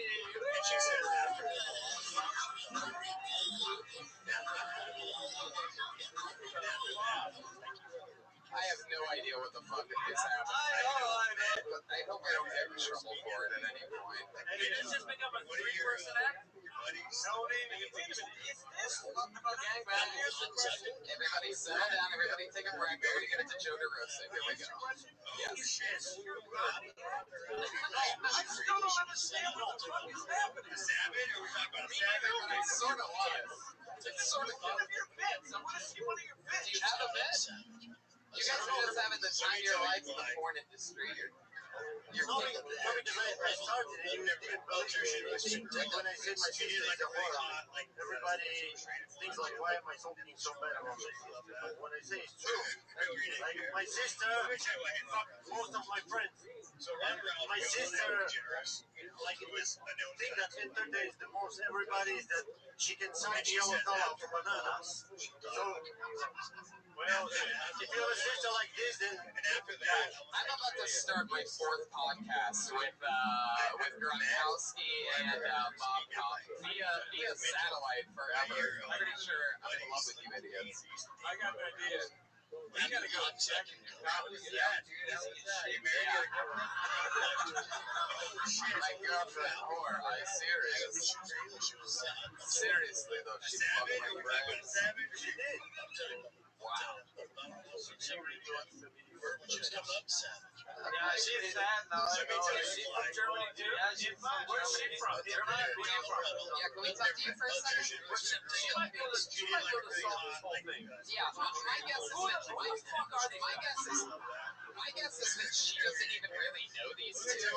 She took a UCB course last week and is just rolling with everything. Sure, I'll play the porn star. What's your name? And she says after her loss, What country are you from? It wasn't a deporting. You already have one that you can go. Where are you from? I've ever met You came with this or I've guy? ever heard speak at like mental. What are your You're a porn actress? What do you do? After a hot second. How was that, dude? How was that? You married a girlfriend? Regular. Oh shit! So I was running around. Sexy regular softcore. We call that softcore. You do not name your next hour sexy acting. Fuck you. Just coming up. Oh, so he just showed a movie in Germany about the youth. Do you know her? I don't know. Yeah, I'm sure she did like a really hot, she's the main actress. You know what? I'm gonna do something really crazy right now. I'm just gonna improvise this. Why don't you guys just stay on the stage? Stay on the back of the stage, right? Okay? Is that okay? Go back. And she says, go back. And then you guys just stay there. Don't do anything crazy. You'll just be part of the set for the rest of the show. Is that okay? Is that cool with you guys? You are permanent. Because we have to keep moving on. No, you're definitely not getting paid at all. This is how Tom Cruise does it. I want you three to be there right now when I bring up the other greatest threesome of comedians in the world. I present to you the Mercy Triplets, ladies and gentlemen.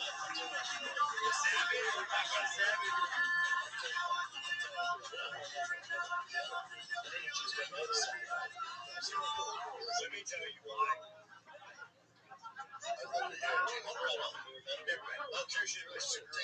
She did like a really hot, Hello, we are comedic triplets. Hello, we come from Moscow. Let me tell you what. We didn't have the best relationship with our dad. No. You only wanted one kid, motherfucking liver. And she says that. Our birth was like a Trojan horse. Our parents thought they were getting one special gift and a whole bunch of men came falling out. Yeah, my dad, we're just different than my dad. My dad is a blue-collar, hands-on guy, and we're not. When my dad was 24, he built his own house. We're 24, and we still live in that house. It's great. Thank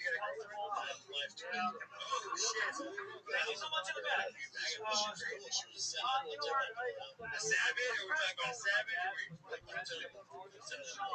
So proud of you. Said my name's Alex. Still my proudest moment. Our dad's favorite child was our dog, Rothschild. She was named after our relationship with our father. There you go, the Mercy Triplets. There you go. Thanks for bringing a picture of me. You guys have a lot of respect for me, and I like that. This is hanging on our mantle. I love that. That's perfect. I actually have a bunch of pictures of me hanging up at my place, too.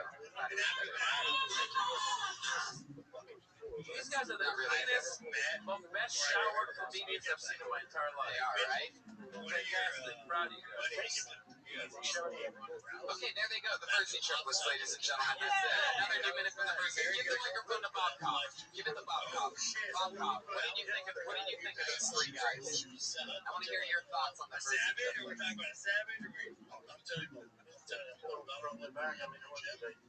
Triplets. How do you think they would do if they performed for your phone Czechoslovakia? I'd love to hear it. Wait, remember when you take that guy from really hot, How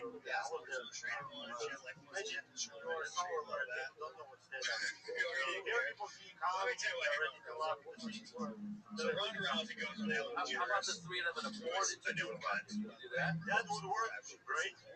And she said, bro, but it would work all around the world. So there's perverts everywhere. And after that, and then Gronkowski. No, I was just thinking about casting him to do she would be ready. Speaking of that, let's do it. Would you take on the Mercy Triplets? Is that a thing that you would do? I mean, this was three brothers, right? Oh, wait a second. Oh, the Mercy Triplets, full commitment. There you go. Young improvisers, the Mercy Triplets, rolling with a joke. $50 each. It's like if the Marx Brothers raped women. let me tell you why. That's getting really dark. Yeah, does anybody feel bad on the inside? The Mercy Triplet just walked in wiping his mouth off as if he just sucked one of his brother's dicks, by the way. I don't think he knows what happens when you hook up with a girl. And he didn't even have to buy him a Taco Bell. Yeah, exactly. Well, I'll tell you this, Bob Cobb, Gronkowski, and whatever this fucking little Bond villain, beauty, fucking evil, fucking, you have just dead, cold, amazing eyes. It's incredible. And after that, I was like, You just asked for a red wine. How much longer are you guys in town for? Wednesday or Thursday. And how about you? Let me guess. Friday? You wacky fucking triplets? Hey, That's the next name of the next porno. Wednesday, Thursday, Friday. We fucked 3 days in a row. does this translate as human trafficking in all languages? I love it. Well, we'll see you guys after the show. There they go. Bob Hoff, Gronkowski, and the evil German beauty. There she goes. Oh, I can't believe you're fucking that guy. If that's real, I'm gonna fucking kill myself after tonight's show. I think it's real. Oh, it's real. Oh, this fucking world kills me. It's sexy. He looks like I know. He's rough. I know. Exactly. You're right. He is. The beach, right? Yeah. It's like Leonardo with lipstick. You're right. You guys, one more time for Bob Hoff and Gronkowski, ladies and gentlemen. Come on. These guys are like All right. On this show, we have two regulars that write and perform a brand new minute every single week. That's pretty fucking cool. They don't come out of the bucket at all. They just write and perform a new minute every single week. Not easy to do. So here we go. Let's do it again. You know her as one of the regulars. Put your hands together for Vanessa Johnston, everybody.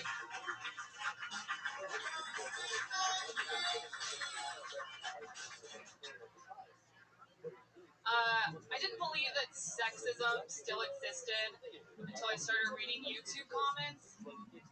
I was watching a video of Amelia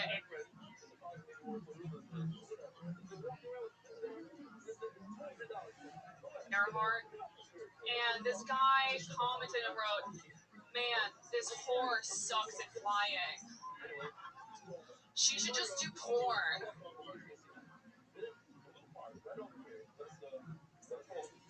I do all right. Compared to Drake, I'm a fucking massive in the streets. Yeah, so I did Mortal and India for compared to Drake. I do all right. Compared to Drake, I'm a fucking massive in the streets. Yeah, so I did Mortal and India for compared to Drake. I do all right. Compared to Drake, I'm a fucking massive in the streets. Yeah, so I did Mortal and India for compared to Drake.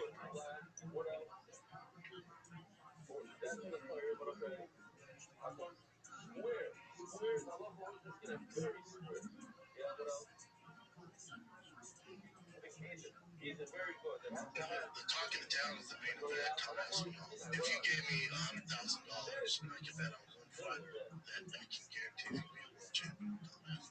I think the way, if you look at the lay of the land, what Tom did to Berria, I mean, he was a big favorite for a reason, but after that layoff, the bad injury with the knee, he's going through some issues. It sounds like in his personal life with his camp and outside of the gym. I knew he'd beat him, but not like this. I mean, he was even competitive.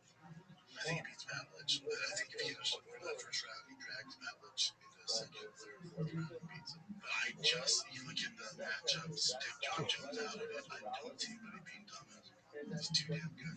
Big boy, 265, kills a problem, black belt on the ground, great hands, confidence, swaggers there.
That video of him knocking out his ex and dragging her. Oh, well, that was the end for me. When I saw that, I went, you're a terrible human being. It was only like 7:30, and you're like, can I get a ride in my car? And I was like, sure. And you got in the car, and I literally like turned the wheel, like, where I was going, and I turned around, and your dick was out. Oh, well, that was the end for me. When I saw that, I went, you're a terrible human being. You know, when I saw that, I go, I believe everything about you. If you would do that to somebody, then I go, hey,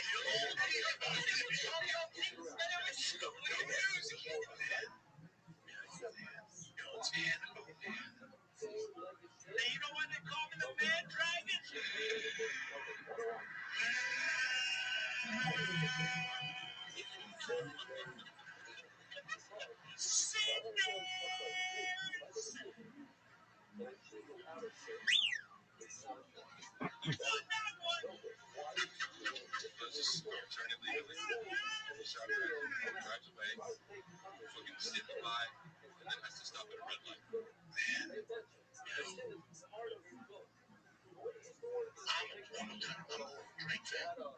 As far as influential, as far as creator, fashion too. Like Drake fashions are awful as much as it's terrible. But Kanye's destroys everybody. I'm more of a Drake fan.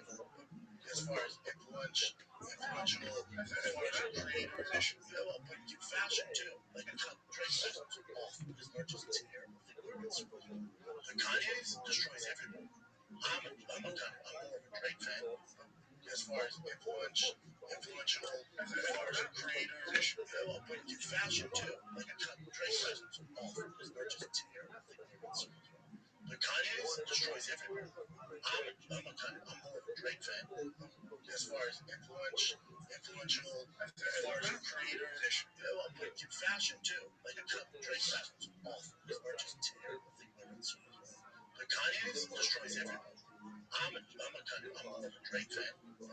As far as influential, as far as creator, but fashion too. Like Drake fashions are awful as much as it's terrible. But Kanye's destroys everybody.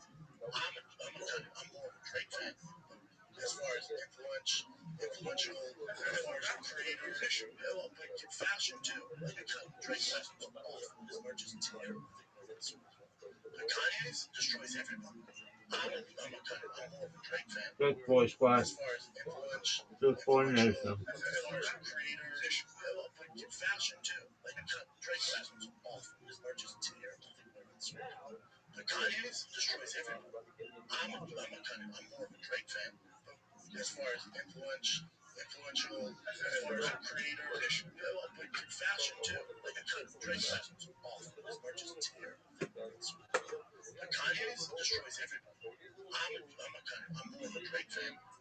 As far as influential, as far as creator, but fashion too. Like Drake fashions are awful as much as it's terrible. But Kanye's destroys everybody. I'm more of a Drake fan. As far as influential, as far as creator, but fashion too. Like Drake fashions are awful as much as it's terrible. But Kanye's destroys everybody. I'm more of a Drake fan. As far as influential, as far as creator, but fashion too. Like Drake fashions are awful as much as it's terrible. But Kanye's destroys everybody. I'm more of a Drake fan. As far as influential, as far as creator, but fashion too. Like Drake fashions are awful as much as it's terrible. But Kanye's destroys everybody. I'm more of a Drake fan. As far as influential, as far as creator, but fashion too. Like Drake fashions are awful as much as it's terrible. But Kanye's destroys everybody. I'm more of a Drake fan. As far as influential, as far as creator, but fashion too. Like Drake fashions are awful as much as it's terrible. The Kanye's destroys everybody. I'm more of a Drake fan. As far as influential, as far as creators, in fashion too. Like Drake fashions off his merchants tier. The Kanye's destroys everybody. I'm more of a Drake fan. As far as influential, as far as creators, in fashion too. Like Drake fashions off his merchants tier. The Kanye's destroys everybody. I'm more of a Drake fan. As far as influential, as far as creators, in fashion too. Like Drake fashions off his merchants tier. The Kanye's.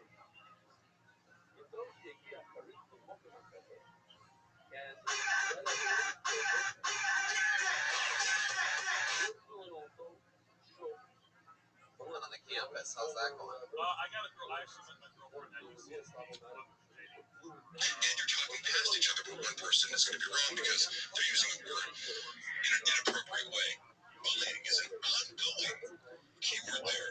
Ongoing deliberate misuse of power. Just a small town. You don't have any power to get by. There's some things In relationships through repeated verbal and or social behavior that intends to cause physical, social, and or psychological harm. It can involve an individual or group misusing their power or perceived power over one or more persons who feel unable to stop it from happening. The American Psychological Association defines bullying as a form of aggressive behavior in which someone intentionally and causes an personal injury or discomfort. Bullying can take the form of physical contact, words, or more subtle actions. Really? A bully can be an aggressive juvenile, an intimidating boss, a bully, a controlling romantic partner, a bully neighbor, a high-pressure sales business representative, a condescending family member, a shaming social acquaintance, among a variety of other types of abusive relationships. But the key word there, and the key theme there, is ongoing with intention to cause injury or discomfort Are you a for shooting the guard? sake of such. So, if your conversation gets muddled and it's pointless, and you're talking past each other with one person, it's going to be wrong because they're using a word in an inappropriate way. Bullying is an ongoing keyword there. So many. If you listen to the podcast and don't know what just happened, so many is the drummer. Got up from this room to get that joke in. For Ricochet Romano. Kind of sounds like Ray Romano. Can you say, hey, Ma? Hey, Ma. That's it. Hey, Ma. Wow. Fucking. Yeah, he's right. Wow, boss. You nailed that shit. Yeah. That's amazing. Pretty goddamn white. Dude, get out. I can't tell you enough. Get out of the grad school. It's just dead. You hear that, Dad? What's the craziest thing that you and your 11-month long relationship girlfriend has done in the bedroom? Nothing weird. Not really. I had an ex who was black, and she wanted to do a master slave role play. What? Yeah, didn't go for it, but she insisted that I tie her up. You didn't go for it? No. Jeez, give me this chick's number. Let's do this. Was your white mother disappointed when she heard about that? You had a chance. Wow, I wouldn't have done anything. Right? Yeah, it's too out there. It's too intense. Just kidding, guys. Jesus, I wouldn't actually do that. What do you gotta you gotta make her pick cotton or something? Like, how does that work? I don't know. I was just like, Is that how it works? Did you ever go down on her and get cotton mouth? Look at this west side. Hey, you've reached your maximum limits on that. We had a talk a couple weeks ago. I smoked 12 years. So that's interesting. Why'd you guys break up? She was nuts. She wanted voting rights. She ran away.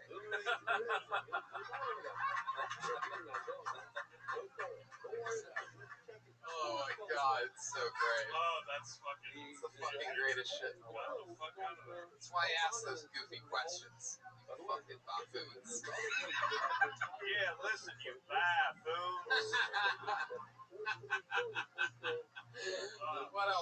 anything else you want to say before you go? Little known fact about Tony Hinchcliffe, he calls them baffoons. Yeah. This is the second time in the last year he said this on the podcast, and it makes me more joyous every time he says it. I know, it makes me happy too. I like it that way. Funny way of saying fucking bah. It's almost like a goat. You know a word I like? Oh, no, please don't. Please don't. Sarsaparilla. No, very good, very good. That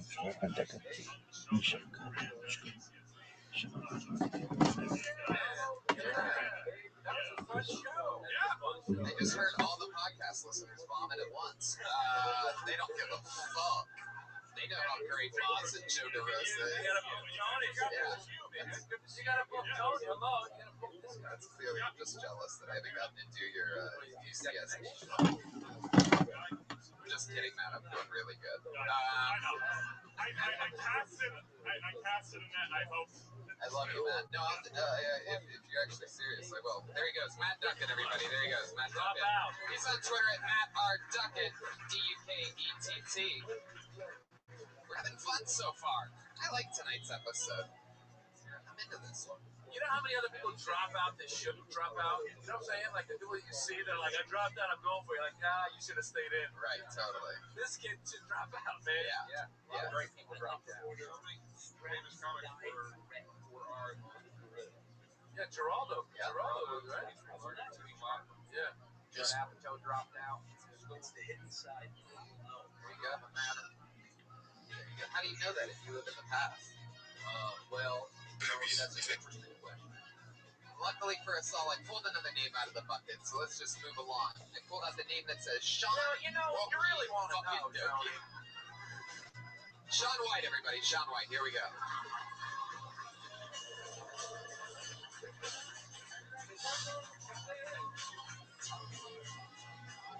All right. No Sean White. He's out snowboarding again. He is. Wow, where are you getting these references from?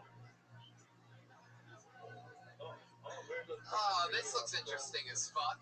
How about Bobkov and Gronkowski?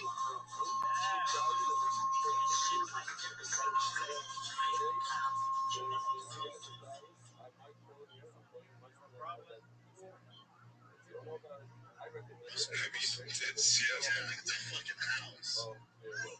She know what she's done. And she's like, I like that refrigerator door on the left. But it's great. Bobkov and Gronkowski. Just a thick girl. Director, actor, producer, also a result of a rape. Why would I do that to encode? There's no holes, so I open my holes and have no other shows. I fuck these girls in my car and take the balls over the top like that. Really?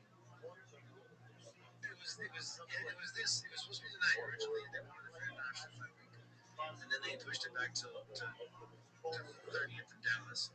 And then finally pushed it back because I have just arrived. Hey, can you just say, like, cosmetics? Dude, you guys are fighting for the best. All right, here we go. So that was the 60 seconds that you're normally allotted. Let's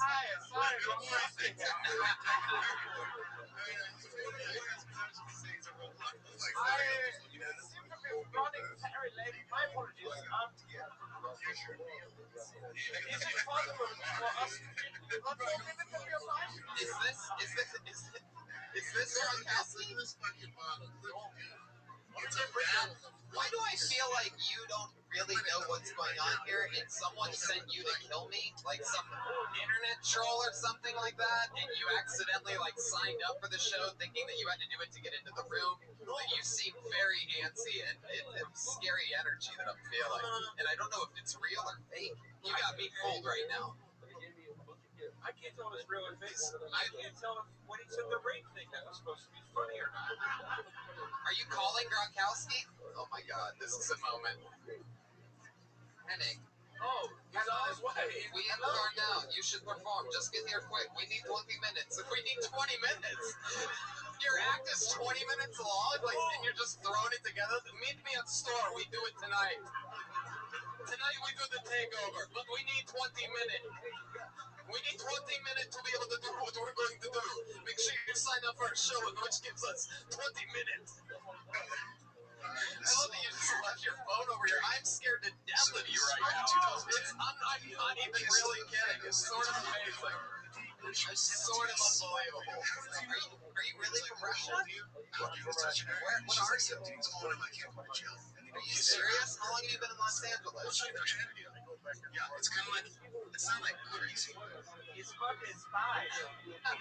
She looks like a child. She's the worst spy ever that signs up for live podcasts. The appearance is my partner is not showing up. You recently hacked Hillary Clinton's emails.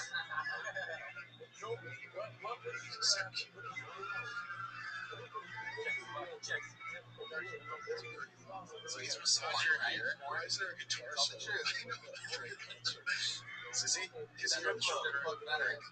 This is your production company. One production company. Whatever. There you go. Yeah. I'm sure the sci-fi movie you guys shot is bringing me your real money though.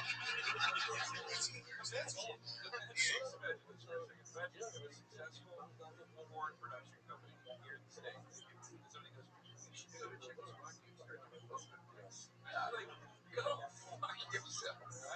I'm gonna stay here with my porn money. What made you come over? Like, I'm not saying you shouldn't have. I'm just saying. I've done stand-up too. In Czech? In Czech for 5 years. Really successful. But now you're here, you want to try to. Yeah, but now everybody's not, crazy. So That's fucking awesome. By the way, they've all seen us be crazy before. Is your real name Bob Kopp? He's about to drop this accent any second. I fucking know it. And by Czechoslovakia, I mean Chicago. Ow! I just feel it coming. Come on, man, come clean. Czechoslovakia, they call me Bob Kopp Goldwyn. Bob Kopp Goldwyn. Show us your Czech ID. In Czechoslovakia, you need to check yourself. What do you think? Check yourself before you check. What do you think? You are like saying, not like. No, you're okay, Bob Kopp. Bob Kopp. Can I call you Bob Kopp still? Yes. I'd like to see your Czech ID. I feel like this is a character in your Andy Kaufman. Hi. It feels very Andy Kaufman, right? Pull up your phone, put the bump in Google, you'll see. Hi. Put that word. What in? Google on your phone. Google strip club veteran. It will come up. He is veteran of strip club. Cousin Bob Kopp? Hi. Koza, K-O-Z-A, Bob Kopp. Hilarious. Spell it again. K-O-Z-A, Bob Kopp. So wait a minute. Best of luck with Bob Kopp, by the way. I will not spell it out. So wait a minute. Now that you're here, who's B.O.B. Go fuck yourself. image? It came up. Who's running That's shit? the one thing Grave. That's his dick on top of the girl's face. Gotcha. Okay. Do we have any other information on Koza Bob Kopp? Who's running the porn business now that you're here? Oh shit! What's with the blue dick picture? Well, we wanted to do, Avatar. Avatar. So I took the picture. Wait a second. This guy's a fucking superstar. Bob Kopp, is Gronkowski famous? I'm not joking. Is Gronkowski? Yes. Is Gronkowski just a head with a blonde wig on? A mannequin head? Is that what Gronkowski is? Because there's pictures of you performing with. Yeah, but this was like 5 years ago. There's actually pictures of you on stage doing comedy, no clothes on. Yes, that's how it started. But like.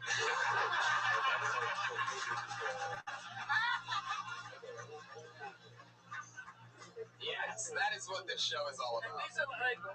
So many script flips here. I hated the Westworld, now I love it. Bob Kopp scared the death out of me. Now I think he may be the greatest person ever pulled out of the bucket. This guy That is how I started. This guy's a superstar in Czech, and he came to LA to make it, and someone told him he got to go to the Kill Tony show. I mean, you started naked and you still have no material. So let's try to figure this out. Is Gronkowski's a real guy? So he's coming. Where's he at? Maybe we like. How about this? Let's move on. And you hang out there, wait for Gronkowski. When he gets here, just have a. You'll know. I'll tell you. No, you can't just. Bob Kopp. Bob Cop, no. My kind of man. I'm about to die, guys. This can't be some funny thing where, hey, let's kill him live. It'll be so cool. It's the name of the show.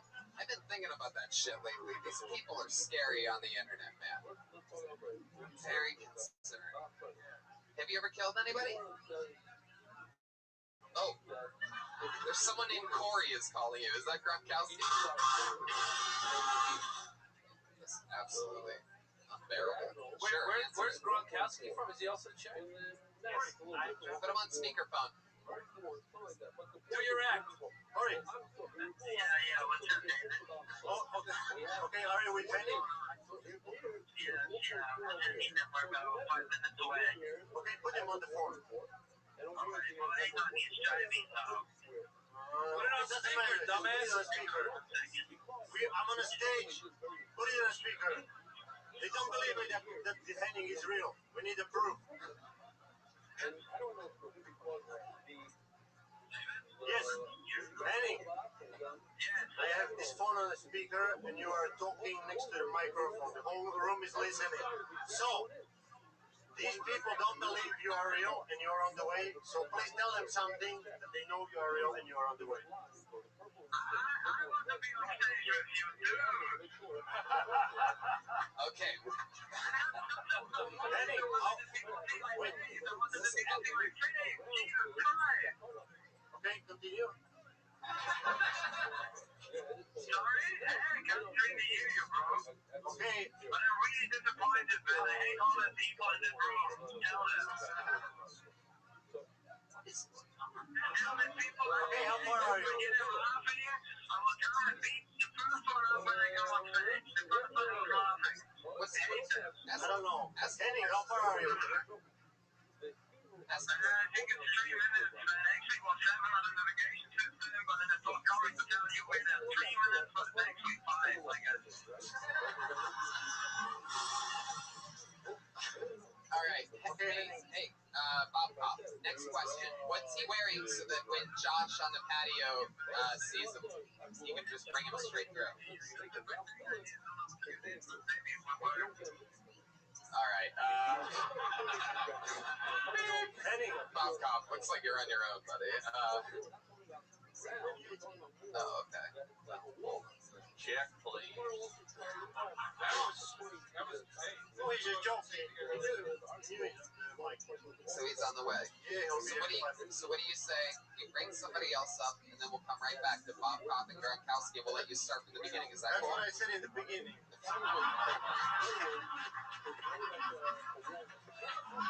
Suddenly he's a sympathetic guy. He really did say that. He did say that. I love it. I'm sort of scared of what's going to happen, but we're going to bring you back up in a minute. We're going to bring up Bob Cop and Gronkowski again. There you go. So we're going to see you in a minute.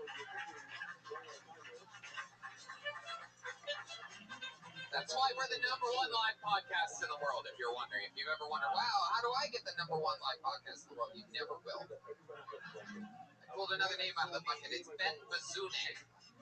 Sure is.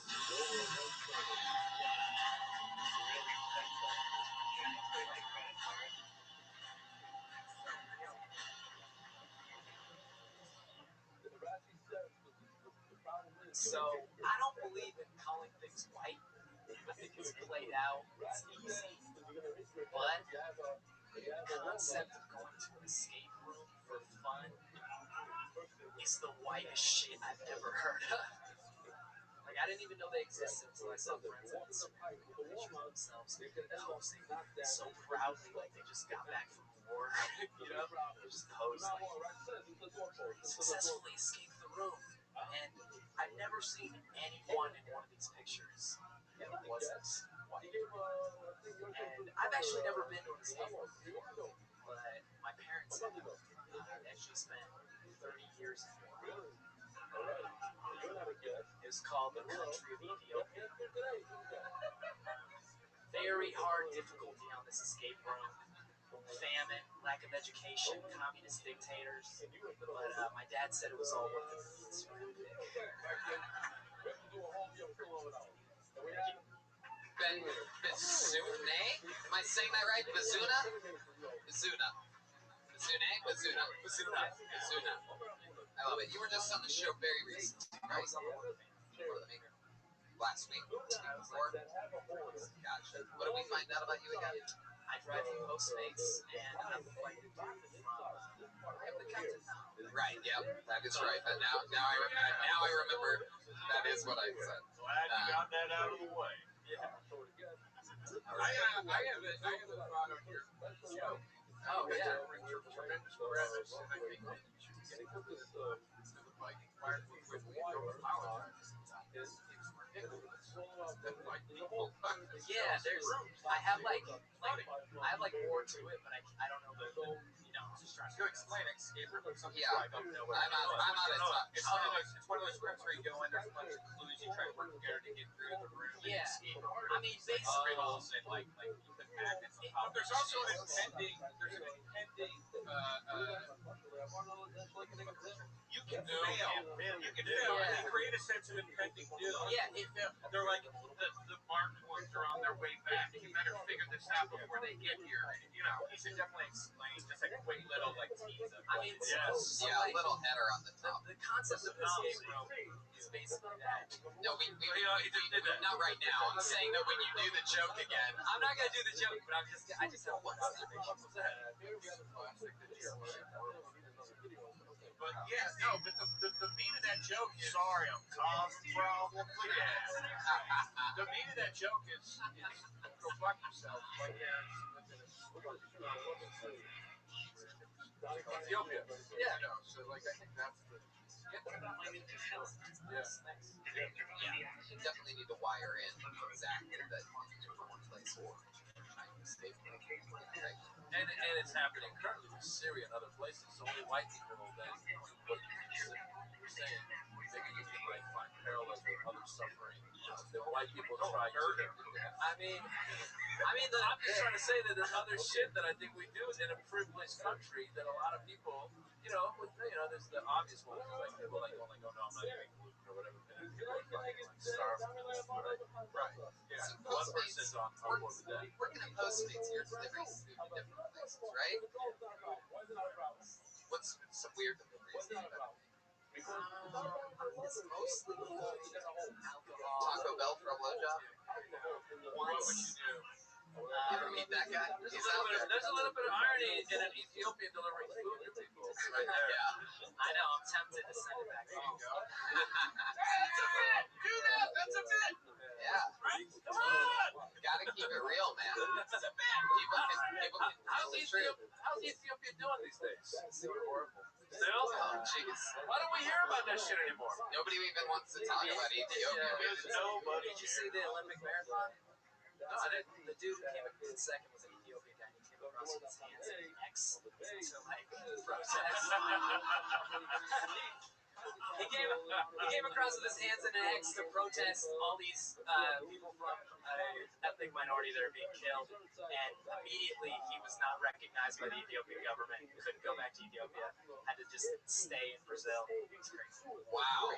Yeah. He had to stay in Brazil. They didn't even recognize him as like a silver medalist. Sounds like a pretty awesome punishment when you just go back to Ethiopia. You really fucked up this time. You were 80% and fuck women with big houses. Yeah. I hope you like beautiful women in nice climate and no flies. That's all the tragedy. Put that joke in that film. Don't apologize. Sorry, I don't like It just gets a big laugh. But there's also comedy in like this poor guy coming through with the X. Now us in America having no idea that like, is he giving a saluting Malcolm X? What the fuck is it? We don't know. We know that I didn't even know Ethiopia was doing badly anymore. I think a lot of people were thinking somewhere around there. Is that what the weekend does? Yeah. The weekend. What him dude. Well, man. How does Ethiopia feel about Donald Trump? Is he gonna help you or no? They got their own shit to do. They're like, everything's fucked here. We don't got time to worry about shit. I just like to say for the record. Yeah. Hey man, hey door guy, can you go check the front patio for Bob Pop and Gronkowski? Is Bob Pop still here? Okay, yeah, just make sure that they get in okay. If only for a few minutes. Tell the management or whoever. I don't know what type of shady passport he's trying to show, but I just at least want to give them a shot. You know, Martin and Lewis performed here, and now so do Gronkowski and Gronkowski, whatever. And David Bob Kopp. Bob Kopp and Gronkowski. Man, I'm sorry, Ben, but I have Bob Kopp and Gronkowski on my He got mind right overshadowed by German racing. You guys look like a white and black of the same person. Wow, that's very. I wish Eric Griffin was here so I could say the same thing about you. Oh, nice. Joe and I went last time you were on. We had like this little mini roast stop that I love. And then everybody was writing and being like, "Fuck you." Yeah, they're so silly. These people are so funny on the fucking internet. Nobody realizes how close we all are. It's just like, you really got him. Fuck that guy. Never have him back. I'm like, you fucking idiot. Like, we're sending laughing emoticons to each other about the shit that they think we were fighting about. Go ahead.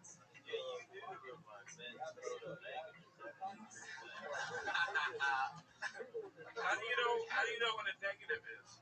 Because we have that, as you established. They didn't have negatives yet. They had gunpowder. Don't you question me, mister. I'll pull a 6-shooter on you right now. You're 6-shooter. You started turning negative into a positive. You know what else they didn't have? Be an ass about it. You know what else they didn't have back then? Saxophones.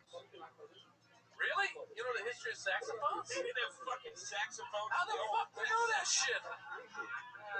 They might have had. There was one black guy back then.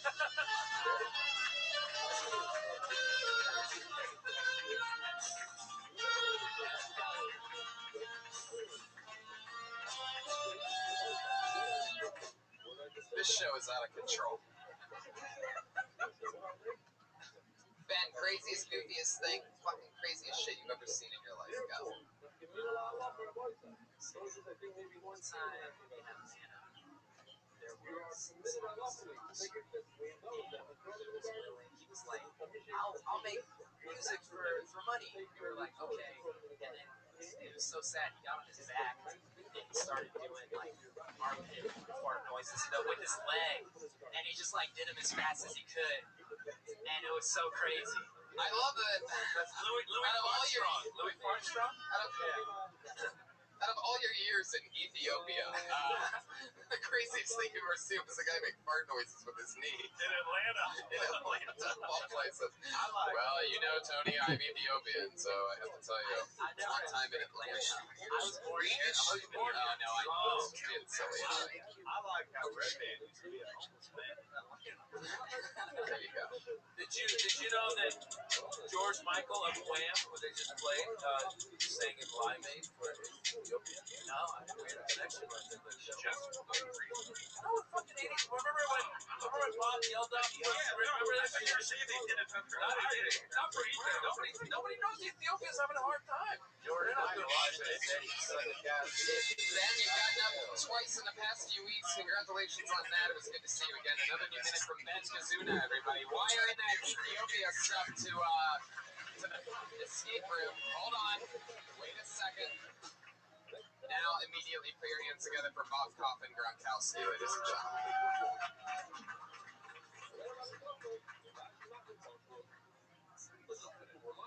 Okay, this is Henning, so I'll let you talk. It's not the end of the question. No, do your act. Hallo. Geht für euch aus in Deutschland? Was, wollt ihr irgendwas wissen? Stellt mir doch irgendwelche Fragen. Oh, English. Yeah, my name is Henning. Hello. I met this guy. He's a really nice guy. He's very sensitive. Trying every day. He's not scary. Only when you want to buy a car from him, then you will definitely. You need a second one. Okay, I told him about you that you're a result of a rape. That was his cue. Is that just true? That's just true? Is that what you just said?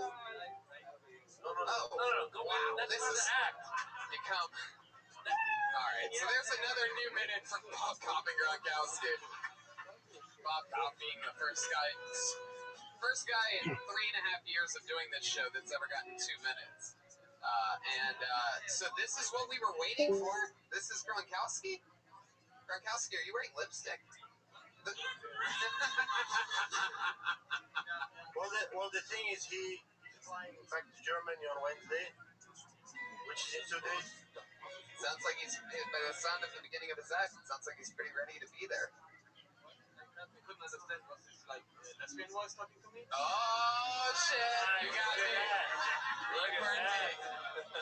You burned me there. I brought my porn actress, by the way. Can you come here, Janaina, show your tits for a second? Porn actress. Is that true? You guys team with a porn actress? Delilah? Yeah, she's already 21. Her name is Delilah. On fake ID. What do you do for work, Gronkowski? I sold some shares of my company, just spent money now. Wow, what was your company? It's called Group Gronkowski. Group Gronkowski. What do they do? We shoot porn, actually. By the way, earlier when I guessed that they were shooting porn, he really beat around the bush. There she is. Show your schlong. He's my actor. His anaconda is incredible. And this is like, stand up. Hey! That guy from Corn Star? Little Toddy!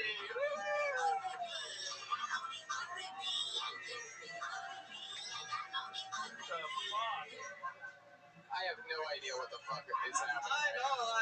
But I hope I don't get in trouble for it at any point. Hey, did this just become a 3-person act? Tony, wait a minute. Is this a gangbang? Everybody settle down. Everybody take a breath. I'm going to give it to Joe DeRosa. Here we go. Yes. Is this your comedy act? Big dog, you're gonna be 18 and being here. It sort of was. It sort of One of your bits. I want to see one of your bits. Do you have a bit? You guys are just having the time of your lives in the porn industry. No, because I started and you didn't believe me anything. Like when I say my sister is a whore, I mean, everybody thinks like, why am I talking so bad about my sister? But what I say is true. Like my sister fucked most of my friends. And my sister, like the thing that entertains the most everybody is that she can suck the yellow color of a banana. So, well, if you have a sister like this, then guys, I'm about to start my 4th podcast with Gronkowski and Bob Kopp via satellite forever. I'm pretty sure I'm in love with you idiots. I got an idea. We gotta go to Czech and do comedy. It seems easy as shit. Yeah. My girlfriend, whore, I serious. Seriously though, she fucked my friends. She did. Wow. And she really wants to leave the stage.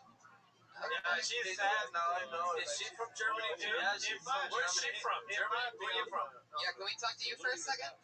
She might be able to solve this whole thing. Yeah, my guess is who the fuck are these guys? My guess is that she doesn't even really know these two. She took a UCB course last week and is just rolling with everything. Sure, I'll play the porn star. What's your name? What country are you from? It wasn't a deporting. Well, if you already have one, then you can go. Where are you from? So you came with this guy? So you're a porn actor? What do you do? Like what? Like regular actor. Sexy, regular.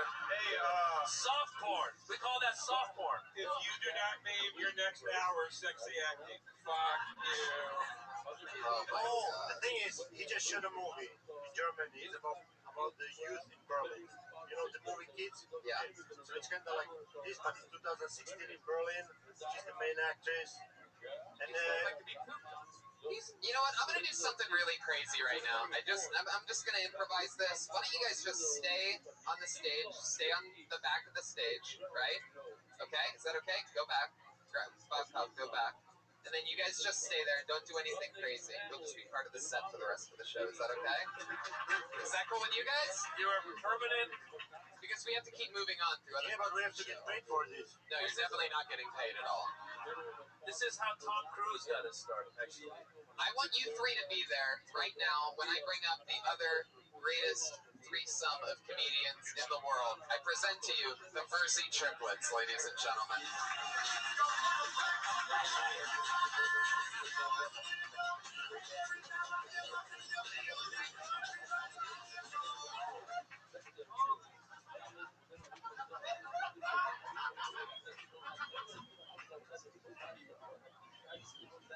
Hello, we are comedic triplets. Hello. Yes, we come from Moscow. Yeah, we didn't have the best relationship with our dad. No. You only wanted one kid, not a fucking litter of children. Yeah. Our mom was like a Trojan horse, but parents thought they were getting one special gift, and then a whole bunch of men came falling out. Yeah, my dad, we're just different than my dad. My dad is a blue-collar, hands-on guy, and we're not, clearly. When my dad was 24, he built his own house. We're 24, and we still live in that house. It's great. Comfortable. Yeah. Thank you so much in the back. You know, my proudest moment with my dad was when I graduated college. He said, Sean, I'm so proud of you. Except my name's Alex, so yeah. It hurts a little bit. Still my proudest moment. Our dad's favorite child was our dog, Rocky. She was named after our relationship with our father. There you go, the Versi triplets. There you go. Thanks for bringing a picture of me. You guys have a lot of respect for me, and I like that. This is hanging on our mantle at our house. I love that. That's perfect. I actually have a bunch of pictures of me hanging up at my place, so not even kidding. These guys are the cleanest, best showered comedians I've seen in my entire life. They are, right? Fantastic. Proud of you guys. Thank you, man. Yeah. We showered together. Okay, there they go, the Versi triplets, ladies and gentlemen. That's it. Another new minute from the Versi. Give the microphone to Bob Kopp. Give it to Bob Kopp. Bob Kopp, what did you think of those three guys? I want to hear your thoughts on the Versi triplets. From the back, what's the film? I've seen that before.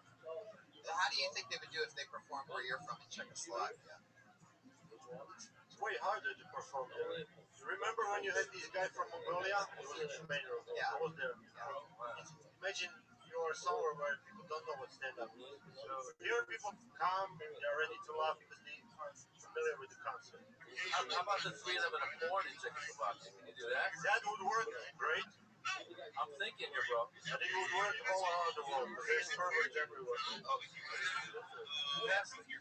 Henning Gronkowski. No, I was just thinking about casting and part of the option. I know. Ready?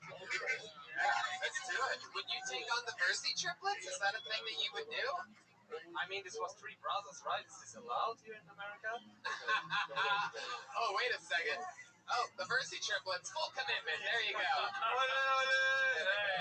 Young improvisers, the Versi triplets, rolling with a joke. $50 each. Yeah. It's like if the Marx Brothers raped women.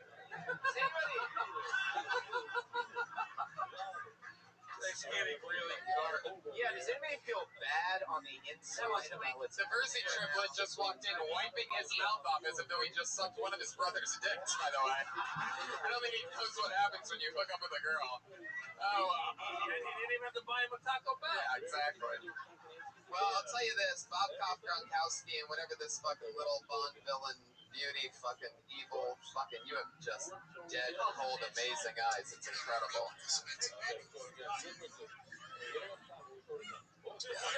Made it 90 minutes for the podcast. How much longer are you guys in town for?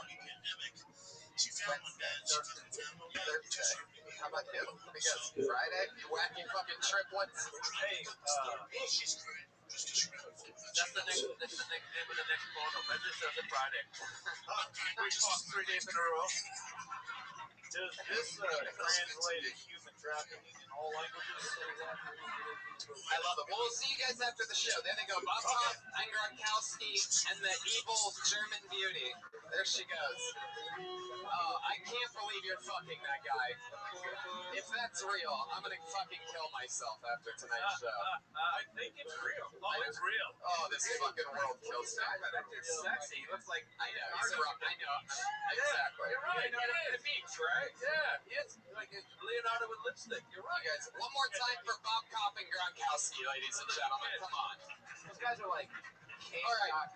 On this show, we have two regulars that write and perform a brand new minute every single week. That's pretty fucking cool. They don't come out of the bucket at all. They just write and perform a new minute every single week. Not easy to do. So here we go. Let's do it again. You know her as one of the regulars.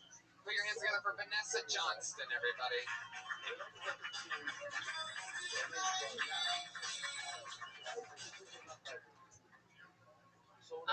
I didn't believe that sexism still existed until I started reading YouTube comments.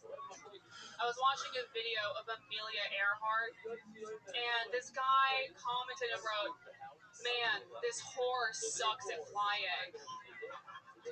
She should just do porn." I was like, wow, that's what happens when your town doesn't have a Planned Parenthood. And I'm not even like feministy, you know, which sounds like a strong, independent stripper. But I do believe that women have done a lot that we don't get credit for. For example, the first computer software and Wi-Fi were both invented by women. This Indian guy is like, fuck that. The first paper bag was also invented by a woman. That was less surprising because she was ugly. There you go, 55 seconds of Vanessa Johnston. I love that. Joe DeRosa. Did you know? It's so sure not funny. Did you know the cell phone was also invented by a woman? Parts of it, yeah. Yeah. Well, it's just interesting. I just learned that. Yeah. When you say parts of it, like what part of it? Like the touch tone, the Bluetooth. I wrote a whole list of all the things. No. The first cordless phone, like in the 80s, I think was invented by a woman. Oh, I didn't know that. Yeah. Now, Tony, I thought Dolores had a great set. Yeah. I love your femininity. Is that what it was? Femininity? That sounds like a strong independent stripper. That was brilliant. Yeah, very fun. So that's fucking cool. Anything else crazy going on in life? I mean, I don't know. I've been reading the comments on I went back and read every comment on every Tony video ever. Oh, Jesus Christ. Please do not tell me what you saw. There's a reason why I'm able to maintain my confidence like I do, and it's because I don't do that shit. I live in a different time period, and I can tell you that was a bad idea. Anything stand out to you more than anything else? Well, that's where the sexism stuff started. Like, some guy comments wrote, Vanessa has the IQ of around room temperature. Well, you just realized that. That's a fucking good joke. Fuck you. Like, that just sounds like a nice day. YouTube comments are just. If it were like big rooms are pretty hot. Like, you gotta think about it that way. The room temperature. Turn it around, baby.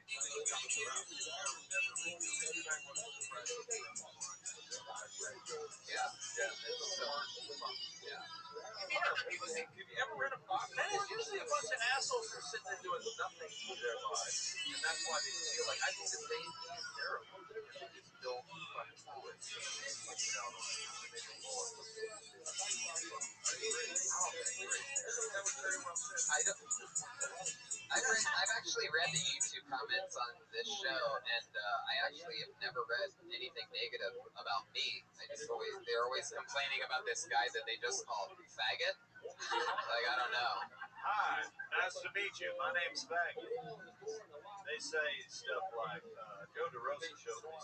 What are they called? YouTube comments? Anyway, he showed me something before the show. I read one that said, someone needs to tell that blonde faggot with a saxophone to shove it up his ass. I gave it a thumbs up. I love that. Well, rock and roll. There you go. Another new minute from Vanessa Johnston, ladies and gentlemen. There she goes.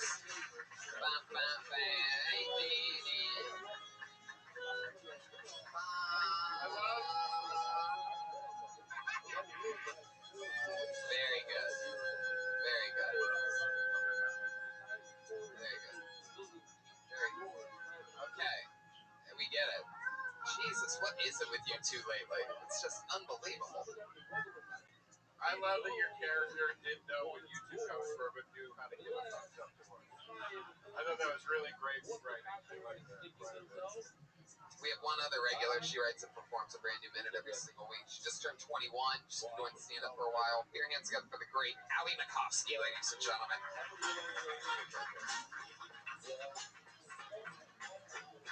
Hi. I moved out of my dad's house a while back. But while I was living there, we had an open room that he rented out, which doesn't make sense because he owned the house. But he rented it out to his friend from the cigar shop he goes to. And this guy, his name's John, he has a long beard, no family, in his 50s, and he loves Disneyland. I had to share a bathroom with this guy, so I moved right out, and then my dad rented my room out. What is my dad using this money on? The other guy he rented my room out to, I think his name's Brandon. He was homeless. He also met him at the cigar shop. Brandon likes to shape skateboards. I think they figured it out, Brandon. My dad put down. Okay. You want to finish that, or you want to finish there? Yeah. I just thought of this. My dad, he put down our dog. It was pretty sad because it's the first time that I've ever had my butthole licked. Oh, wow, Brian, you're right on that. Did you know she was... That was amazing. Had your dog put down.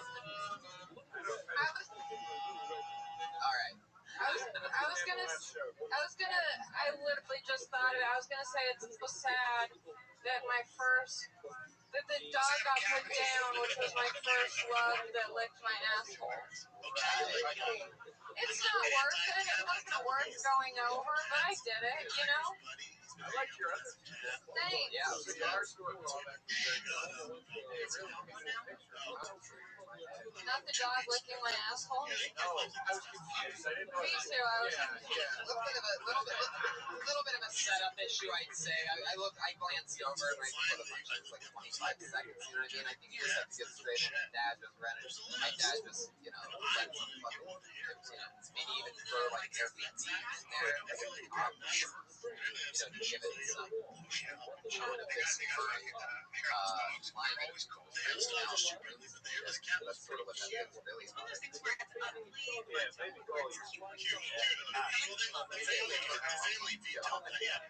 A descriptive word like that. We got this. I forget what this.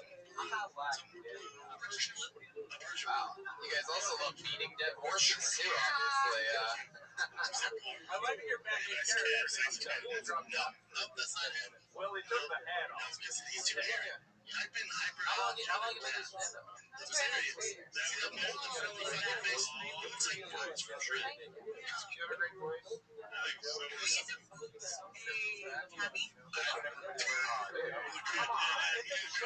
Talking about the material. He's not Grondowski over there. That's just something you learn as you go. Yeah. But also, I agree with you. It was quick, yeah. But you know, even if it's quick, You put it in this millennial comedy. There's It is. You think I'm actually being serious? Millennial comedy. There's a guy who goes around with the iPhone charger.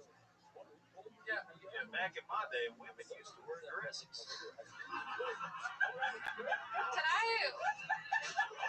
What is it? When I walked in here, I was so confused at the people on stage, and then I realized the young Leo guy up here, I saw him last week, and when he came into the store, I was like, what's it like being so hot? And then he was like, I don't speak English, and I was like, you're even hotter. Right.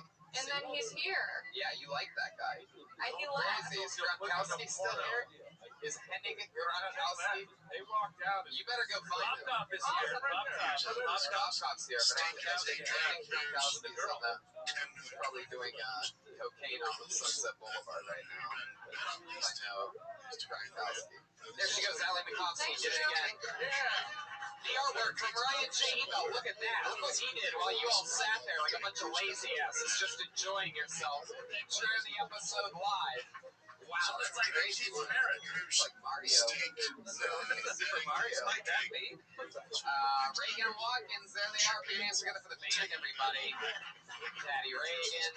Jeremiah is funny. Hey, you can follow my shenanigans on social media at Jeremiah Stand Up. And also, Kansas City folks will be there Wednesday, December 28th for a show. All right. Okay, Joel Jimenez is on Twitter at Mostly Sorry. Joe DeRosa and Monster Brownie. What do you guys got? Well, my horror movie podcast is Monster Korea Podcast Network. Also on iTunes, it's called We'll See You in Hell. Please give it a listen. Cover horror, sci-fi, fantasy, and Texas movie work. Monster Brownie. I'm on Twitter at Monster Brownie, Instagram at Monster Brownie. My movie TV best book, American Hero. I described it as the version and Laura. Silly comedy on iTunes. Check it out. There you go. I'm Tony Hinchcliffe. I'm going to Calgary, Dallas, Austin, San Fran, so many things. That's TonyHinchcliffe.com. Thank you, live audience. Thank you. Have a good night, everybody. Take care. So you're gonna go all out and you're going 3.7, which doing 3.7 is all fake, right? So they're paying a flat fee and he's not gonna have money. That's cool. I don't want to roll for everybody. But so 3.7, let's say in some crazy world he actually won 3.7. You won 3.7 with their hard work, you're getting $40,000. Yeah. Now, some people he can do nothing. Don't you think it's cool he could do nothing? Yeah, I guess. Or you actually won all this money and you doesn't know who they are. So it's like a part of you bet on them, and you can really hook them up. You know? Like, what's 3.7 million to Drake? We won a bet from one of his shows. He's making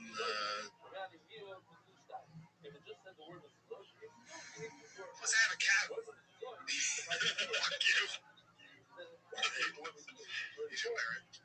Honestly, she made this much money. 50 mil. Okay?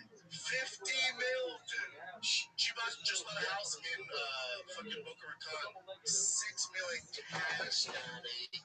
Cash. Y'all need to get off this. This is a damn child, isn't it? Y'all need to quit even looking at this child. No, she was all over the news. Yeah, so this is news. Honestly, she made this much money. 50 mil. Okay. 50 mil, dude. She just bought a house in fucking Boca Raton. 6 million cash, daddy. Cash. Y'all need to get off this. This is a damn child, isn't it? Y'all need to quit even looking at this child. No, she was all over the news. Yeah, so this is news. Honestly, she made this much money. 50 mil. 50 mil, dude. She just bought a house in fucking Boca Raton. 6 million cash, daddy. Cash. Y'all need to get off this. This is a damn child, isn't it? No, that's not him. No, because he's too weird. I've been hyperallergenic cats. I'm serious. See that little friendly fucking face? It's like it's from Shred.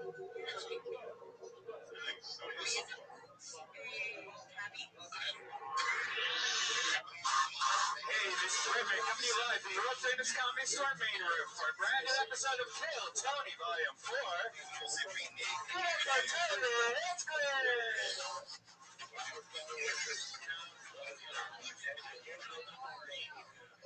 Oh, yeah, this is exciting. Welcome, everybody. Another Monday night. So, Tony, make some noise. It's Brian Redband, everybody. Look at that. Hey, what's up? You know him. You love him. Everybody does. Ryan J. Ebelt here, drawing tonight's episode. He's got a blank sheet of paper at the end. He's like really cramped up here. Look at this. Who set this room tonight?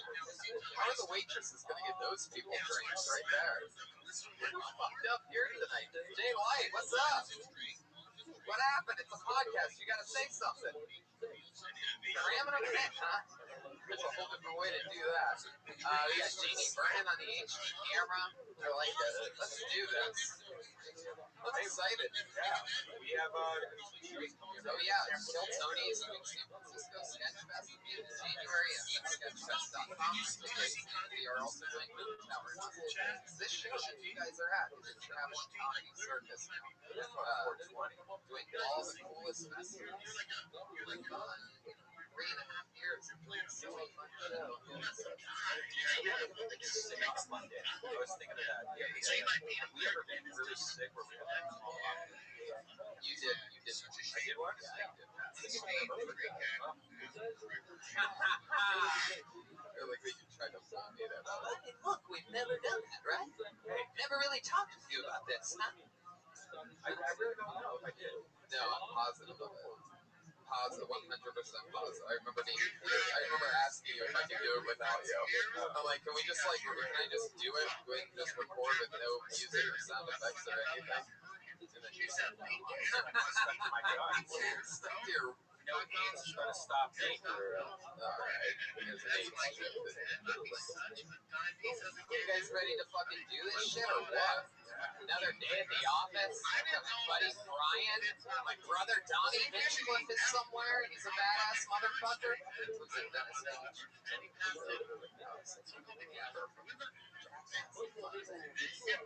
But you know what? One of my favorite things is that I get to see every week at the show. Kill Tony Band. London is MIA on Christmas Day. And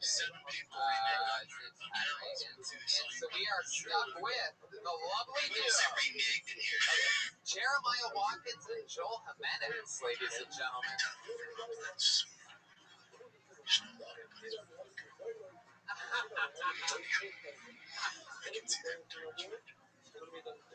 Wow, that is awesome. They are wearing cards. This might be the best production value of any entrance you guys ever had.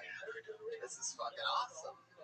Just the two of us. Put your hands together for Jeremiah Watkins and Joel Jimenez. What instrument are you playing tonight, Jeremiah? I can't move my head any direction? Yeah, I feel like an owl right now. The Saxon wow. But you can tell he put a lot of thought of that one, like backstage in the mirror. He's like, oh, I get it. My movement so restricted, so to say. For whatever reason, that was your owl. What was the first thing? For whatever reason, I can't hear myself right now. I feel like a dog in the bed with one of those cone things on his head. So I'm gonna have to take this off. How do you guys feel with that? The front man, Pat Reagan, not being so you're missing a leg. Yeah, pretty bummed.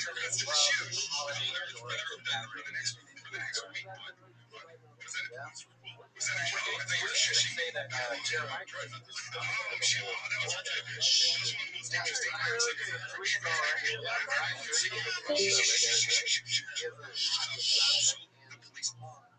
you go. Got another one. You know what that sounds like? Yes. So every single week we have hilarious guests on the show as well. Sit through it all. Meet people and have fun with it. That's never changed. Always the funniest thing. Always the greatest.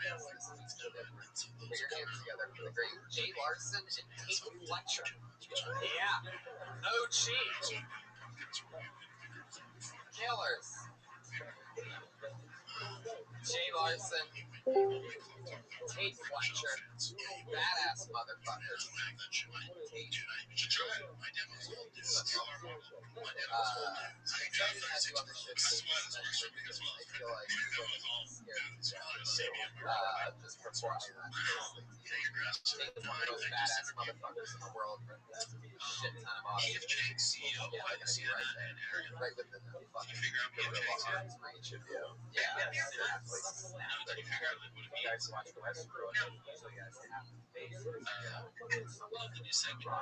Jurassic Park, Sicario, fucking ton of crazy shit. Worked with Denzel, Tortoise. Yeah. He's pretty much always done, right? You sick the other day. It was great. Excellent action. That's always good. How many times do you think you guys just for a long story? Yeah. a real name. They're so brittle. Just you die. They always drink plenty of Yeah, exactly. I hate that. Like, so I didn't want to go to Tiger. He was sick the other day. You're like, hey, it was great. Excellent action. Oh, yeah. Jay Larson, one of our favorite comedians. I would have milked this thing. I would have milked this thing. I would have milked this thing. He was right. He loves me. He just loves me. They're so brittle. They always drink plenty of In Australia, people are yelling. What's different though is I hate that. Like, so I didn't want to go to Tiger. He was sick. So anyway, a bunch of crazy shit's gonna happen today. I think the first time Oh, yeah. sign up. Sometimes comedians try to make you with the comedy or do 60 seconds. Sometimes it's really insane. That if this is a podcast, it means we're road trip that we're gonna come on. You remember? Yeah. You guys remember what I'm talking about? I love that the show's gotten to finally. It took forever, but the show's finally getting to the point where it's like, oh god, When you're not here, he feels like, oh, good. I don't have to do that. When you're not here, I don't care. Excuse me, all this shit. Okay, so it's 11. No, but I just didn't like that. Do you feel like it's sacred? The whole storyline was set earlier in the episode. The second creepiest human being I've ever seen in my life. I pulled out of the bucket and came on and we found out about this guy. A bunch of crazy shit, right? But we knew the 11 a.m. episode. By the way, when you're not here, He's the second creepiest guy of all time. We went to the bucket one last time. I'll never forget that some of the letters were like backwards. Like a C, like an Ichabod. I just backwards C, A, backwards B, O, D. I'm like, this feel like it's safe to drink it. Crazy. Even we were like, if you look at the actual cast, it's like shut shot. It's straight up. okay. Drinks are the 11 a.m. episode. Ichabod was the first creepiest. The second creepiest was earlier. We heard only heard your one reference. And it got a huge laugh. We didn't know who Ichabod was. What if we did this the whole episode? Remember that one episode? The special. This is I didn't tell anybody, but this is a special early New Year's Eve episode. It's a best of show. Yeah, we're actually out of town. Oh shit! Look at this, Sam Tripoli. Look at that, just hanging out. Look at one of our favorites. Experience for Sam Tripoli, everybody. What's up, man? I love this. What's going on, Sam? I love that. At work, look at all these guys. Everybody's great shape, great morals. Everybody's, working hard, love it. Sam, I'm excited, man. We just did Punch Drunk together. You had Mickey Gall on the show. You have a new conspiracy podcast. Yes, called Tinfoil Hat. First episode was Eddie Bravo. I got another one coming in tomorrow, so we'll see how it goes. I love it. It's Steve Bro. All right, well there you go. That's Sam Tripoli, everybody. There's some lizard people in this room right now. There's some lizard people in the room. I know they're here. There you go. Pizzagate is real. Sam Tripoli, Pizzagate is real. They're fucking the children. All right. This is why you never watch Joe Rogan when he interviews the fighters after every fight in the octagon. He never ever, no matter how hard they try, he never hands off the microphone. You don't ever hand the microphone. Brian Redman, ladies and gentlemen, on the ones and twos. Getting Sam Tripoli with a little 45-second hijack. I like how Sam said he was enjoying the show. He gets a plug in and then he walks out of the room. He really did. I mean, it's unbelievable. That's why I don't give a fuck busting Brian's balls about letting him do it. You guys know how the show works. I put your name out of the bucket. You come up and you get 60 seconds uninterrupted. It's unbelievable. You know your 60 seconds is up and you hear the sound of a kitty. That means wrap it up then or else we're going to bring up an angry Hollywood bear. Ooh. Fuck.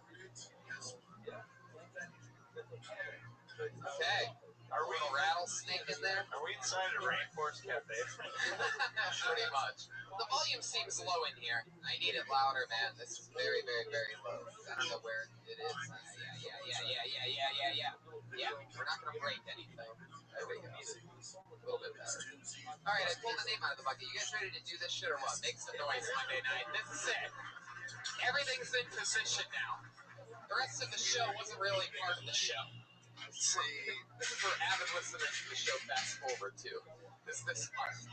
So welcome. I just pulled a name out of the bucket, and that name, by the way, it sounds fucking amazing. Put your hands together for Damon up there in the birds. Great adjustment. Love you, buddy. Always kill. Put your hands together for the first comedian of the night. And as someone of true stature, like Chris, is going to work. Appreciable attention is my purse. See attendance on you. Alright. It sounded like a boring name to me anyway. So I sort of like that. I had an MMA business. Put your hands together for your next Thomas comedian, Ben Palmer. There he comes. Because that's the margins that we operate in boxing. And we'll be more than happy to operate on it anyway. So, listen, don't get me wrong. One thing that they're very good at is driving. Huge rights fees from Paramount. What we hear about is this new deal, was it 7.7 billion, so much more money into sport. Is that going to be funded to the fighters? And one thing they are very good at, these guys, is driving revenue. We know that if we had the same model, we would be paying fighters 80% of the pot and not 20% of the pot. But that's not on the horizon. I'm not saying we're going into MMA and we're going to get on the fight. And we'll understand. And perhaps in the future you will see us in that space. But, in answer to your question, if the same revenue was in the around every store, we'd be paying close to 10 times. How many fights has he had?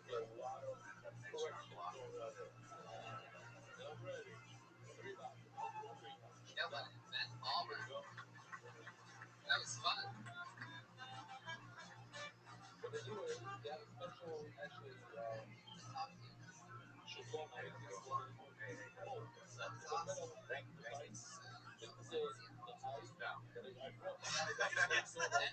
No, I just visited them. Originally from Ohio. Youngstown, yeah. Great swagger about you. Great fucking timing and everything. That was awesome. You have a real natural delivery. It's been long you've been stand-up. Years. Maybe that's why you have a natural delivery. Supernatural. I mean, just overnight delivery. Hey, Rabbi. What up, big dog? You understand the graduation? It's your graduation? That's why you graduated. Oh, okay, cool, man. I'm going to send my school district to one just to graduate. Oh, cool. There's a 7-year-old graduation. There you go, Big Ben.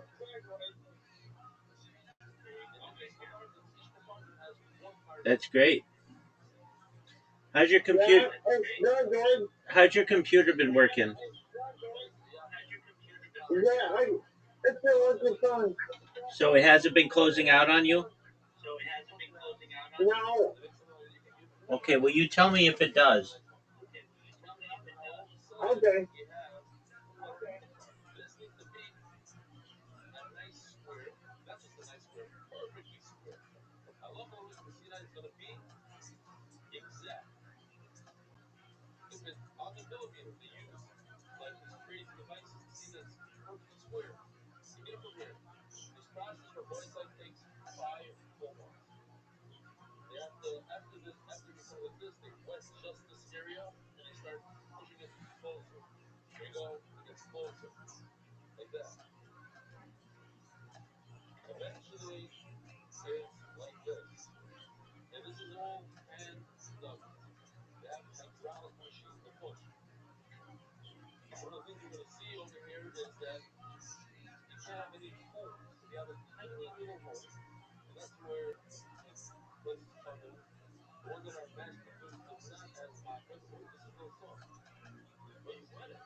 Thanks. Well, first one. No, it's not. Yeah. Yeah. Anywhere.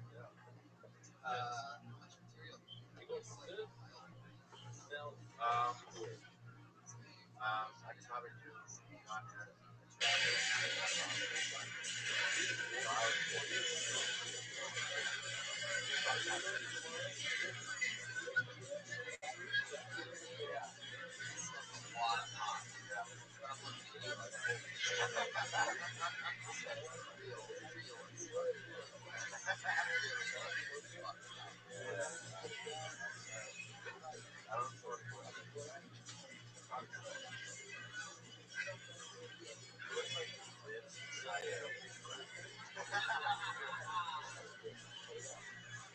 Like you just get towards the end of every night between.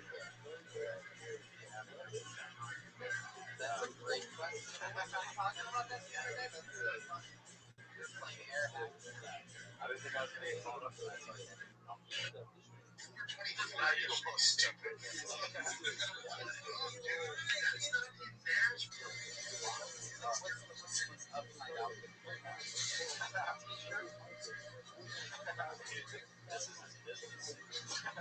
it is true, actually. That's brand new. Yeah.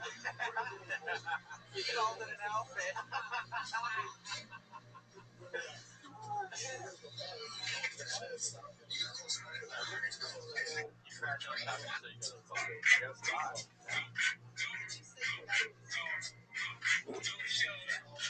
Next graduation, Rabbi. What'd you say, big man? Next graduation. I can't hear what you're saying, big man. 1 year.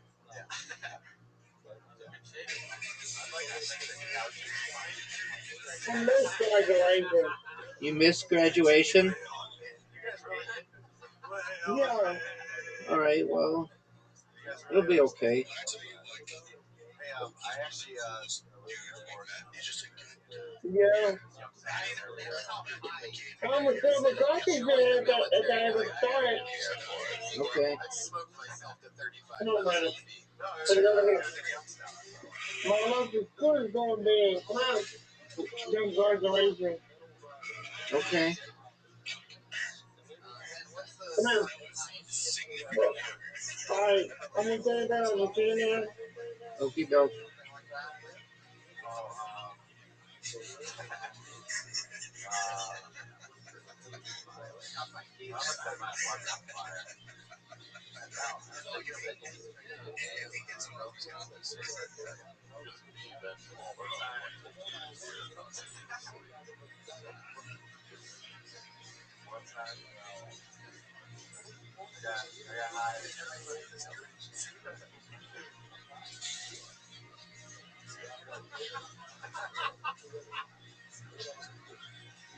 That was amazing. Right. That was very silly. I've been wondering. It almost made me like pass out for a second because like my brain really got confused. I was looking at everybody's mics at once. There was still someone talking. Look, that's a microphone. Sam Tripoli back. Hey, Tony, got another podcast out. You're immediately beating a dead horse. That's what happens anytime you say good job to Brian. Is he just doesn't stop with it after that. Ben Palmer. Yeah. Highest shit you've ever done. one time.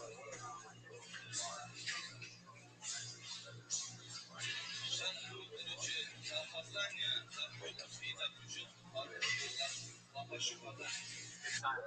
really is unbelievable. And once I started hearing it, it was fucking. I woke up with the rest of the time.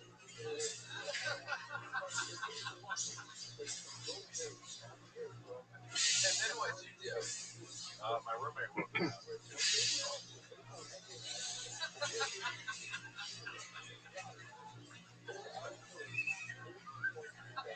This looks like a reverse Tam Tam situation.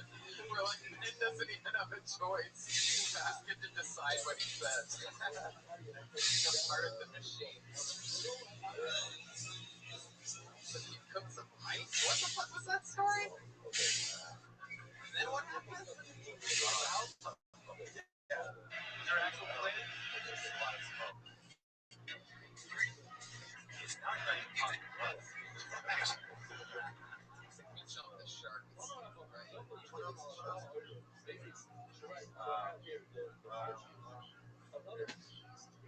No, I mean, I have a job. What do you do? But I like search for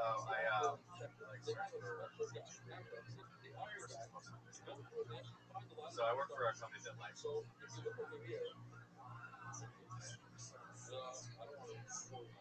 like, alright, so like, I'll watch like a World Star competition video all day, and then I'll play the compilation. Wait, that's what I do.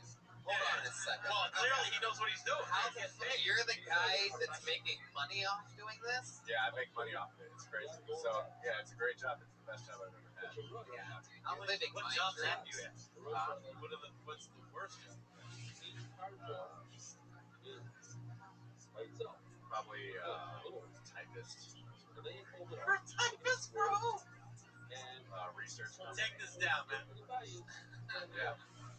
I can type fast. I type on it. Something down, player.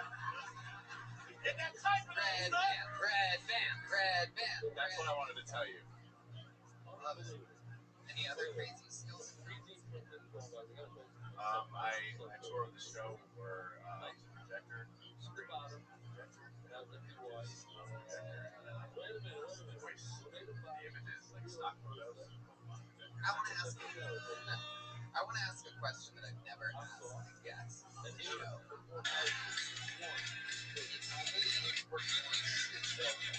It's just you and him, and you're in the desert, right? And just two men out there, and he did something where you had to go. How would you do it? Thank you, Brian. Again, Red Band said it right now.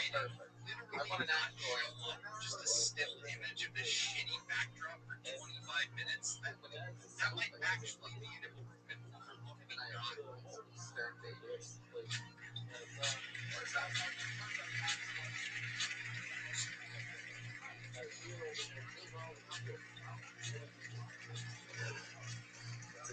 Good point. Personally, I would have thought He took the desert thing and he's turning it into a that's exactly. I love that. But then what? You get excited. Yeah.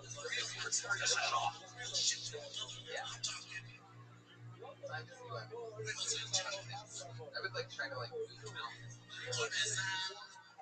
Oh, there goes Brian. See, that's why he's better on the sound effects. Speaking of the old keyboard. Hey, Tony, he's got the sweetest thighs in the business. Just keep it easy on Red Band. Ben, how's your love life? it's good.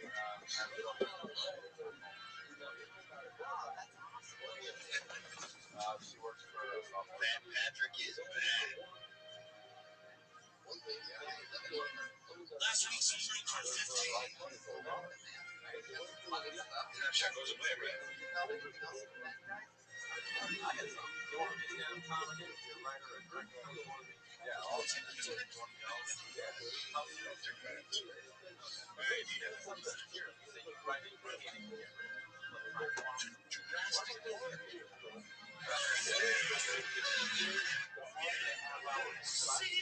And I'll say that next week when he came up, I was like, after 30 seconds, like, I want to get a 65 10. Because you have a thing, you know what I mean? So I would just work, I'd like to see a longer set of his have ups and downs, or you just Yeah, no, I mean, I'm not like walking. Right. Well, that's why it's so weird. AP did it. Yeah. Here's what you do. Take some of your ideas. The ones that you don't like, just make more fun, little short YouTube video, and then license them. Don't license. You don't have to pay for any of the fucking music and all that shit. It's your job to flag that. Let it go through. Let it just keep getting tens of millions and millions and millions of hits. And you can be a fucking YouTube guy, and you have your back door where you're the one that gets to jack everything. Got it? Yeah, got it. There he goes, Ben Palmer, everybody. Good luck, Ben. Hey. Fun times meeting Ben Palmer, Northeast Ohio, bitches. Me, him, LeBron James, Ed O'Neill. Ben Palmer's on Twitter at Ben Palmer. One word. That.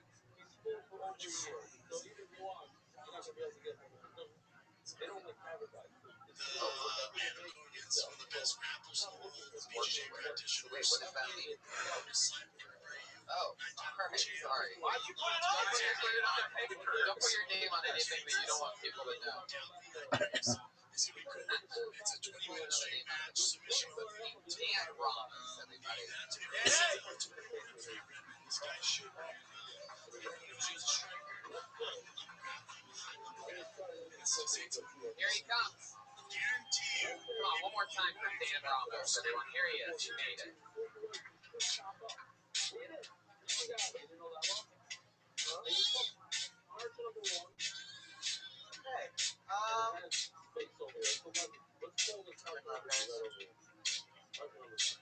Carl, he's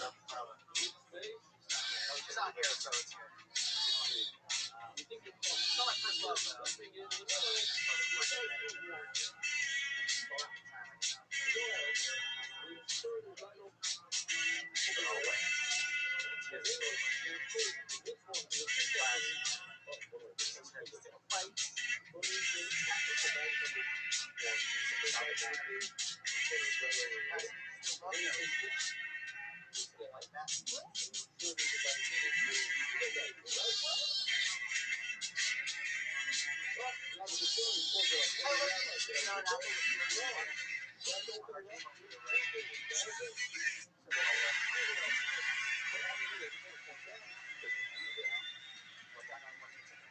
Talk about the strategy, talk about the mindset. Basically, with the finish, talk about the mindset. Basically, multiple times world champion, no game. And, with the mindset going into Dan Ramos, ladies and gentlemen. So, this is the way to get back to jiu-jitsu.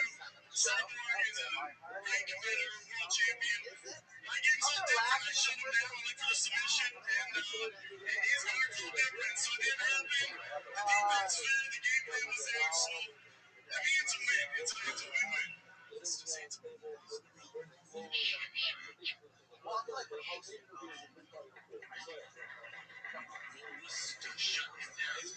At the class! High school shit! How old are you? In the UFC. No, like karate shows.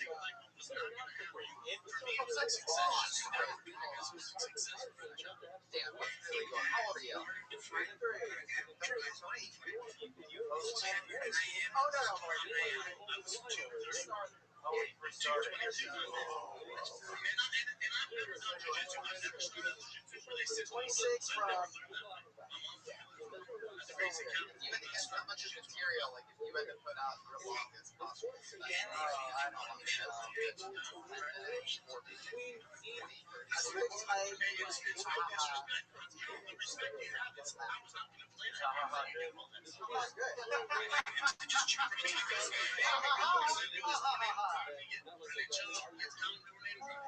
It's weird because like I don't see much now. Shut it down like we did for 20 minutes. How do you what? He could never so, I got just a Jeremiah, the first Filipino Jeremiah from Kansas. Really yucky out of the thing. What's your Dracula? Is that part of your? Oh, this is my Congratulations, man, you did it. Oh my goodness. As long as I live as a fighter, got I'm not man. I'm shut things down. What just happened? Hold on a second. Oh yeah. This. Alright. So Dan, what do you do for work? well, I used to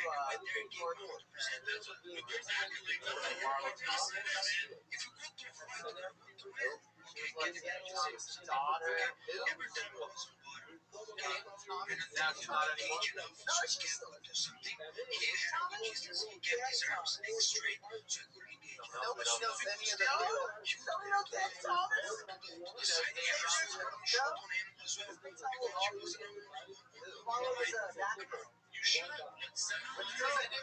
This is sort of like brilliant. Whatever you're doing right now, where like you're saying things like we should totally know what they are. Were you an assistant in a personal? No, I was an actual video producer. Whoa, shit just took another turn. It seems. Yeah. I would like something I happened. would like color correct her. As somebody who's known for 30 years, I was like, I can tell you that if you talk about like he's a true good person, like he meets everyone everywhere. That's he also is somebody the makeup who is very honest himself. I got laid off last December. Yeah. And then I was like, you know what? Let's move down to LA. Whoa. Jerry Donahue. Hell yeah! Wait a second. Of all the names you named, you didn't mention fucking Donahue? I wanted to give it a surprise, Tony. No, you weren't sitting on Donahue. Or else you would have said Donahue when everything was going awkward a minute and a half ago. I wanted it to be a surprise. I like making things terrible. And then dropping the good stuff later. So wait a minute, was that you holding on to your thing when you went from high school hosting? Well, I've always wanted to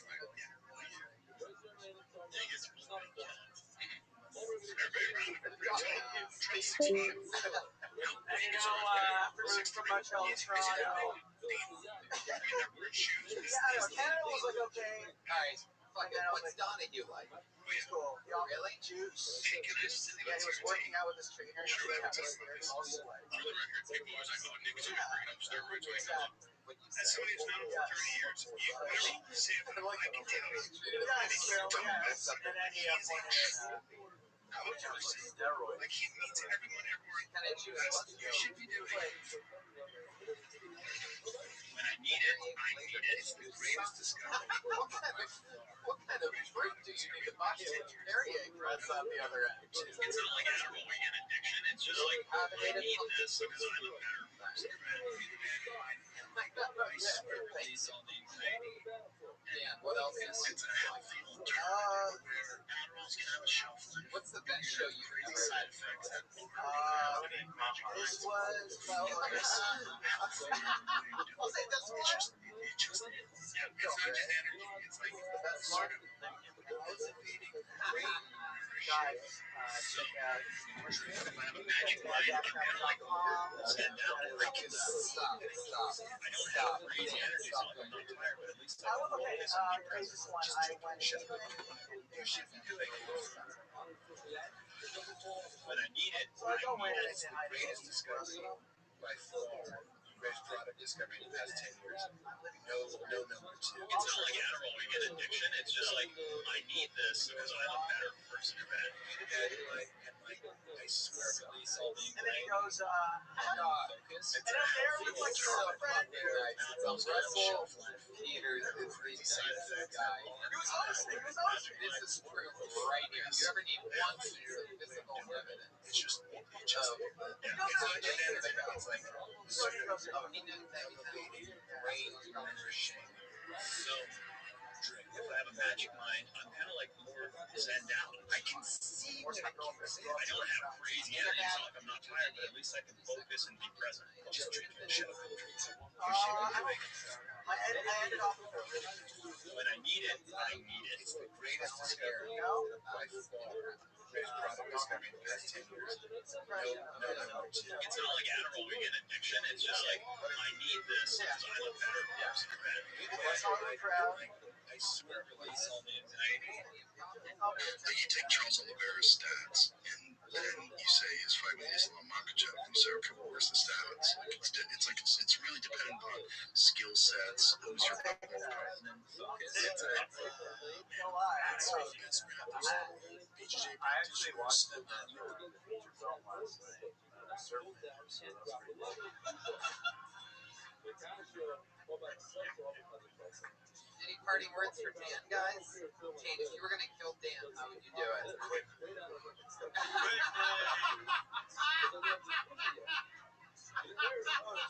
Holy shit. That was the best. Jay, if you were going to kill Dan, how would you do it?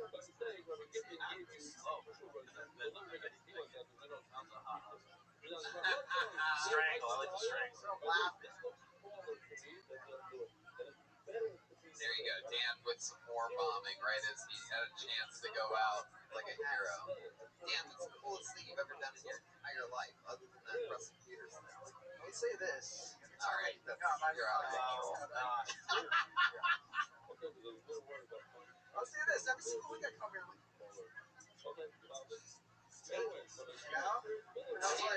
Dan, what is your love life like? I've been crying with you. It's good. From Montreal as well. Classy doll. You said you have a girlfriend named Carla. She's a real girl? Yeah, she's a real girl. There's some numbers with some fake girls. How do you, on a scale from 1 to 10, how big is her head? She's a real girl. How long have you guys been together? 10 years.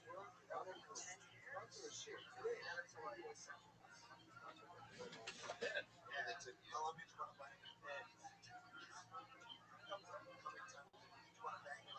Oh, I couldn't. She was like my friends.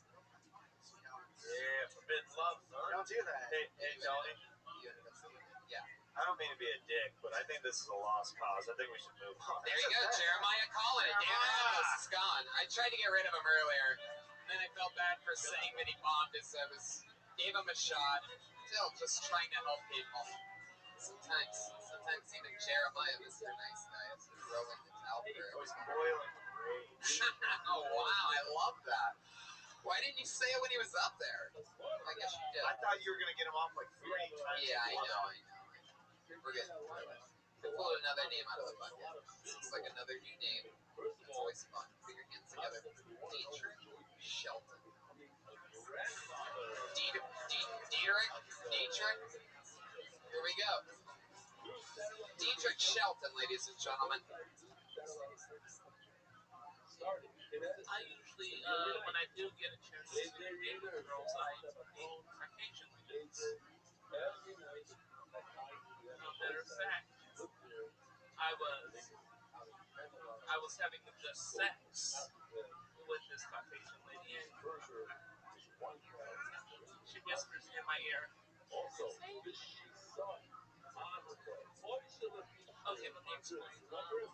I hadn't had sex in a while, so I wasn't going to run it by saying no. I was like, be mad at me, and I had to let him know that it's my baseball neighbor. Not the worst thing anybody's ever done for us. I thought to myself, maybe this will be sex. Yeah, my mind went there. And then I heard it out loud. What followed was the most dangerous thing in history. Not only did I come, I overcame.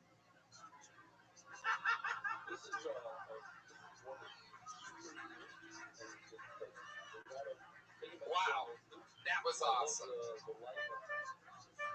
Dietrich, am I saying that right? Yes, you are saying it correctly. Dietrich, you are awesome, man. I try, it works out. Assassin. Where are you from? Phoenix, Arizona. How long have you been on stand-up? 9 years. That is fucking great. One more time. Everybody showing us all how it's done. Absolutely hilarious. That's cool, man. Jeremiah, what's going on over there? Why are you giggling like that? What's going on? This is one creepy black dude. I'll tell you that. Why? What's creepy? What do you mean? What do you mean? One was creepy. Him leaning into, and then a white girl. Caucasian. Ooh. 100% Caucasian. A Caucasian girl. There you I go. loved it. He's got some I love it. No, there's like some pizzazz there. I was drawn in immediately. I started laughing as soon as he started talking. It was great. Yeah. A real upgrade. I like your style. You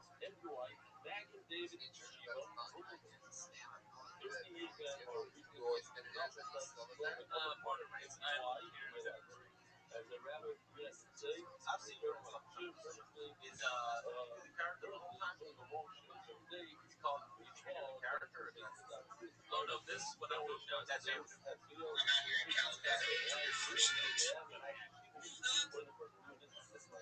Like I said, creepy black dude.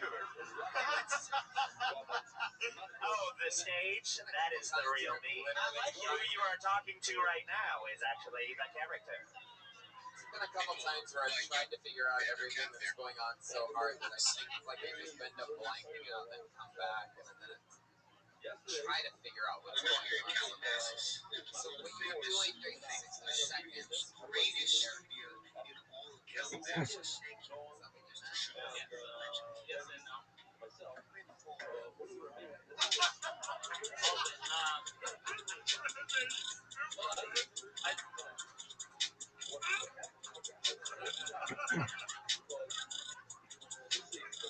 I accidentally found this by a friend myself. It flipped on a real life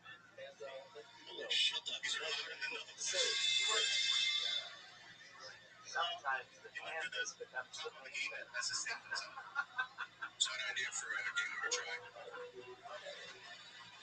Oh my God, Jeremiah. What just happened? You just became him. Wait, what else are you into? Stand-up, what else do you like to do? Or like, your hobbies? On the road. I am light as shit. Over here. Much of us do a pro wrestling podcast. Thank you. Yes. Very excited about it. Favorite pro wrestler of all time? Wow, you're still pro Hulk Hogan? This is random age limits. I have. From everything I know about you, it seems like you like being called the N-word. How is Hogan still your number one? He fell off on all the white people's lists when he did that shit. Well, I don't know what happens when even to this day, if he starts talking up, it's like, oh my God, he's about to do something. You know, it brings me back to a system time. A pure time. Why do I feel like you're like 145 years old? Yes, man. And you've always looked that way. Who raised you? Who raised you? My mom. Just your mom? Yeah, mom is like a stepdad. You're not sure if he was? They came in late. Well, they were never married, and he came late. Yeah. Late, you came late. I can tell you. It's not.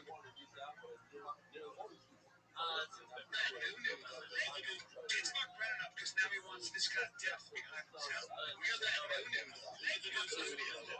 the one thing you kept talking about ad nauseum. We used the Pringle Boys podcast. That's why you never watched it. That's why it works. It's not red enough because now he wants this kind of depth behind himself. We got that Seems like it's already okay if he calls him the N-word. He already did. Said the N-word. Hulk Hogan said the N-word.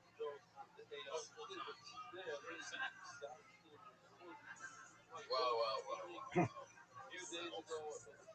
Dietrich. So that's interesting. Did you like musical theater growing up? No, I did. That's a really good question. That is a good question. I don't know why you guys reacted that way. I have no rhythm, so I actually did like Right. Oh yeah, that's what I meant. That's what I really meant. Jump looking back. That makes sense. It's accidentally funny there in real life. Jeremiah's black. I've done this at Cassie. Right. I like your style. No, you wow, way to bring down the moment, Dietrich. Hey, I have to bring it down. Yeah, I like it. You're a stone cold assassin, man. I like your style. One must be brought it down before one is brought it up. It's filled with just killer quotes. You've had some bomb-ass tearaway calendars in your day. The bucket of water does not live itself until it reaches the bottom of the well. Anything else about Dietrich? Any other cool hobbies? Comedy, pro wrestling? Well, I used to Play yo-yo? Yu-Gi-Oh. Yeah. Like, I was a demo team member, so what I was doing is actually it's how to play. What? Yu-Gi-Oh. It's based on an animation. It's like Pokemon, but even worse. Oh, wow. That's some extra shit there. I'm Jeremiah just lost the connection in show business. It happens that quick. Wow, Tate, really? So I think we're starting to figure out, like, you're like a nerd with tons of swagger, is what I'm figuring out about you, right? You're a pretty nerdy kid, like you're things that you're into. Extremely nerdy, but on stage, the first 60 seconds we saw you was like rock and roll, just like, you know, like a chubbier version every black comic that, wow, I don't know why Chewbacca just came in there. I don't know what the fuck that was. Oh my god. I think it is. I just think he owns who he is. Yeah. You know what I mean? You're not trying to be anybody else. You're This is who I am, and you don't give a fuck. So many times we try to be someone we're not. And it's kind of what I think about it. You know, Jeremiah's not bored. He's looking to change the world. And I just think it's cool. It's cool. You remind me of like Chris Rocky Road.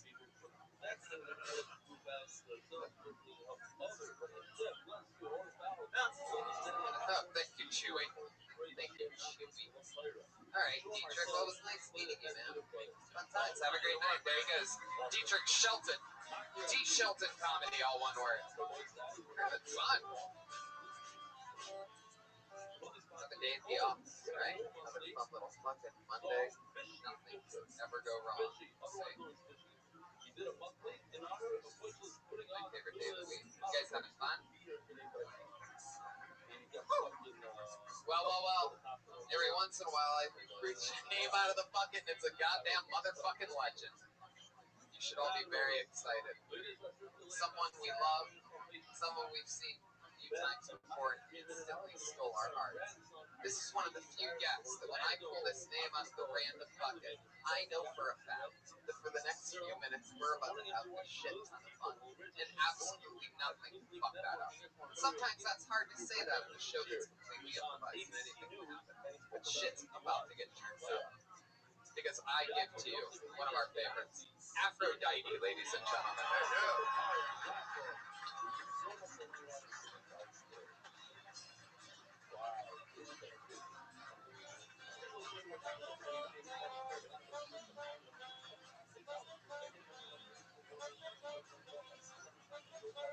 Aphrodite, everybody, come on!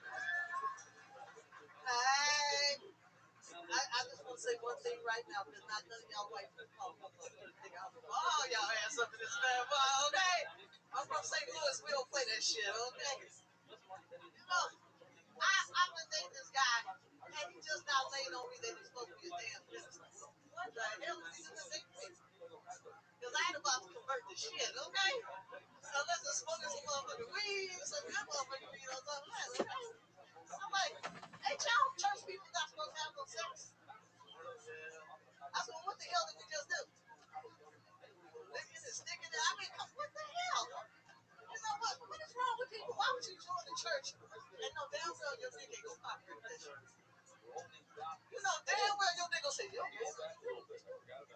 Talk about we ain't doing nothing. I got to get some. It's gonna be right with your dick, like you can separate your dick from yourself. Okay? You know that don't make no damn sense. Get that shit up. You know? I mean, this just don't make no sense. Aphrodite. I love y'all. Aphrodite, everybody. She's here. The one and the only. The greatest person in the world. We know her. We love her. She's crazy as fuck. The 60 seconds are out of the way. So here we are. Aphrodite, let's do this shit. I'm excited to see you again. How's life? Life is good. I'm really excited. I'm going to do a New Year's Eve show. Did you really? Okay, what about the New Year's Eve show? I'm singing at the New Year's Eve show in Grand Park, downtown, 70,000. What are you going to sing?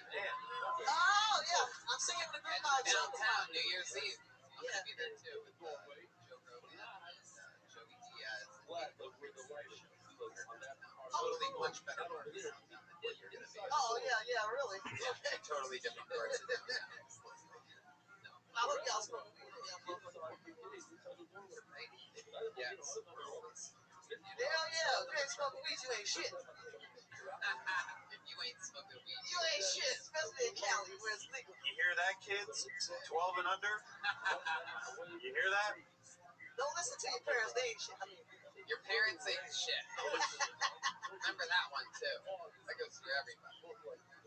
Aphrodite. So, is this true?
the right side, on the left side. Maybe I'm entering from this guy going to that guy going. So the halacha is that we go by the hinge. So we're looking where the hinge is. In other words, what it really means is does the door open up to two? And that's how we're going to finish off today's thing also. We're going to do other things, but at the end, as soon as the idea comes back, where does the door open up to? Oh, so pocket doors, some people say you don't need a hard slipper. Like sliding water into the hug, whether you need to, you say no, but it goes by the two. So, it's very interesting. Omar Abada, oh, my answer is what are you doing? I don't even understand what you're saying. Here, recognize the hint. Omar Abada, option though. We have a little bit, it's not going to help much, but you see little things. Like this, what it really means is the swing of the door. So that's taking the starting pretty high. Let's say, everything goes high. And one is to the right, one is to the left, one is to the left, one is to the left. Try not to mingle. Baby loves you. Yeah, the Lord says it. I didn't say it. And here it is. Here's the house, typical house. King on the right, side. And the guy has his thing now. Once in a while, you want to visit each other. Look at the door. No. The house. She's in some. Yeah. It's a mouse like our office. It's beautiful. Look at it. Each one has a doorway. You can actually run to the other person. Basically, it just seems very good. That is very special. Okay, so in the house, she's busy cooking over. She's doing the shadow. The whole house is probably clean by you. Okay? A little bit, you have no problem. But the doorway, I'm like our office. This is how our office is going. So go, like up to the door that I want to go. This way, it's very obvious. This is the second door on this side. But over here, it's very obvious. The door screws open into the woman's door. So when they look, you're going to see the filter leaving from the man's side, you put on the right. And that's on the hinges. You see where the hinge goes? It opens, swings up this way, you're going to put it on the right. Now, if it's swung into the man's side, on the right side of the woman, from where the woman leaves out, I don't care what side the hinge comes from. It could have been that the door opens into the woman's side, and the door is actually hung on the opposite side of the frame. But also swing it the other way. But the filter will be on the right side of the man. Always on the right side. Doesn't matter how the door swings. It's where a door can open this way. It can also open this way. But the point is always going to be on the right side, leaving the man. Hold on.